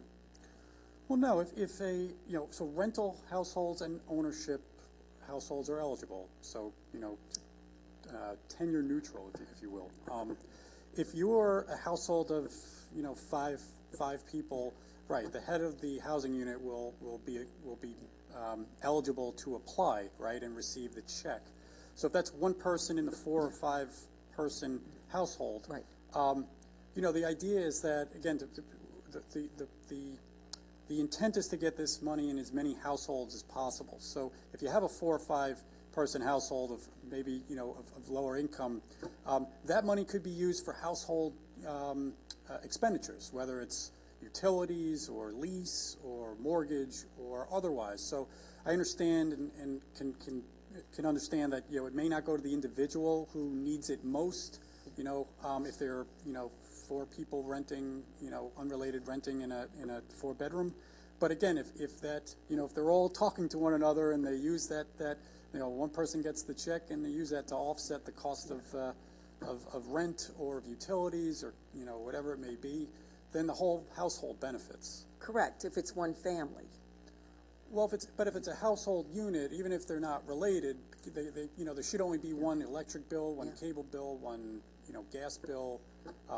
So if they're you know, living together and they talk to one another, they could be able to work out it, you know, where that $375 is benefiting all of them by way of offsetting a utility bill or a lease payment. Okay. All right, I understand. I don't necessarily agree with that, but thank you. Legislator Walker, then Legislator Millet, then Legislator Ferretti. I'm going to, well, kind of back up to what Denise was just speaking about. In my district, there are many, many homes, and they are illegal apartments. There's very few, unless they're very old homes, they're not 2-family homes. There are legal mother and daughters, so I would, if it's a legal mother and daughter, would each of those entities be able to apply? Each of those, because that's illegal. So right, so it's based on the county's assessment record. So if the housing unit or the address, I should say, the parcel is categorized as a 2-family or a 3-family or multiple family, then in that case, all of those units would be eligible to receive one check. I'm not sure how a mother-daughter accessory apartment is classified by assessment, whether it's just a single family or it does account for the accessory. I think in the county records, because I know young people have sometimes bought a home that was a mother-daughter, buying it thinking it was a 2-family because that's how it was listed in the county, but it really wasn't a 2-family, it was a mother-daughter, and then they rent it out to someone else, and then someone complains, and now they have to get rid of that, you know, that renter or whatever, you know, have that renter move or whatever. But there are also many homes that you have an absentee landlord, and you have 2, 3 families living in those homes. Many of them who would, as Denise said, would really, you know, they really need this $375. Now, that absentee landlord could also own, which many of them do, own 5 and 6 homes. So now, obviously, if the absentee landlord applies for all his homes that he owns, I don't know, are they going to realize that, you know, this was 22, you know, such and such street, and this was 48 such and such street, that it's the same person because his documentation would be the same, but he does have all these different homes. And I mean, I don't want to make it sound like every landlord isn't so up and up, but I can't imagine that landlord saying, like, and I got all these I got 5 checks for $375, and I'm gonna share that with all of you. You know, I just can't imagine that happening. Or if one of those people who live in the home apply, and you have family A, B, and C, but family B sent theirs in first, they got the $375, and, you know, it's nice to say that, and not that they're not a cohesive unit, but you know what, they got the $375. I can't imagine that it's, because many of them each probably pay a certain amount of utilities or whatever. I mean, I think and I don't think those situations are so rare. So completely understand. I think, right, if you do have, you know, multiple family units living in a single housing unit, right, there would be, you know, the program would just allow for one check. And I understand that, you know, there could be many out there, and it's not, you know, I understand how it could benefit more if it were different. But the issue or the concern about the landlord owning multiple properties, the landlords, let's say the landlord files for a property he or she owns at 1 Smith Street. When we receive that application, the landlord's tax return address is going to have to match the address that he or she is applying for, and then the proof of residence will also need to, the address on that bill will also need to line up. So if the landlord is filing, or the address that he files under, you know, he can only file under one address, right, assuming. So that will prevent that type of issue where you have the landlord claiming checks for multiple.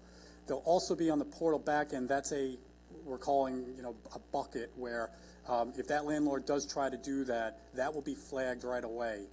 Again, we have a way to control for it given the 1040 address, but even before we start looking at the documents, that issue will be flagged in the back end of the portal, so we know, okay, here's someone who's trying to claim for more than one address. Okay, and my other issue was that, and we did touch base on it, but we have many residents who really can't even get out of their home, and they don't.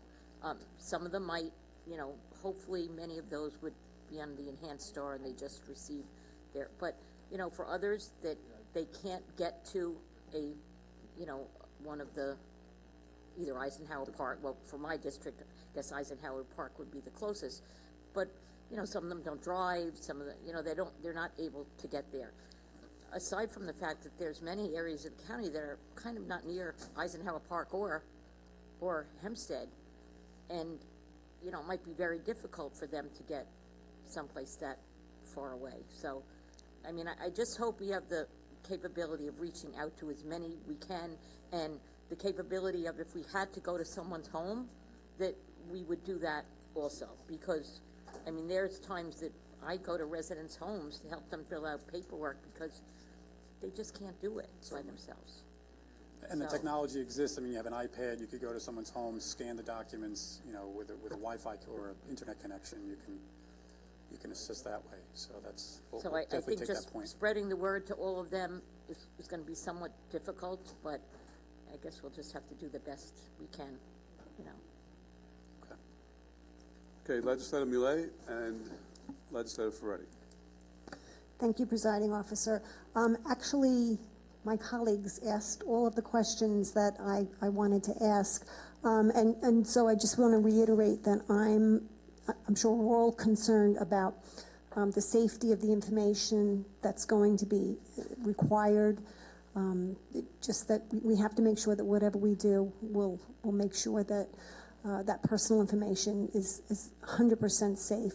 And also for our seniors and the homebound, as Legislator Walker was talking about, that we have a way of getting to them so that the people who are in greatest need of getting this help, which I fully support, that they get it. So that's it. Thank you, Legislator. Legislator Ferretti, then Legislator Rhodes. Hey, good evening. Sean, how are you? Good. Legislator, thank you. Great. I have a couple questions, kind of jumping around a little bit, so just bear with me, all right? Okay. Can you repeat the name of the vendor, KPMG. KPM like Mary? That's correct.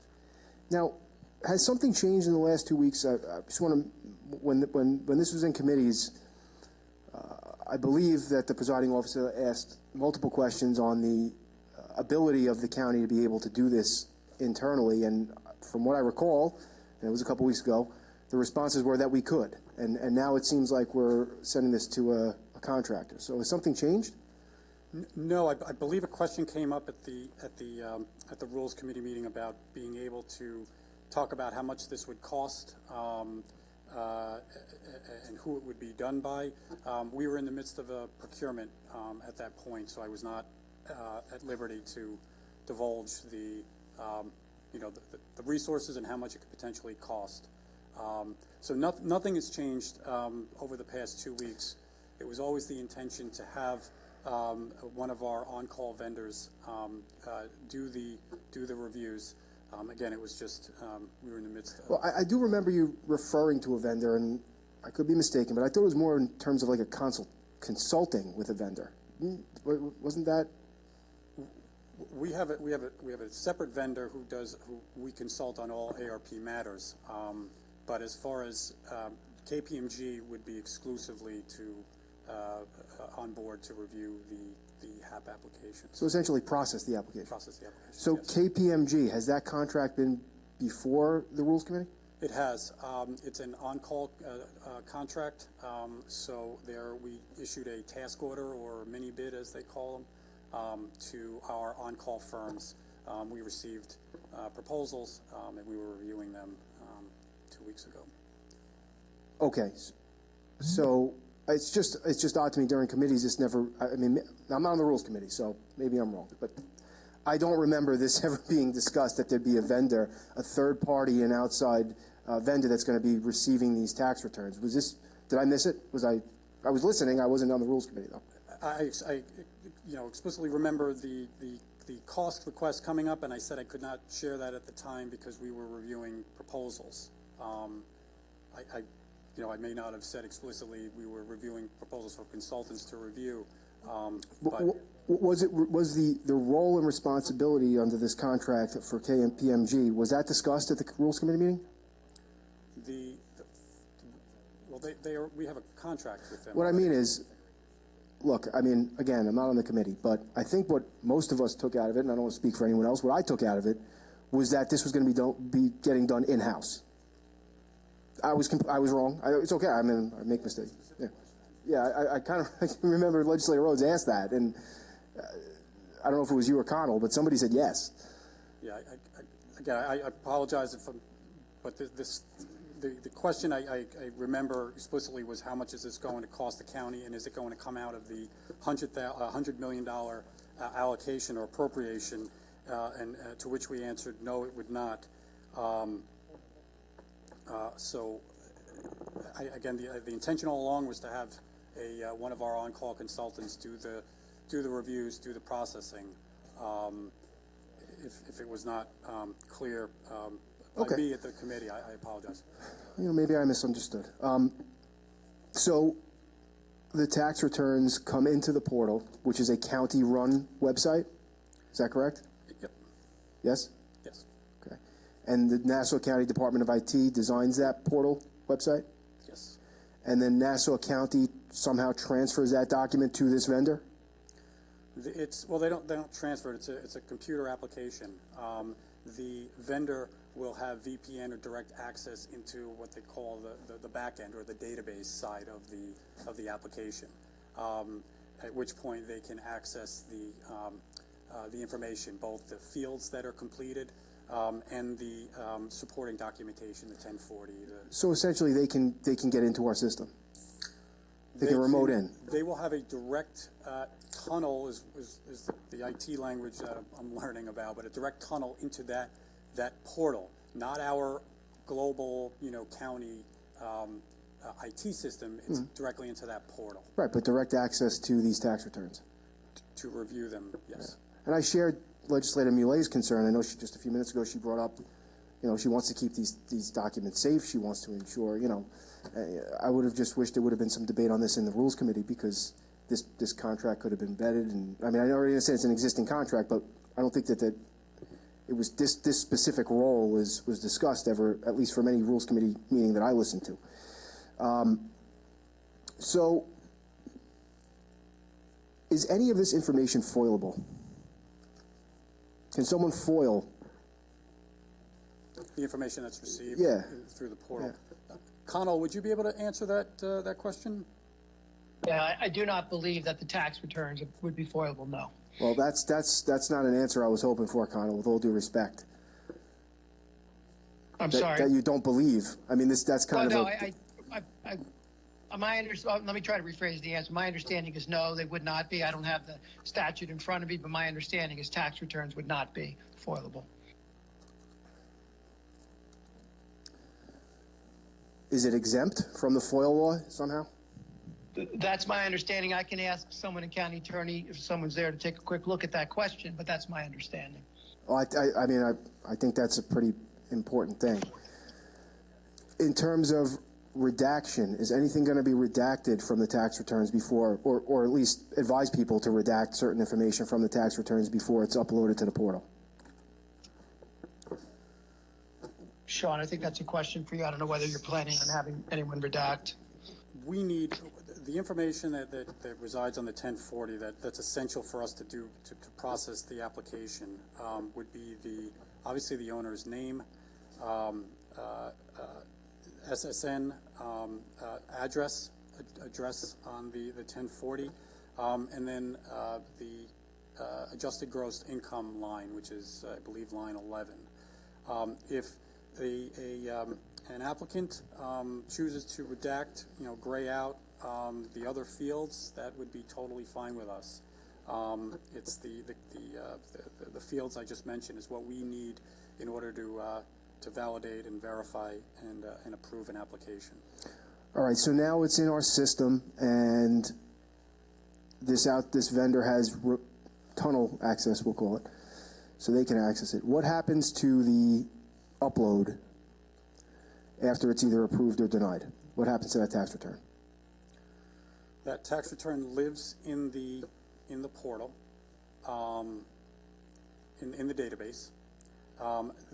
However, when we need to submit this to the controller for their review, it will need to pass through electronically. Whether that's a VPN tunnel directly from the controller into the portal, or it's done via encrypted email, we have to determine that as part of the final pieces of the program development. But sorry, that was from transferring it to the portal to the controller? To the controller for review. Right. We can't issue we can't pay until we have controller. No, I understand, but I'm talking about after the process is done. So the person's approved, the household's approved, the check is mailed, the controller's done. Yep. Finito. What happens to that file? We'll need those files stay in the portal, live in the portal. We'll need to keep those records for audits under ARPA. I don't have the exact retention period in front of me, but we'll need to maintain those records for potential future audits, reviews, etc. But they will live in that secure database that IT manages. Okay. I mean, look, I think there's going to be a lot of people that, although a lot of websites are considered secure, we always hear about, people that hack into these things and find. But two more questions, kind of different issues. Legislator Ford was discussing, or maybe it was Legislator Walker, sorry, illegal two-family houses or mother-daughters. What about a legal two-family? Would there be 2 checks to those houses? Yes. Okay. Yes. Lastly, I bring this up only because at the last meeting I brought it up, and I think it was either you or Connell said you'd get us more kind of an answer than you had. And I think it's an important question because, as Connell said at the last meeting, in the event that we do send these checks and it's determined that they're not in conformity with the guidance, they could be clawed back, and the county would be on the hook for paying back the money. So I asked this question, you said you were going to get me more information. A $375 check, which is a flat amount, right? Nobody's getting more, nobody's getting less. It's either $375 or 0. That's correct. and I believe we agreed, tell me if I'm wrong, that one of the aspects of the guidance is that the grant must be proportionate to the harm. Do we agree? The grant amount must be proportional to the economic harm, yes. Right. As a result of COVID. That's correct. Right. How can a flat amount by definition be proportionate to the amount of harm? Connell, can you assist with the proportionality question? I can, Sean. Before I get to that, I just wanted to note, Legislator Ferretti, that I've received confirmation from the County Attorney's Office that the tax returns would not be foilable. Thank you. And as to the proportionality, the opinion delivered by Barnes and Thornburg addresses that question. I don't know if you have a copy of that, or if you could turn to that question number 3.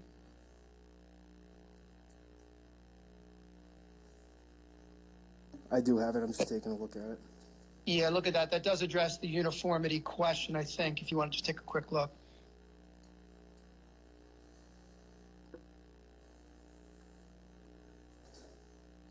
All right, so from just a really quick reading of this paragraph, they're basically saying the previous program that the federal government had, they did it. So we're doing it.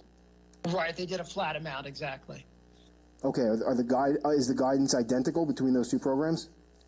What this guidance says is that we can take that program as our guidance here, in that if we're doing a cash assistance program that is no more than the amount in that prior program, the $1,400, plus if you look at sort of the same type of characteristics, being a flat program, that basically would serve as a safe harbor, that we could take comfort in the fact that we're not in excess of the prior amounts, and from the advice of the law firm, that we can also take guidance in the fact that it was a flat amount. All right. Thank you both. Oh, you're welcome. Thank you, Legislator. Legislator Rhodes. Thank you, Mr. Presiding Officer. Just to follow Legislator Ferretti's question, though, in question 3, or the answer to question 3, they compare the ARPA Economic Impact Program as a comparator, and saying that the uniform payments contemplated under the program that would apply to both individuals and households is the same as the Economic Impact Program. The Economic Impact Program gave double the funds to married couples, gave even more money if those married couples had kids. If the Federal Economic Impact Payment Program was the measuring stick, why wouldn't our program take into account the size of the family unit? I mean, it seems to be, the program that they're citing to actually seems to establish that it needs to be, you need to take into account the size of the family. So it seems to imply that a flat fee of $375 or a flat payment of $375 wouldn't meet federal guidance. I don't know. I don't know if I would take that approach. I think it's legally sufficient. I think maybe your question is more, how has the county decided to set up the program? And I think maybe Sean could address, for reasons of efficiency and getting the checks out the door. It's really a question for council. I mean, they're citing to a federal program that they're saying is a comparator, that they're saying is analogous to what we're trying to do, when it isn't. I mean, it takes into account the size of the family unit. I mean, the opinion that they've given is just wrong. Well, I think you have to take into consideration that they're doing that because that's what the interim final rule says. I mean, that the interim final rule says that you can take guidance from that program. So it's not as if they pulled it, out of nowhere. So I don't think the opinion is wrong. I think it is correct, and it is relying on the interim final rule. And I don't see a disconnect there at all. But the interim final rule says use this program as a guide. So we've taken something that takes into account family size, we've thrown out using family size as a guideline to determine the amount of payments you receive, and we've gone with a flat payment saying that it somehow meets that guidance. How? Why? Well, we can have the attorney come on from the firm if you'd like to figure out, if you'd like to talk to them and how they reach their conclusion. But I read this as perfectly reasonable and consistent with the interim final rule. I do. The 375 is proportionate. Remember, proportionality here is proportionate to the economic harm. So, what the proportionality? You're saying by a flat 375, you're saying everyone has sustained the same economic harm. How is that proportional to anything? Well, I'm sorry, go ahead. Well, for example, Connell, this program, as you have it designed, will treat an unemployed single mother of 4, right, the same as it treats a fully employed single person or couple that never lost a day's work, making nearly $170,000 a year. How is that proportional? Again, I think what you have to look at is it's proportional to the economic harm, and that amounts amounts within the safe harbor, if it, as it were, the $1,400 or the $2,800 for a married couple. The $1,400 are really a guideline to say, it's not so much that it's going to be considered disproportional, or it's going to be considered something that you'd have to look at and sort of do an individualized approach. It really is serving as a safe harbor that the 375, whether it's flat or not flat, is not of such a great amount, considering what the feds themselves distributed, that it's going to be considered disproportionate from the federal government's perspective. But again, the economic impact program provided double the amount of money if it was a married couple, and provided additional money if the family was larger, if they had kids, if they were dependents. So the program that they're using as a comparison does make a distinction with respect to the family size, whereas our program doesn't. I don't know how we can contend that that's analogous. Well, again, it's really the size of the payment that's analogous. In other words, we're staying within the $1,400, which is in effect here a ceiling. So whether or not we've used family size or had any kind of levels, I don't think is a distinction that makes really a difference here. I think it's really that the amounts are not considered disproportionate to the harm in the eyes of the federal government, which is the legal question you're asking. Well, except you're telling me that the $1,400, right, that we're in compliance because the amount of money that we're giving is less than $1,400. That's how we're in compliance with that. That's how we're in compliance with the example that's been given to us in the interim final guidance. Correct. I mean, that's the position they're taking, except that's not the question that we're asking. The question that we're asking is, how does a flat $375 payment proportional to the harm that was experienced as a result of COVID by individual families? I don't think there's a need to show that, someone, in your examples, if someone had $1,000, well, maybe to use different examples, if someone had $1,000 worth of harm or $5,000 worth of harm, I think at this level, what the feds are saying is you don't need to show that proportionality on an individualized basis, that this serves as a safe harbor, a flat amount that is under. Except the interim final rules require Nassau County to consider whether and to the extent to which households experienced a negative economic impact from the pandemic, and further requires cash transfers to be, quote, reasonably proportional, close quote, to the negative economic impact they are intended to address. I mean, that's from the guidance. I couldn't agree more, and I do think that we are complying with that guidance, and the 375 is within the safe harbor provided in the rule. That the fact that different families under different economic circumstances will each get a flat 375 does not negate the guidance whatsoever. I do believe we're still well within those contours, really. So the administration's position is that the single mom with a family of 4 that's unemployed, getting $375 is the same, experiences the same economic harm as a result of COVID as a couple that didn't lose a day of work that made $170,000 a year. That's reasonably proportional according to this administration. Well, again, I think you're asking a different question there. I think you're asking whether or not the program, is designed in the appropriate manner, which is different from are we complying with the guidance. So, I think maybe Sean could address whether or not, the program, again, there are a lot of factors that go into it, making sure that, we were able to administer the program, the efficiency, all those things that go into decisions about, how it was set up. But legally, I do believe we're on solid ground.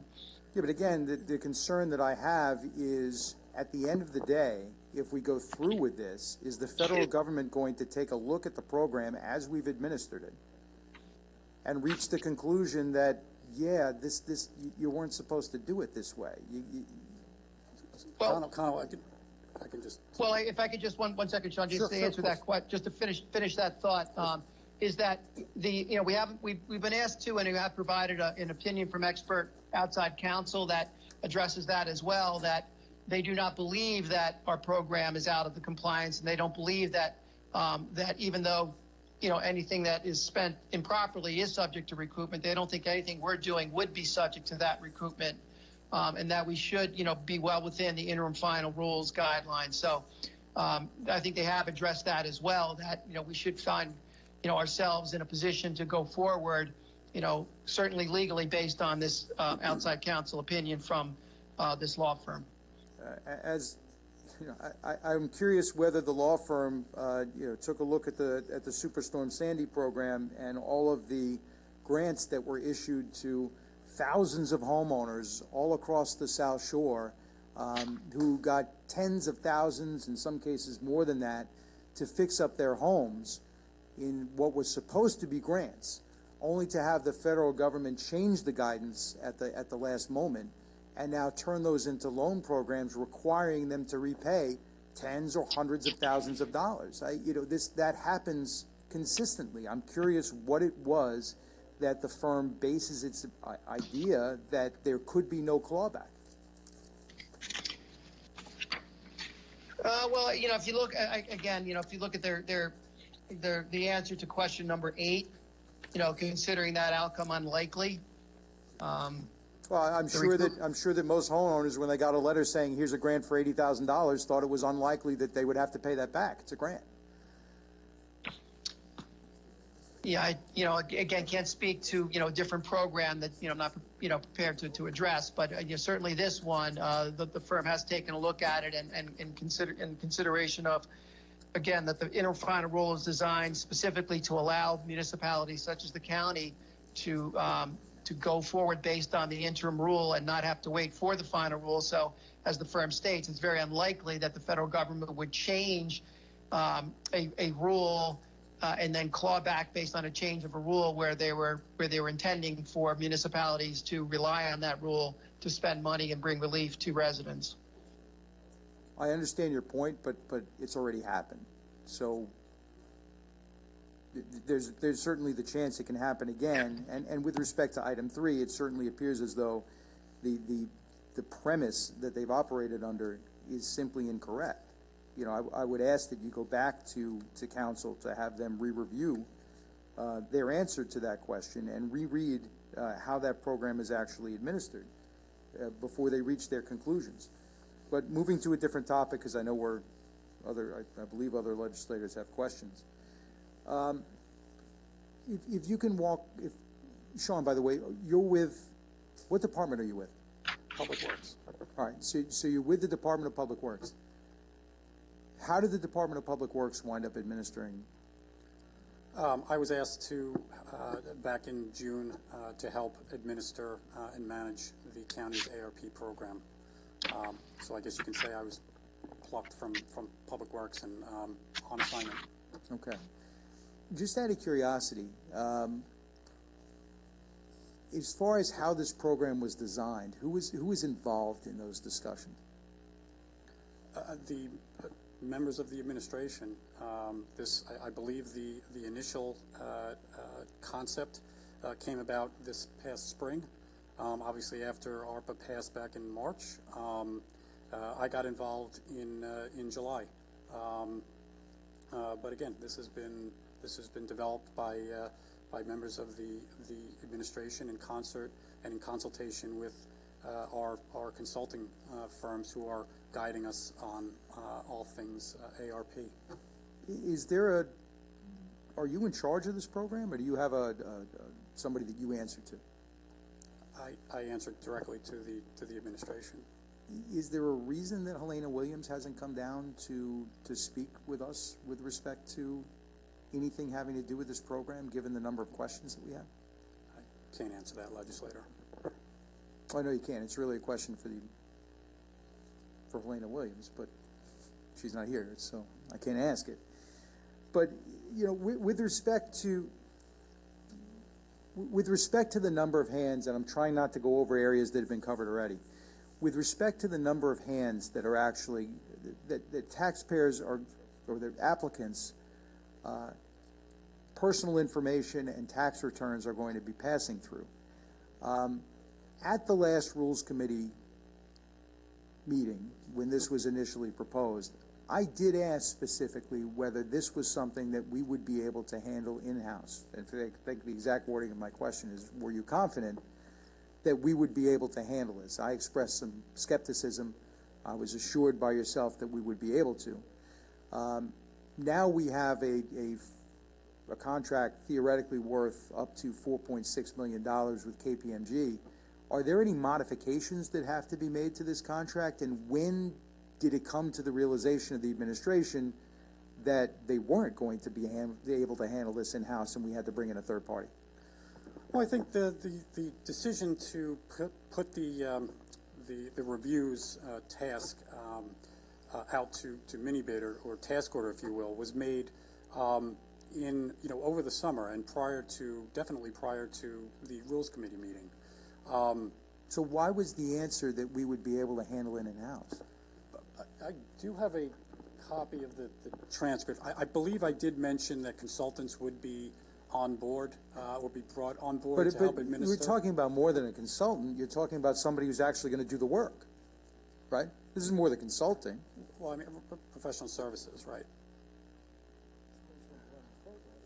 So you're bringing in somebody from the outside to actually run the program for the county at a cost of basically $4.5 million. Yes, but legislator, any major program that any municipality does, I'm sure you're aware, oftentimes relies on outside support. Because these programs do not go on forever, it's more advantageous to farm out for the period of the program, not only for resources but also for expertise. And typically that would be disclosed to the legislature when we're having hearings on the issue. Absolutely, legislator, and if I can just get a copy of I believe I mentioned consultant support. Again, it may have, I apologize if it wasn't, crystal clear. That was not my intent. But this has been the plan. But there's a difference between consulting and doing. I mean, assuming that you said we would have an outside consultant that we would be talking with, just as you did with respect to how the plan was developed.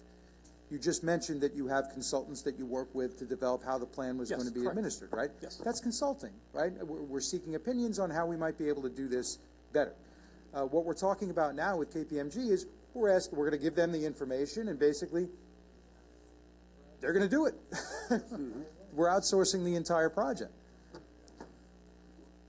We are utilizing an existing on-call contract to administer and review applications, yes. And if I use consultant too loosely, yes, I understand the point you're making, that it's they're not consulting on a program, they're doing actual reviews, and that is the intent. So if I was not clear that it's there is a consultant on board to advise, and there would also be a consultant on board to perform the reviews. I could have been more clear about that, but that's always been the intent, and there was, again, no intention to mislead or to gloss over a major component of our program. Who's actually ultimately making the final determination? Is KPMG going to be making the determination as to who is or isn't eligible? They will, unless there is an exception or a situation that a scenario that they just can't sort out. So they will ask us. They'll say, "Hey, we have John Smith. You know, he lives in this apartment. We can't identify that particular location. You know, county, do you have any other data points that can confirm that this is in fact a unit?" Those types of questions would be bounced off of the county. Now, you know, we don't need to understand or know the sensitive information of that applicant. We just need to understand the scenario so that we can point KPMG as to you know, whether there are other data points that they can utilize to evaluate the application. Well, I'm just saying name, address, social security number, and the amount that you make, your adjusted gross income. You could do a lot of damage with that information. I think in any program that involves, you know, confirming income and earnings and address, yes, there is going to be personally identifiable information conveyed. I think it's the nature of the type of program. I understand your concern about the security of the data, and it's, you know, of utmost concern to us as well. But again, I think we can do it safely. Yeah, I was going to say that may also be the reason why I think you pointed to 2 other municipalities in the entire country are doing something like this, similar to this. No one's making direct payments to entire classes of people. I mean, we're the only ones that are attempting to do that, but this is certainly a far cry from what the administration originally proposed. It's gotten a lot more complicated, right?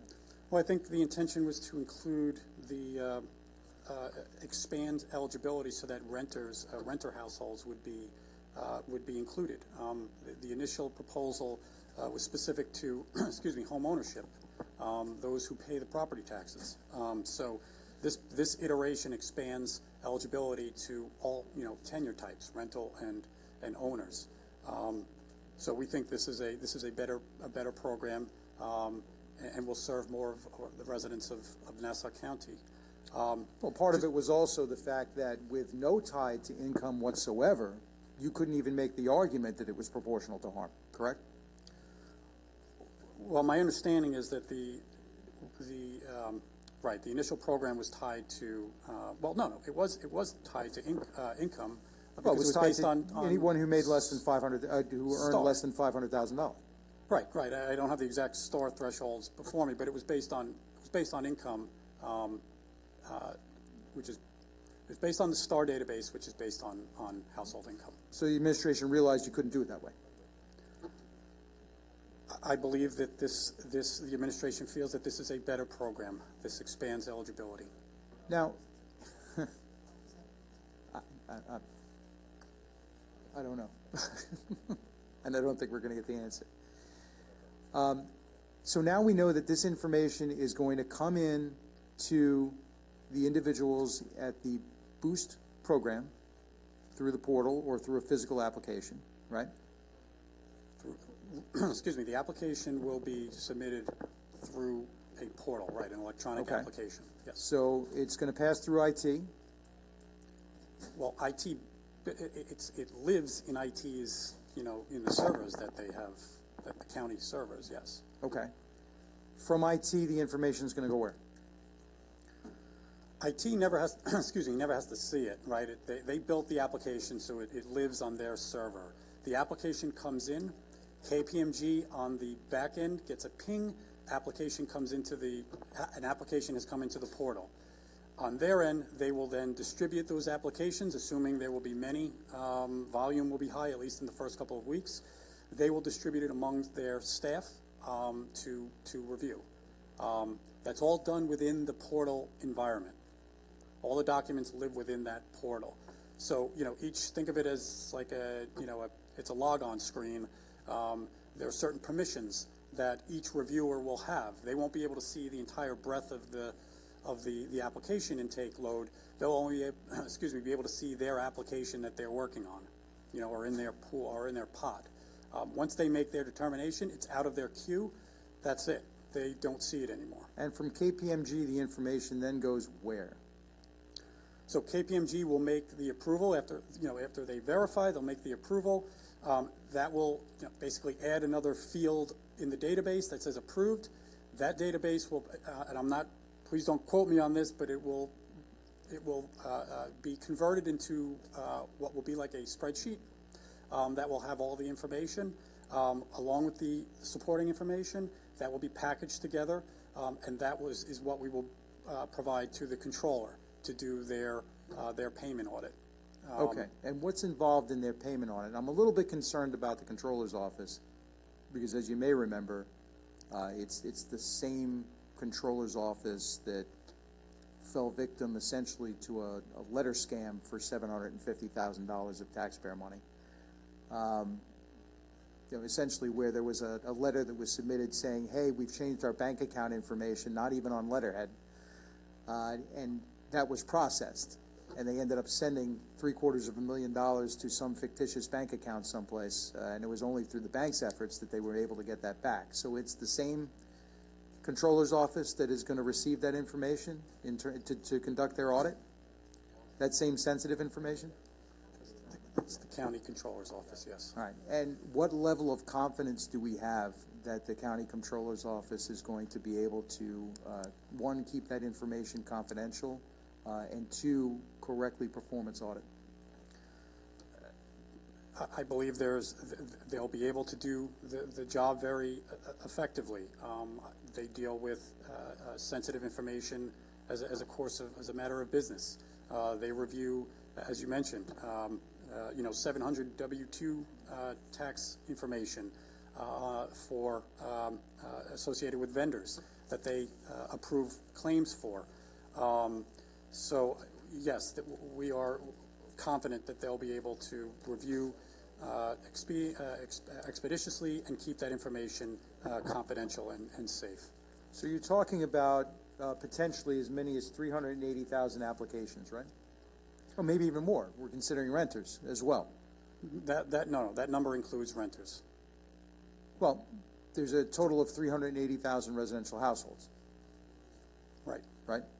And Households. you could have multiple renters at one particular household, right? Well, that number is from the census. The census has a count of households, so it does not. Well, 380,000 is from the Department of Assessment, right? But what I'm saying is the number of households that we're using to determine how big this program may be, that number of households is directly from the U.S. Census. So the census is saying there are approximately 450,000 households in Nassau County. That makes up ownership tenure and rental tenure. So 450,000 in total combined. Right, so it's not 380,000, it's 450,000. Well, so no, some of those households make above 500,000. Some of them make above 168.9 that will not be able to prove economic harm. So we built in a conservative number of all households that make under 169,000 are eligible. Above that, we had to make an estimate because we don't know if all those households will end up being eligible. And then there are households that make above 500,000, both renter, and owners.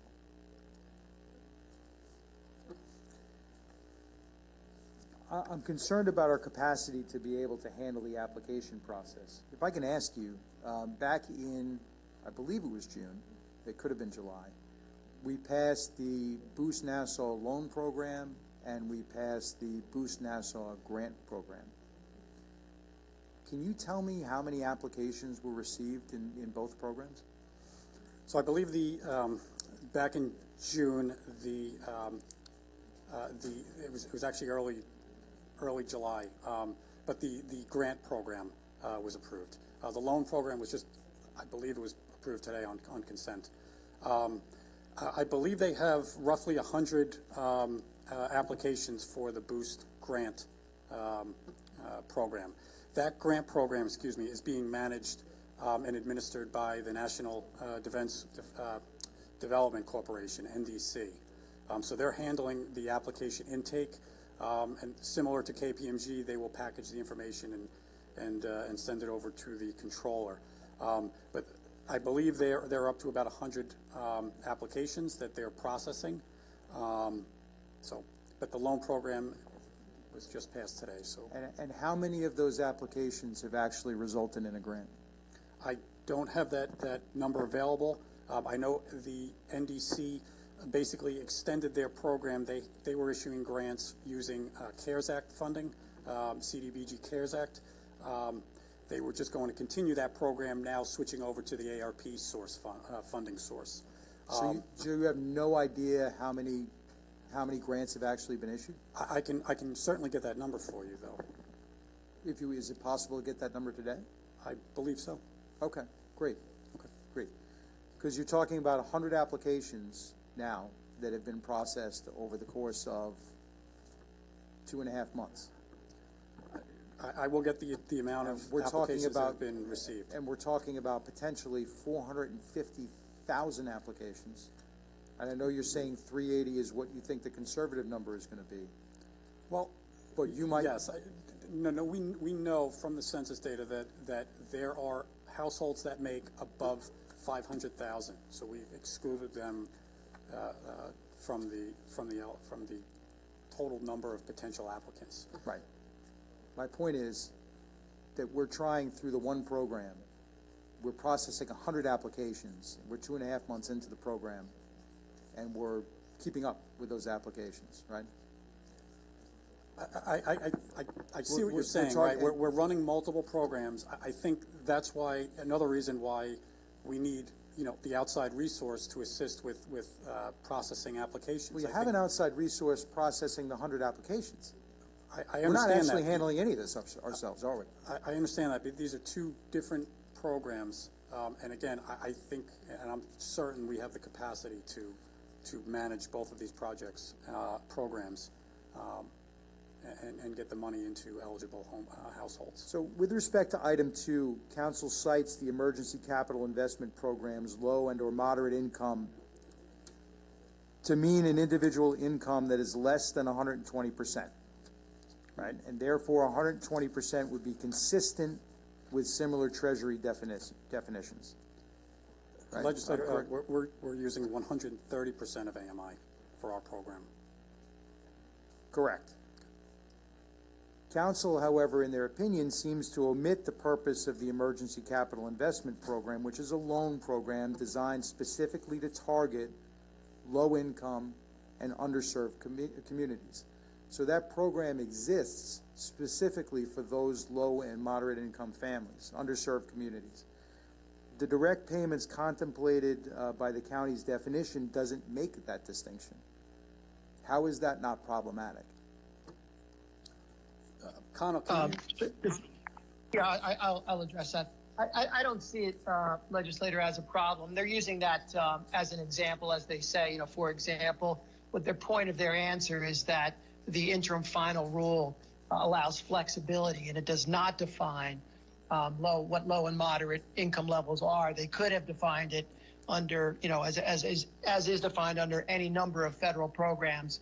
The spirit of that interim final rule is flexibility and, a speed in getting, relief to residents and businesses and nonprofits. So we think it's reasonable. The law firm agrees it is reasonable to use, something similar to what's in the example that they use, a very similar percentage, 120, 130%. Except, Connell, the problem is that the percentage isn't similar. When the federal program is using 120% of AMI of low-income communities and underserved communities, that's very different than using 130% of what is largely an affluent county, isn't it?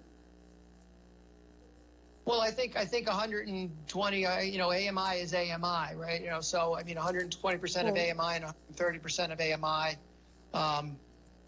it's still a percentage of AMI, and I think that's, I think the main point is that it's very close, very similar. It's you know, it's something that's greater than I'll the typical agree the line. number is similar, right? But if I did the calculation for Nassau County of only low-income and underserved communities and use that as a basis for AMI, we would wind up with a very different number. Right? If you're going to compare apples, you got to compare apples to apples. Right now, you're comparing apples to oranges. But I do believe it's still 120% of AMI, which is still the comparison of us is 130 of AMI. So I think it is an apples to apples, isn't it now? But you're basing except the numbers would work out to be different. Slightly, but right? Your AMI would no longer be 168,000. Right. Again, the point being that the federal government itself will use different percentages for different purposes, and well, they're using different percentages and different purposes because the money is supposed to be targeted to need. And this which is something that we seem to be glossing over. Well, no, this need, and this need is pandemic relief, and the pandemic relief is designed to be flexible, and therefore there are not strict percentages as there are in other programs. So again, I think that's what the takeaway really is here, is that low and moderate allows each municipality to design a program that suits local needs, and that's what we've done. We've done it based on our consultant HRNA's report on economic conditions in the county, a similar state program on affordable housing in New York State using 130% of AMI. Again, the law firm pointing to this federal program of 120%. So I think we're certainly on firm ground there, that with the flexibility. But the federal program that they use as a basis for comparison is specifically targeted to low-income and underserved communities. How can you use that as a basis for comparison when you're basing your AMI off of an entire county-wide population, which is largely an affluent population? Well, they're both right. They're both low to moderate income, right? So ARP is also talking about low to moderate. Our program goes to everybody. Anyone is eligible for it as long as they demonstrate a need, even if they make $500,000 or $499,000. Well, no, but the presumption, again, legislator, the presumption that the low to moderate applies to is only up to the 168,900, right? That's the 130%. So anything above that requires an individualized need. So low to moderate is defined as 130%, which equals 168,900. So it doesn't go up to the 500. It caps out at that 168.9. I understand what you're saying. I just don't agree. But us continuing the argument isn't helpful at this point. Right.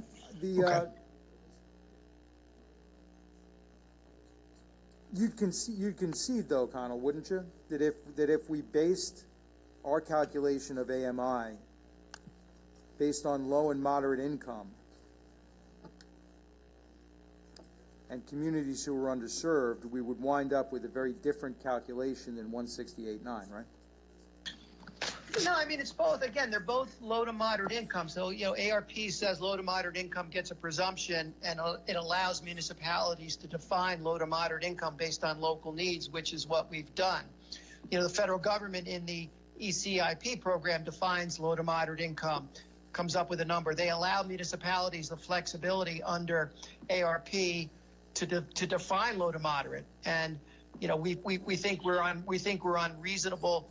We've used reasonable, we're on a reasonable basis here, based on a state law, similar state law program designed to go to affordable, low to moderate income housing. Again, using this ECIP, it's something that we take flexibility as a starting point, look to examples, and find ourselves, we think, squarely within the intent and spirit of the rule. So now you're also, just to shift gears a little bit, and I'm running towards the end here. Council gives an opinion with respect to whether the $375 payment is subject to federal income tax. Mm-hmm. Am I permitted to read this opinion? I'm not sure I follow the question. Well, I mean, they're pretty specific with respect to their language. You know, they say, essentially, that we don't believe that direct payments to the county would be included in the definition of income, but we don't want you to tell anybody that. No, I don't read their opinion as saying that. What I read their opinion as saying is, you know, the county has asked them for their legal opinion on whether or not these payments as proposed would be taxable or includable in federal gross income. They've done that, and then they, of course, as any attorneys would, say that, you know, their analysis is limited to the question posed by the county and cannot be relied upon by an individual or a taxpayer, and they'd have to consult, of course, their own legal or tax counsel. So they're answering a question posed to them, but of course they're not giving tax advice, individualized tax advice to anyone. So I guess the larger question becomes, what are we supposed to tell taxpayers? Right, because this is a question ultimately that we asked. We wanted there to be some definitive answer that we would be able to go out and tell our constituents. I mean, first off, you're only getting a $375 check, but out of that $375 check, if it's taxable, you probably only wind up with $240, $250. And in exchange for that $240, $250, you got to submit to us your federal tax return, which which we're going to take into the county, and we're going to pass it to an outside vendor. We're going to pass it through a couple of different departments, but we promise that we're going to keep that information secure. And at the end of the day, you're going to get your $240, $250. We can't even make that representation. We're going to tell taxpayers that they should consult their own tax advisor before they actually apply for their $375 payment. Well, I can't advise anyone who's not my client, so I don't know. What would you want the county attorney's office to do? Obviously, we only can advise the county as to, county legal issues. So we've given you. But we all have constituents that are going to ask us these questions. Have asked us these questions. What are we supposed to tell them?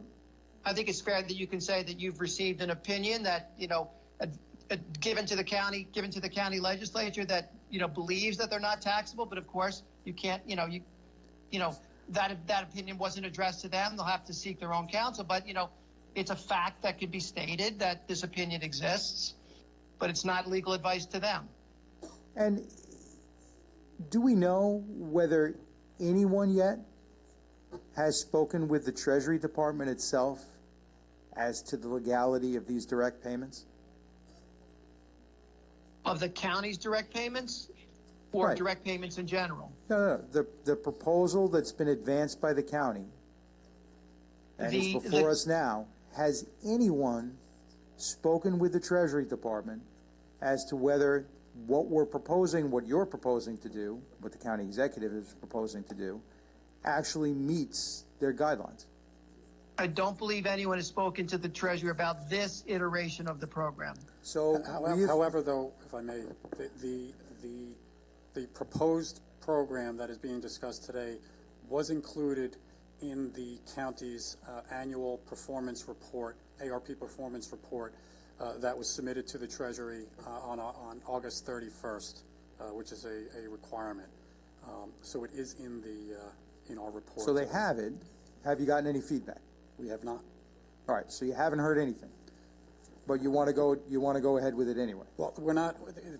We're required to report annually on our plan and our expenditures. So we fulfilled that requirement by submitting the report. The report includes narratives on all of our existing and proposed programs. Because here's my concern. We don't have a great track record. We've relied upon the administration for information in the past. Largely, when we've done that, it's turned into a dumpster fire. With respect to assessment, we were told that we weren't going to change the level of assessment. We voted based upon that. 6 months later, an executive order was issued, level of assessment was changed. Phase-in plan, we had to go to Albany, the county had to go to Albany twice now to fix it. And yet still today, I got a phone call from a constituent wanting to know why his home, which has the same exact assessed value as the person across the street from him, why it is that he's paying $7,000 more in property taxes when the home across the street from him has the same exact value. We've got $700,000 properties paying $31,500 in taxes, while $4 million properties get a tax bill for zero. Right? That's what assessment. That's what the county executive's assessment has done.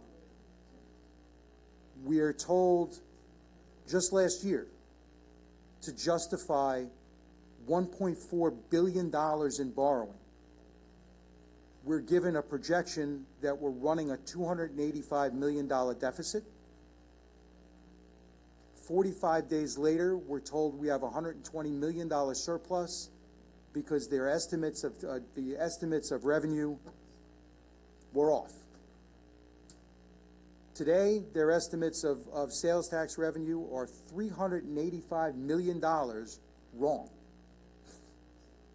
from what we were told back then. We've got CARES Act money, $98 million in CARES Act money, based upon the supposed budget deficit that we were told we had to use for salaries and benefits when in fact we were running a surplus. Every time we rely upon information from the administration, it seems as though we all get burned in the end. And so I want you to understand that our questions about this are not because we don't want to put money into the pockets of taxpayers. We all want to do that. It's that it seems as though the administration hasn't done their homework, and we want to make sure that we do our homework because somebody has to do it. So, you know, again, we're sitting here in a process that started in May, asking some of the same questions over and over again, and not really getting definitive answers as to how any of this is going to work, or how, if we issue these payments, you know, even whether 6 months from now we're going to be asking for money back from taxpayers, or we're going to have a $100 million tax bill, that money that we're going to have to pay back to the federal government. I'm disappointed that that we didn't get more information today, and we're still relying upon things that we're hearing for the first time, but we're also still relying upon what appears to be speculation from the administration. And I just wish that that we could work together to get these answers, because I think we're all trying to get to the same place. It's just, you know, it's hard to do when, you know, when we're faced with uncertainty, you know, rather than certainty from the administration that's asking us to do it. So, thank you, Presiding Officer. Okay, thank you. Just I want to follow up on a couple of things. The terms of the agreement with KPMG, obviously they're on call. Was there a specific agreement that was negotiated with respect to their work on this project? There's no separate agreement. There's a scope of services that is contained as part of a task order that's consistent with their contract. The price, there's a negotiation essentially in the number of hours, but their hourly rates are set as part of the contract that was approved by the county legislature. So the scope of services is in the form of a task order, you said? That's correct. Okay. Connell, are you still on? I'm here, Presiding Officer, yes. Now, if we were to rely on what your representation was, we'd be kind of neglectful. You were asked whether or not the tax returns would be subject to FOIL. You said it was your understanding. Then you got back on and said, well, county attorney says it isn't. Who'd you speak to?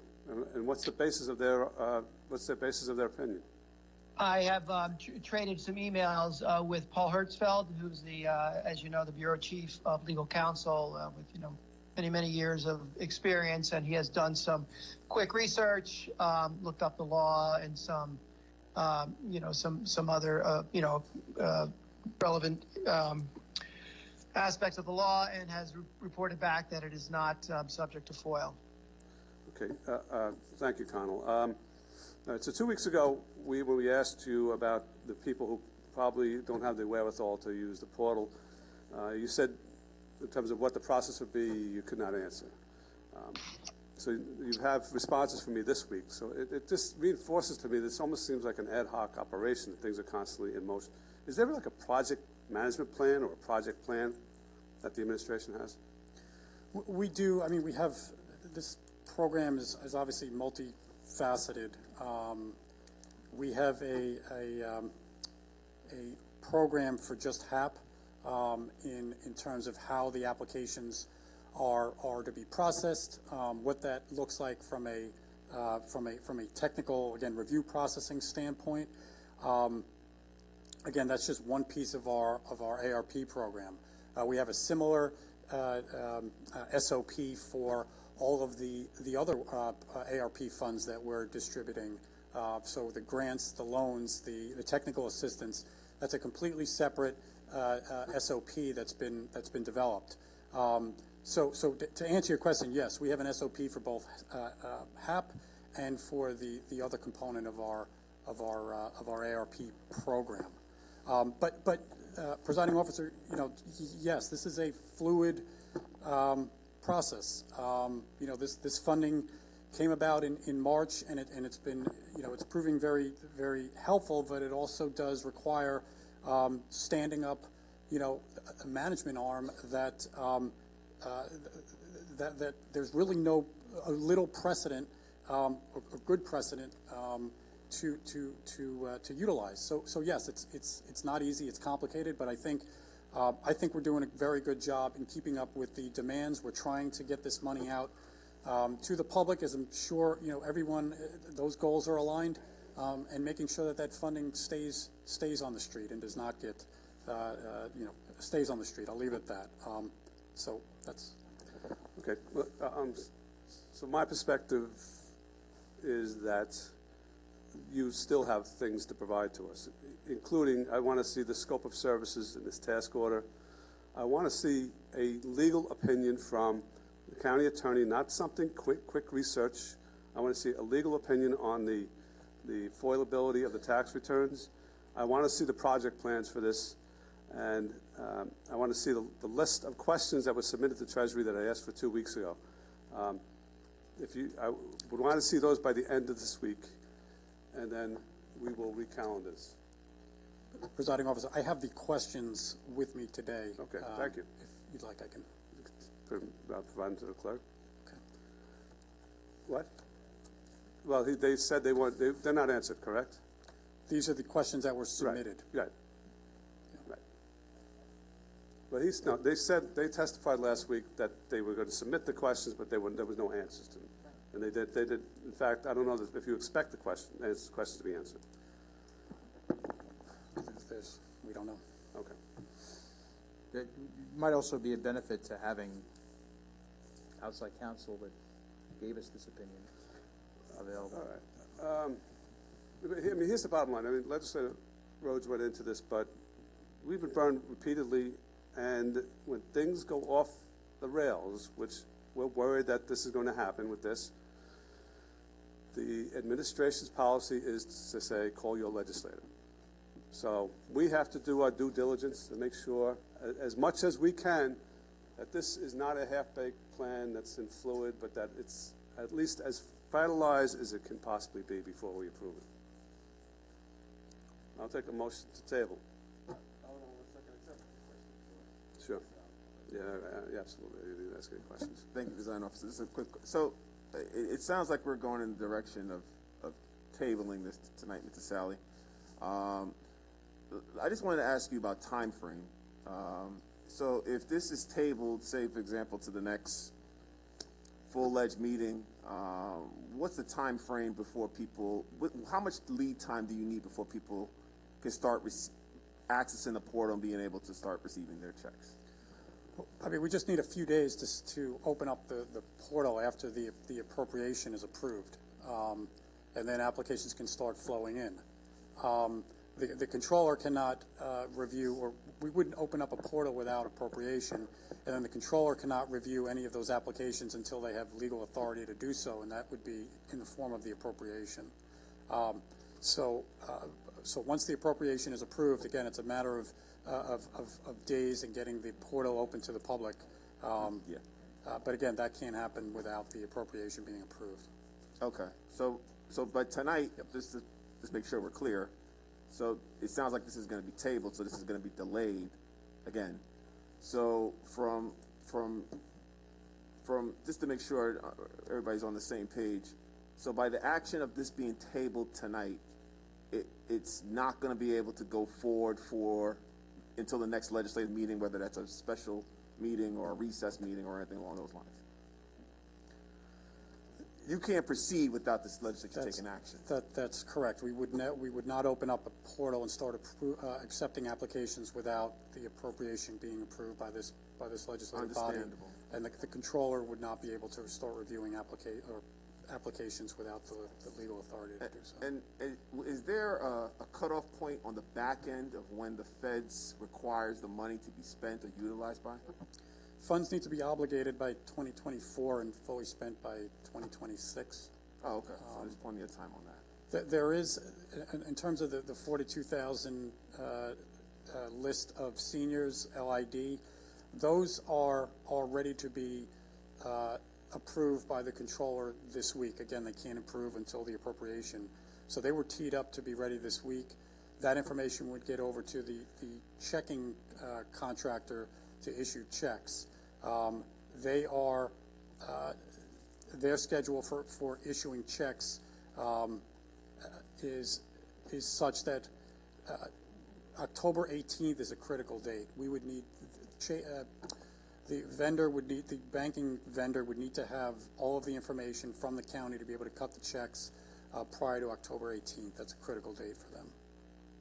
By October 18th? That's correct. Today is September 27th. So they would need to, this legislature would need to take action by no later than, I'm sorry, just say that part again? Sure. So we're working backward from that date because the banking vendor needs to have the spreadsheet of names on that 42,000 senior list. They need to have that in hand prior to the 18th. In order to get it to the banking vendor, it needs to be approved by the controller. So there's some time to bake in there for controller approval. So as we inch towards the 18th, it just gets more critical that that we button the approval process so that the banking vendor can cut the checks by the 18th. Okay. So I mean, it just seems to me, I know the direction we're going in, I know how the vote's going to take place. It just seems to be a little cruel and harsh. We spent a lot of time, we all spent a lot of time advocating for our residents, and here we are. We have an opportunity to help them, and we're going to delay the vote even longer. So I just want to be clear. A table action, just so that everybody understands the terminology, a table action, those that vote for a table action are voting to delay this payment once again to their residents, correct?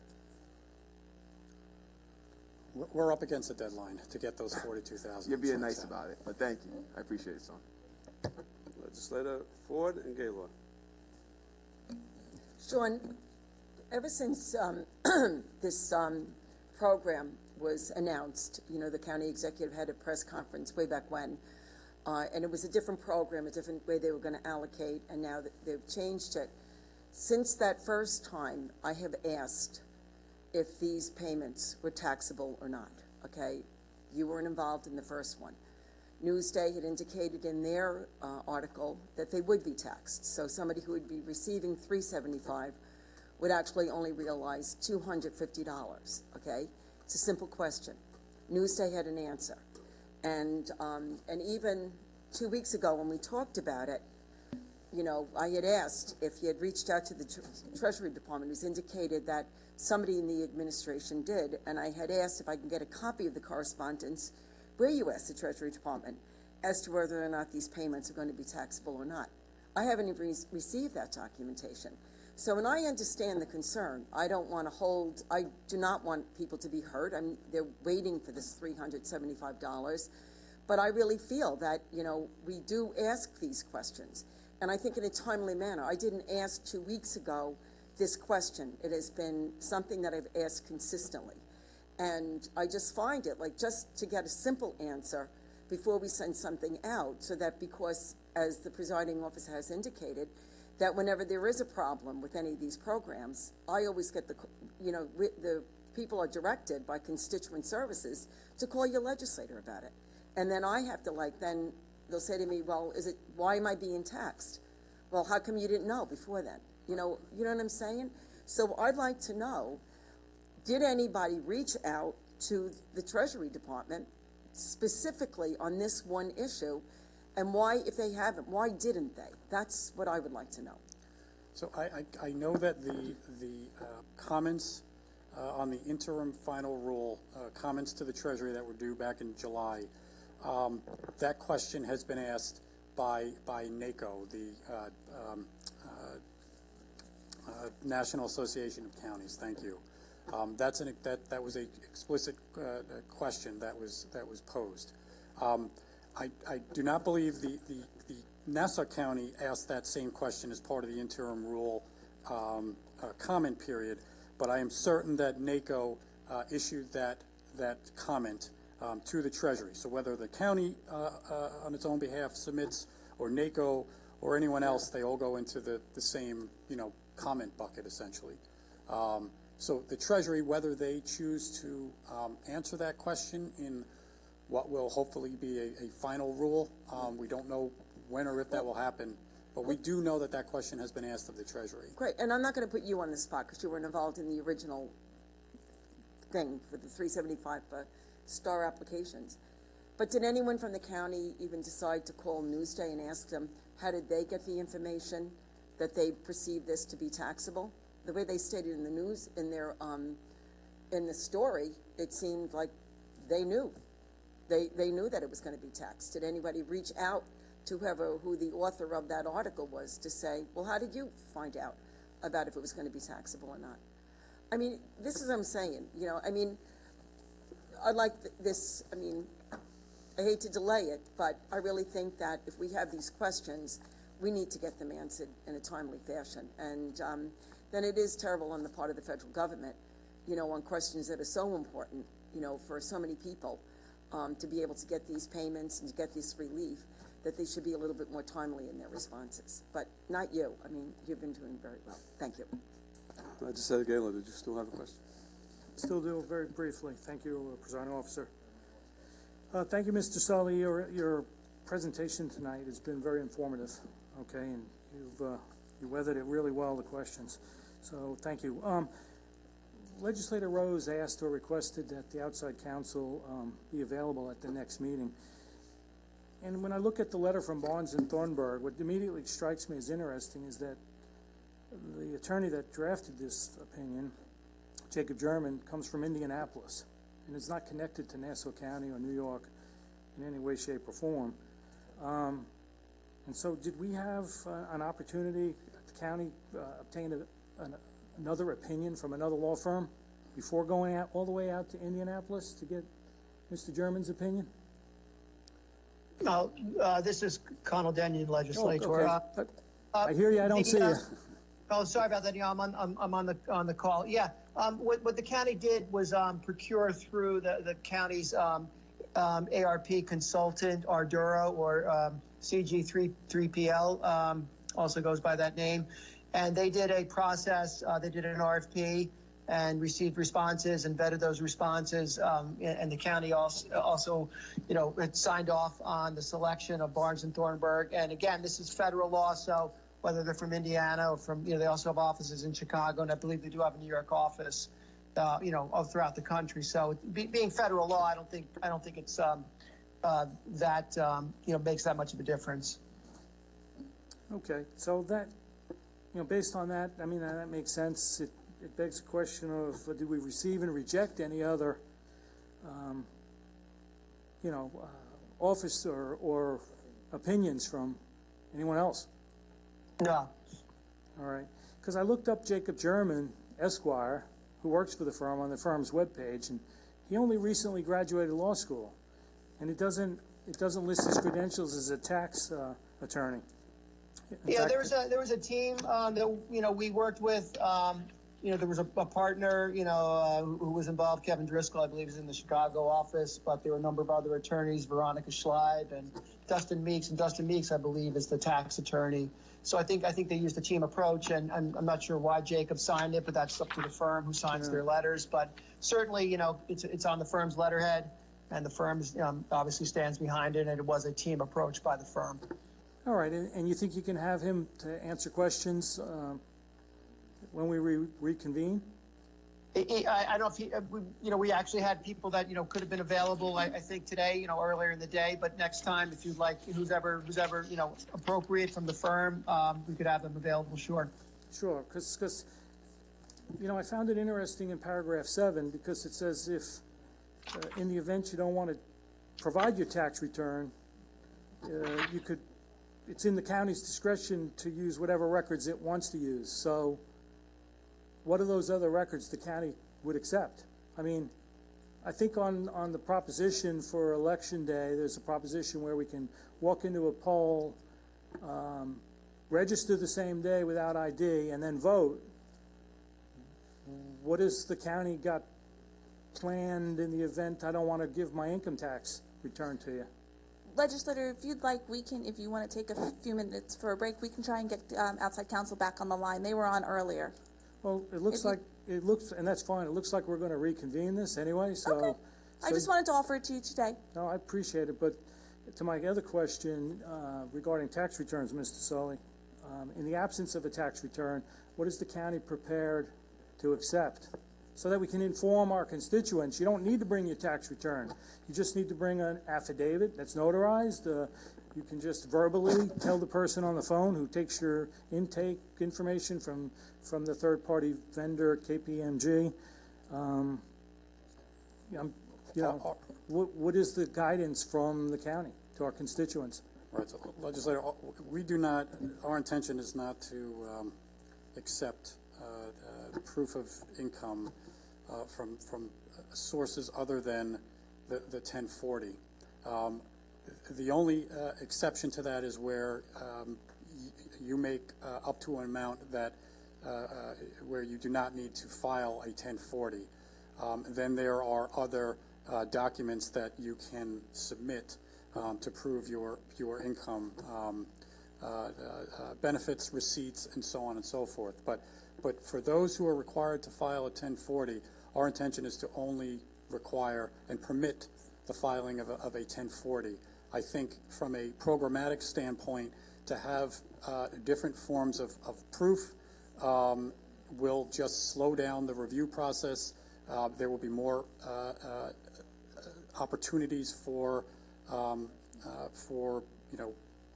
things that we do not want to see. And so, again, we're only requiring 1040s, again, unless you make under what's required to file a 1040. Okay, so if I decide not to file a 1040 or tax return with the county, then I'm automatically rejected, is what you're saying? If you do not, right, if it's asking for proof of income, if you do receive a 1040 and you do not wish to submit it, that's going to be an issue. Even though the interim guidance clearly states that you can verify income under Department of Treasury rules by different means. Our policy at this time is to only allow for a 1040. I think you're excluding a large group of population here in Nassau County, a county with 1.4 million folks. So that's something we'll come back to when we reconvene. The last and final question I have is, besides failing to produce a 1040 or a tax return, 1040 or W-2, whatever else you might take, give me an example of an instance where someone else would be rejected besides the income threshold. Because I want to understand how somebody would be rejected due to the proportionality of the harm. Because it sounds like everybody automatically qualifies the way you're describing. Just send in a tax return, which the county will keep for 5 years, somewhere in a portal in IT world or comptroller's world where we know gets hacked routinely, or has in the past, without an assurance of safeguards from the IT folks, because nobody from IT's testified to us what the security measures are being taken to safeguard this very personal information. But go ahead and give me an example of how somebody would be rejected from getting this check, or is the answer simply nobody gets rejected? So if you make over 168.9 and under 500,000, and that's demonstrated on your tax return, so that checks out. In that case, you'll need to demonstrate economic harm, and there's a list of documents that you can submit that justifies or documents economic harm. One second here, excuse me. Receipt of funeral costs, 2020 or 2021 unemployment benefits receipt, social services program receipt, mortgage statement showing missed payment, utility statement showing arrears, eviction notice, so on and so forth. Sure, okay. All right, I understand. Okay. But if I'm a senior and I don't file a tax return because I get a small little pittance of an income from Social Security, I don't get the $375 anyway. 1 second. That's where I'm going. I mean, there are certain people that don't file tax returns just because their income never gets up, and the accountant says you don't have to file a tax return. Yes, so exactly. I mentioned that earlier. Excuse me, I probably wasn't clear enough. If you make under the threshold for filing, you'll be able to provide justification or documentation that you make up to that limit. So whether it's a social services benefit or other proof of benefit or otherwise, that will be accepted if you make under that threshold for filing a 1040. Okay. All right. Thank you. I have no further questions. Anyone else? No. Legislator Ferretti? Yeah, Presiding Officer, you made some points earlier about why this item needs further thought. I think the one that you brought up that really sticks in my mind is the FOIL question. The fact that a response was not immediate, the fact that it seems like that was not ever contemplated is the way it seems to me. I think that you're right in that we need an opinion from the county attorney at the very least. It would be, it's our responsibility to safeguard this personal information, especially in light of the increase in fraud that we're seeing and scammers. So as a result of that, I'm making a motion to table the item. We have a second. Second by Legislator Rhodes. All in favor of tabling signify by saying aye. Aye. Those opposed? Okay. Then it passes by a vote of 10 to 8. Presiding Officer, may I just answer a question of Legislator Rhodes? Yes, absolutely. Thank you. Legislator Rhodes, you asked about the number of grants that have been processed. We've processed and approved 200 of the grant applications using ARP funds.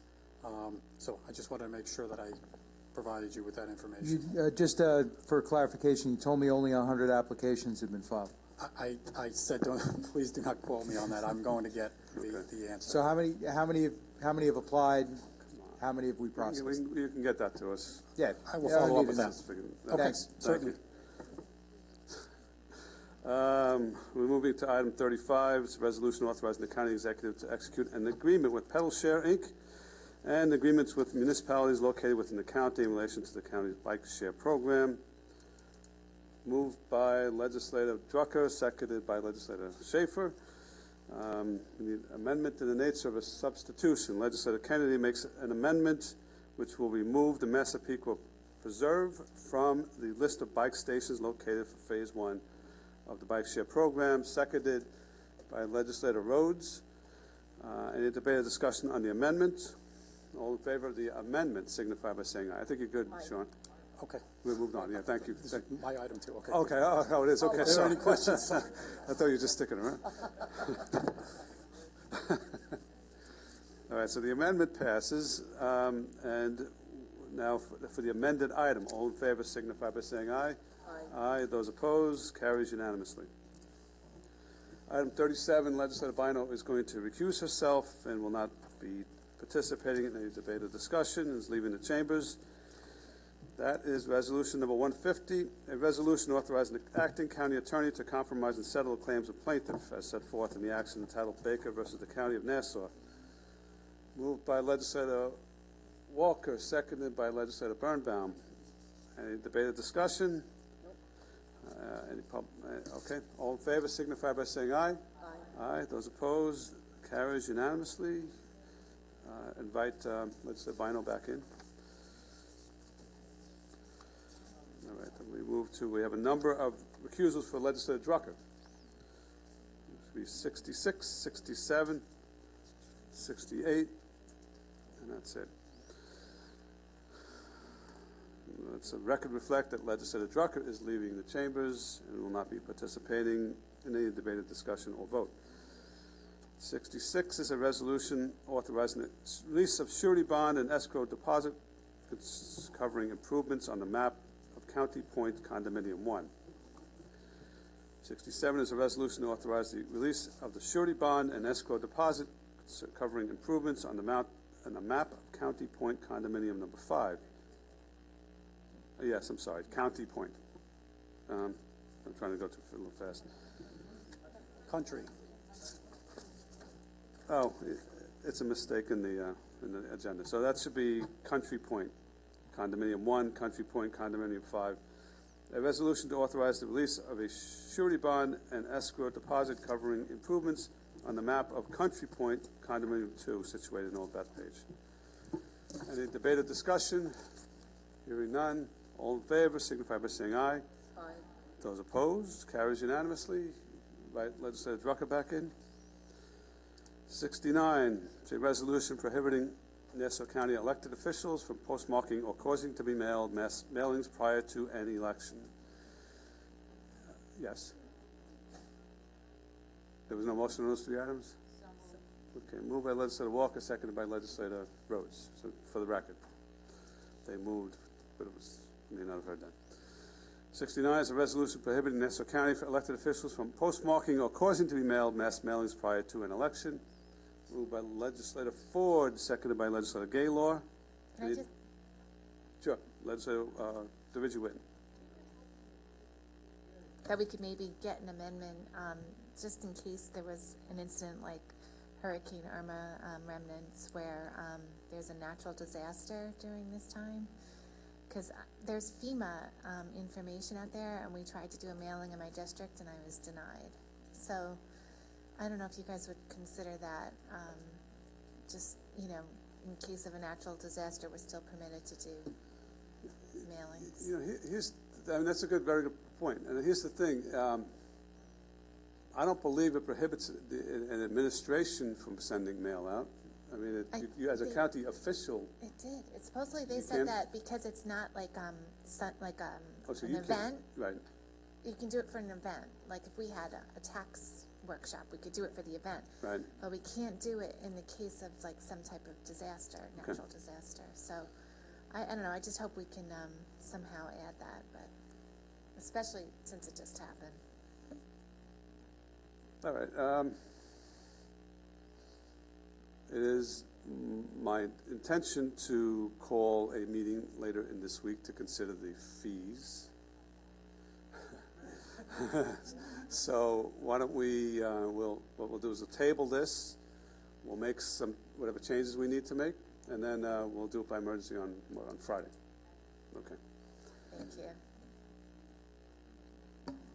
Should we gather a little information as to what specifically the legislator is asking? Because if there is a natural disaster, then we're reacting to the natural disaster itself or the event. We're not putting out a flyer about an impending natural disaster.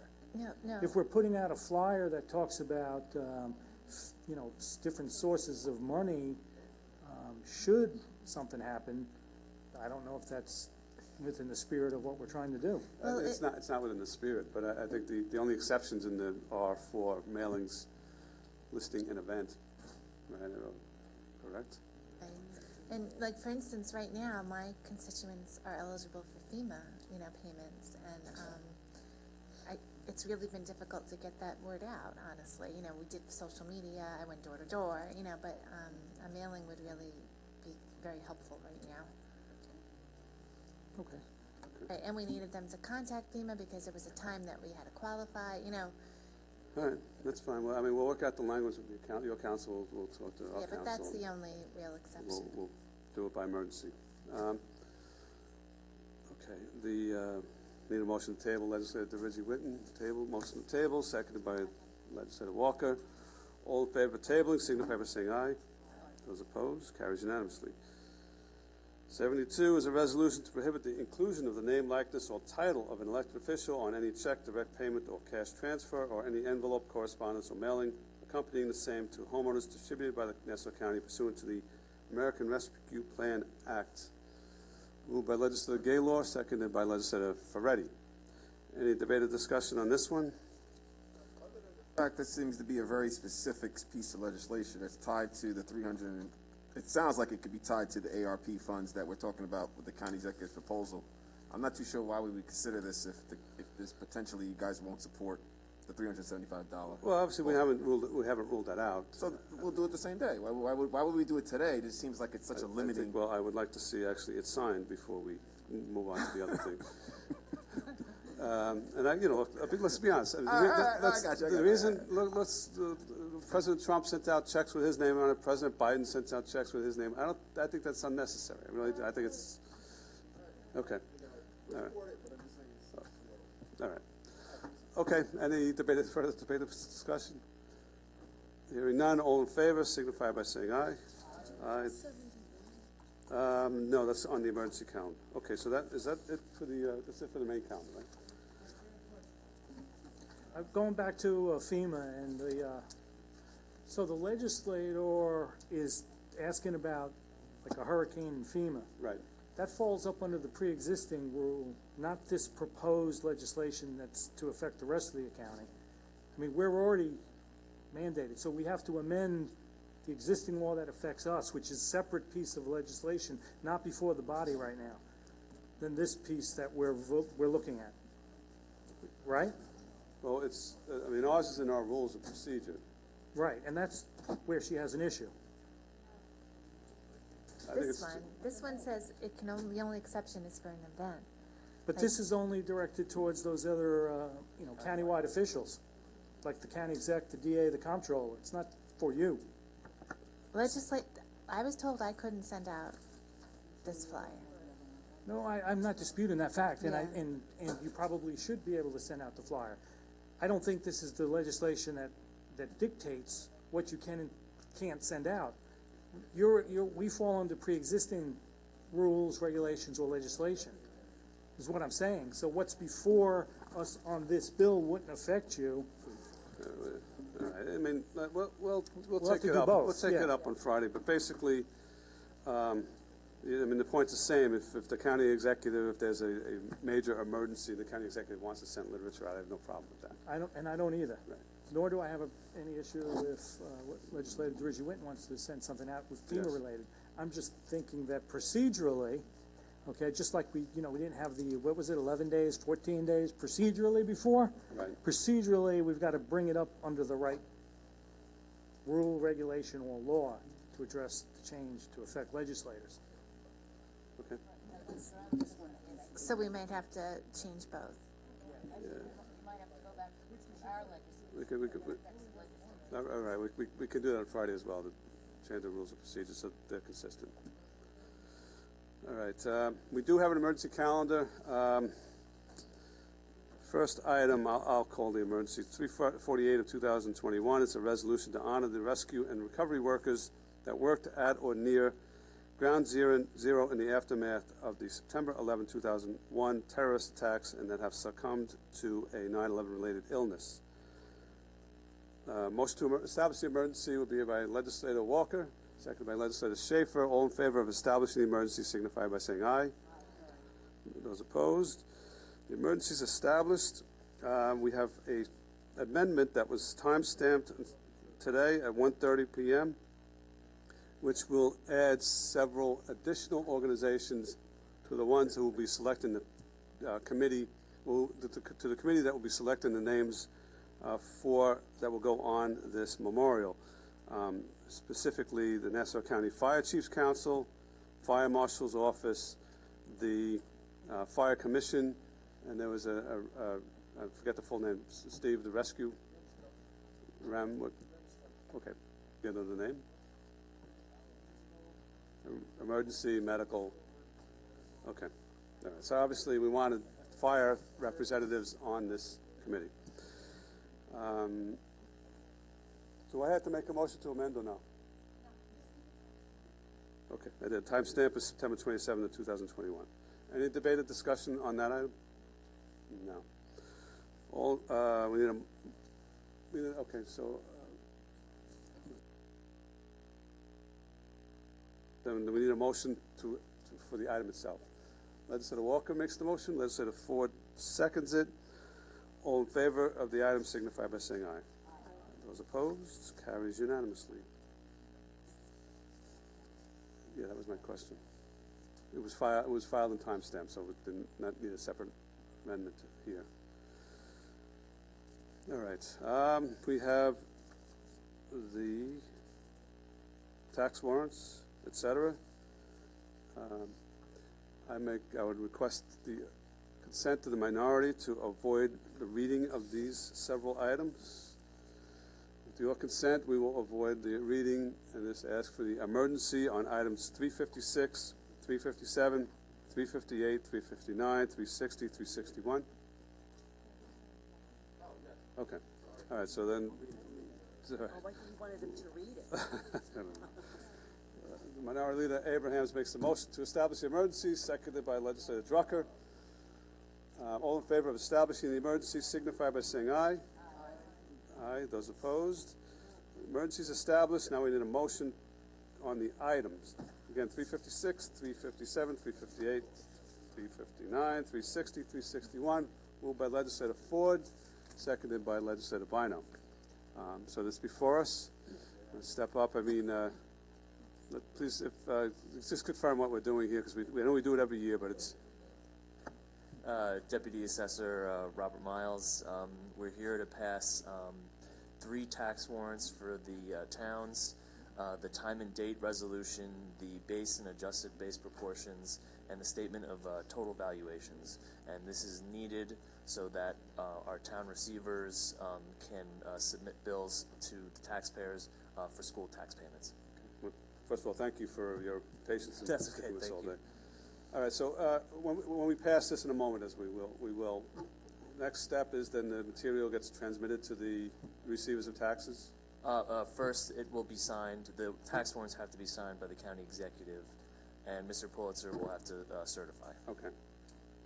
And then when Mr. Pulitzer certifies them, who transmits the information to the receivers? The assessors will. Okay. Any reason why that couldn't be done, assuming that it's signed and Mr. Pulitzer certifies it, that it couldn't be done by October 1st?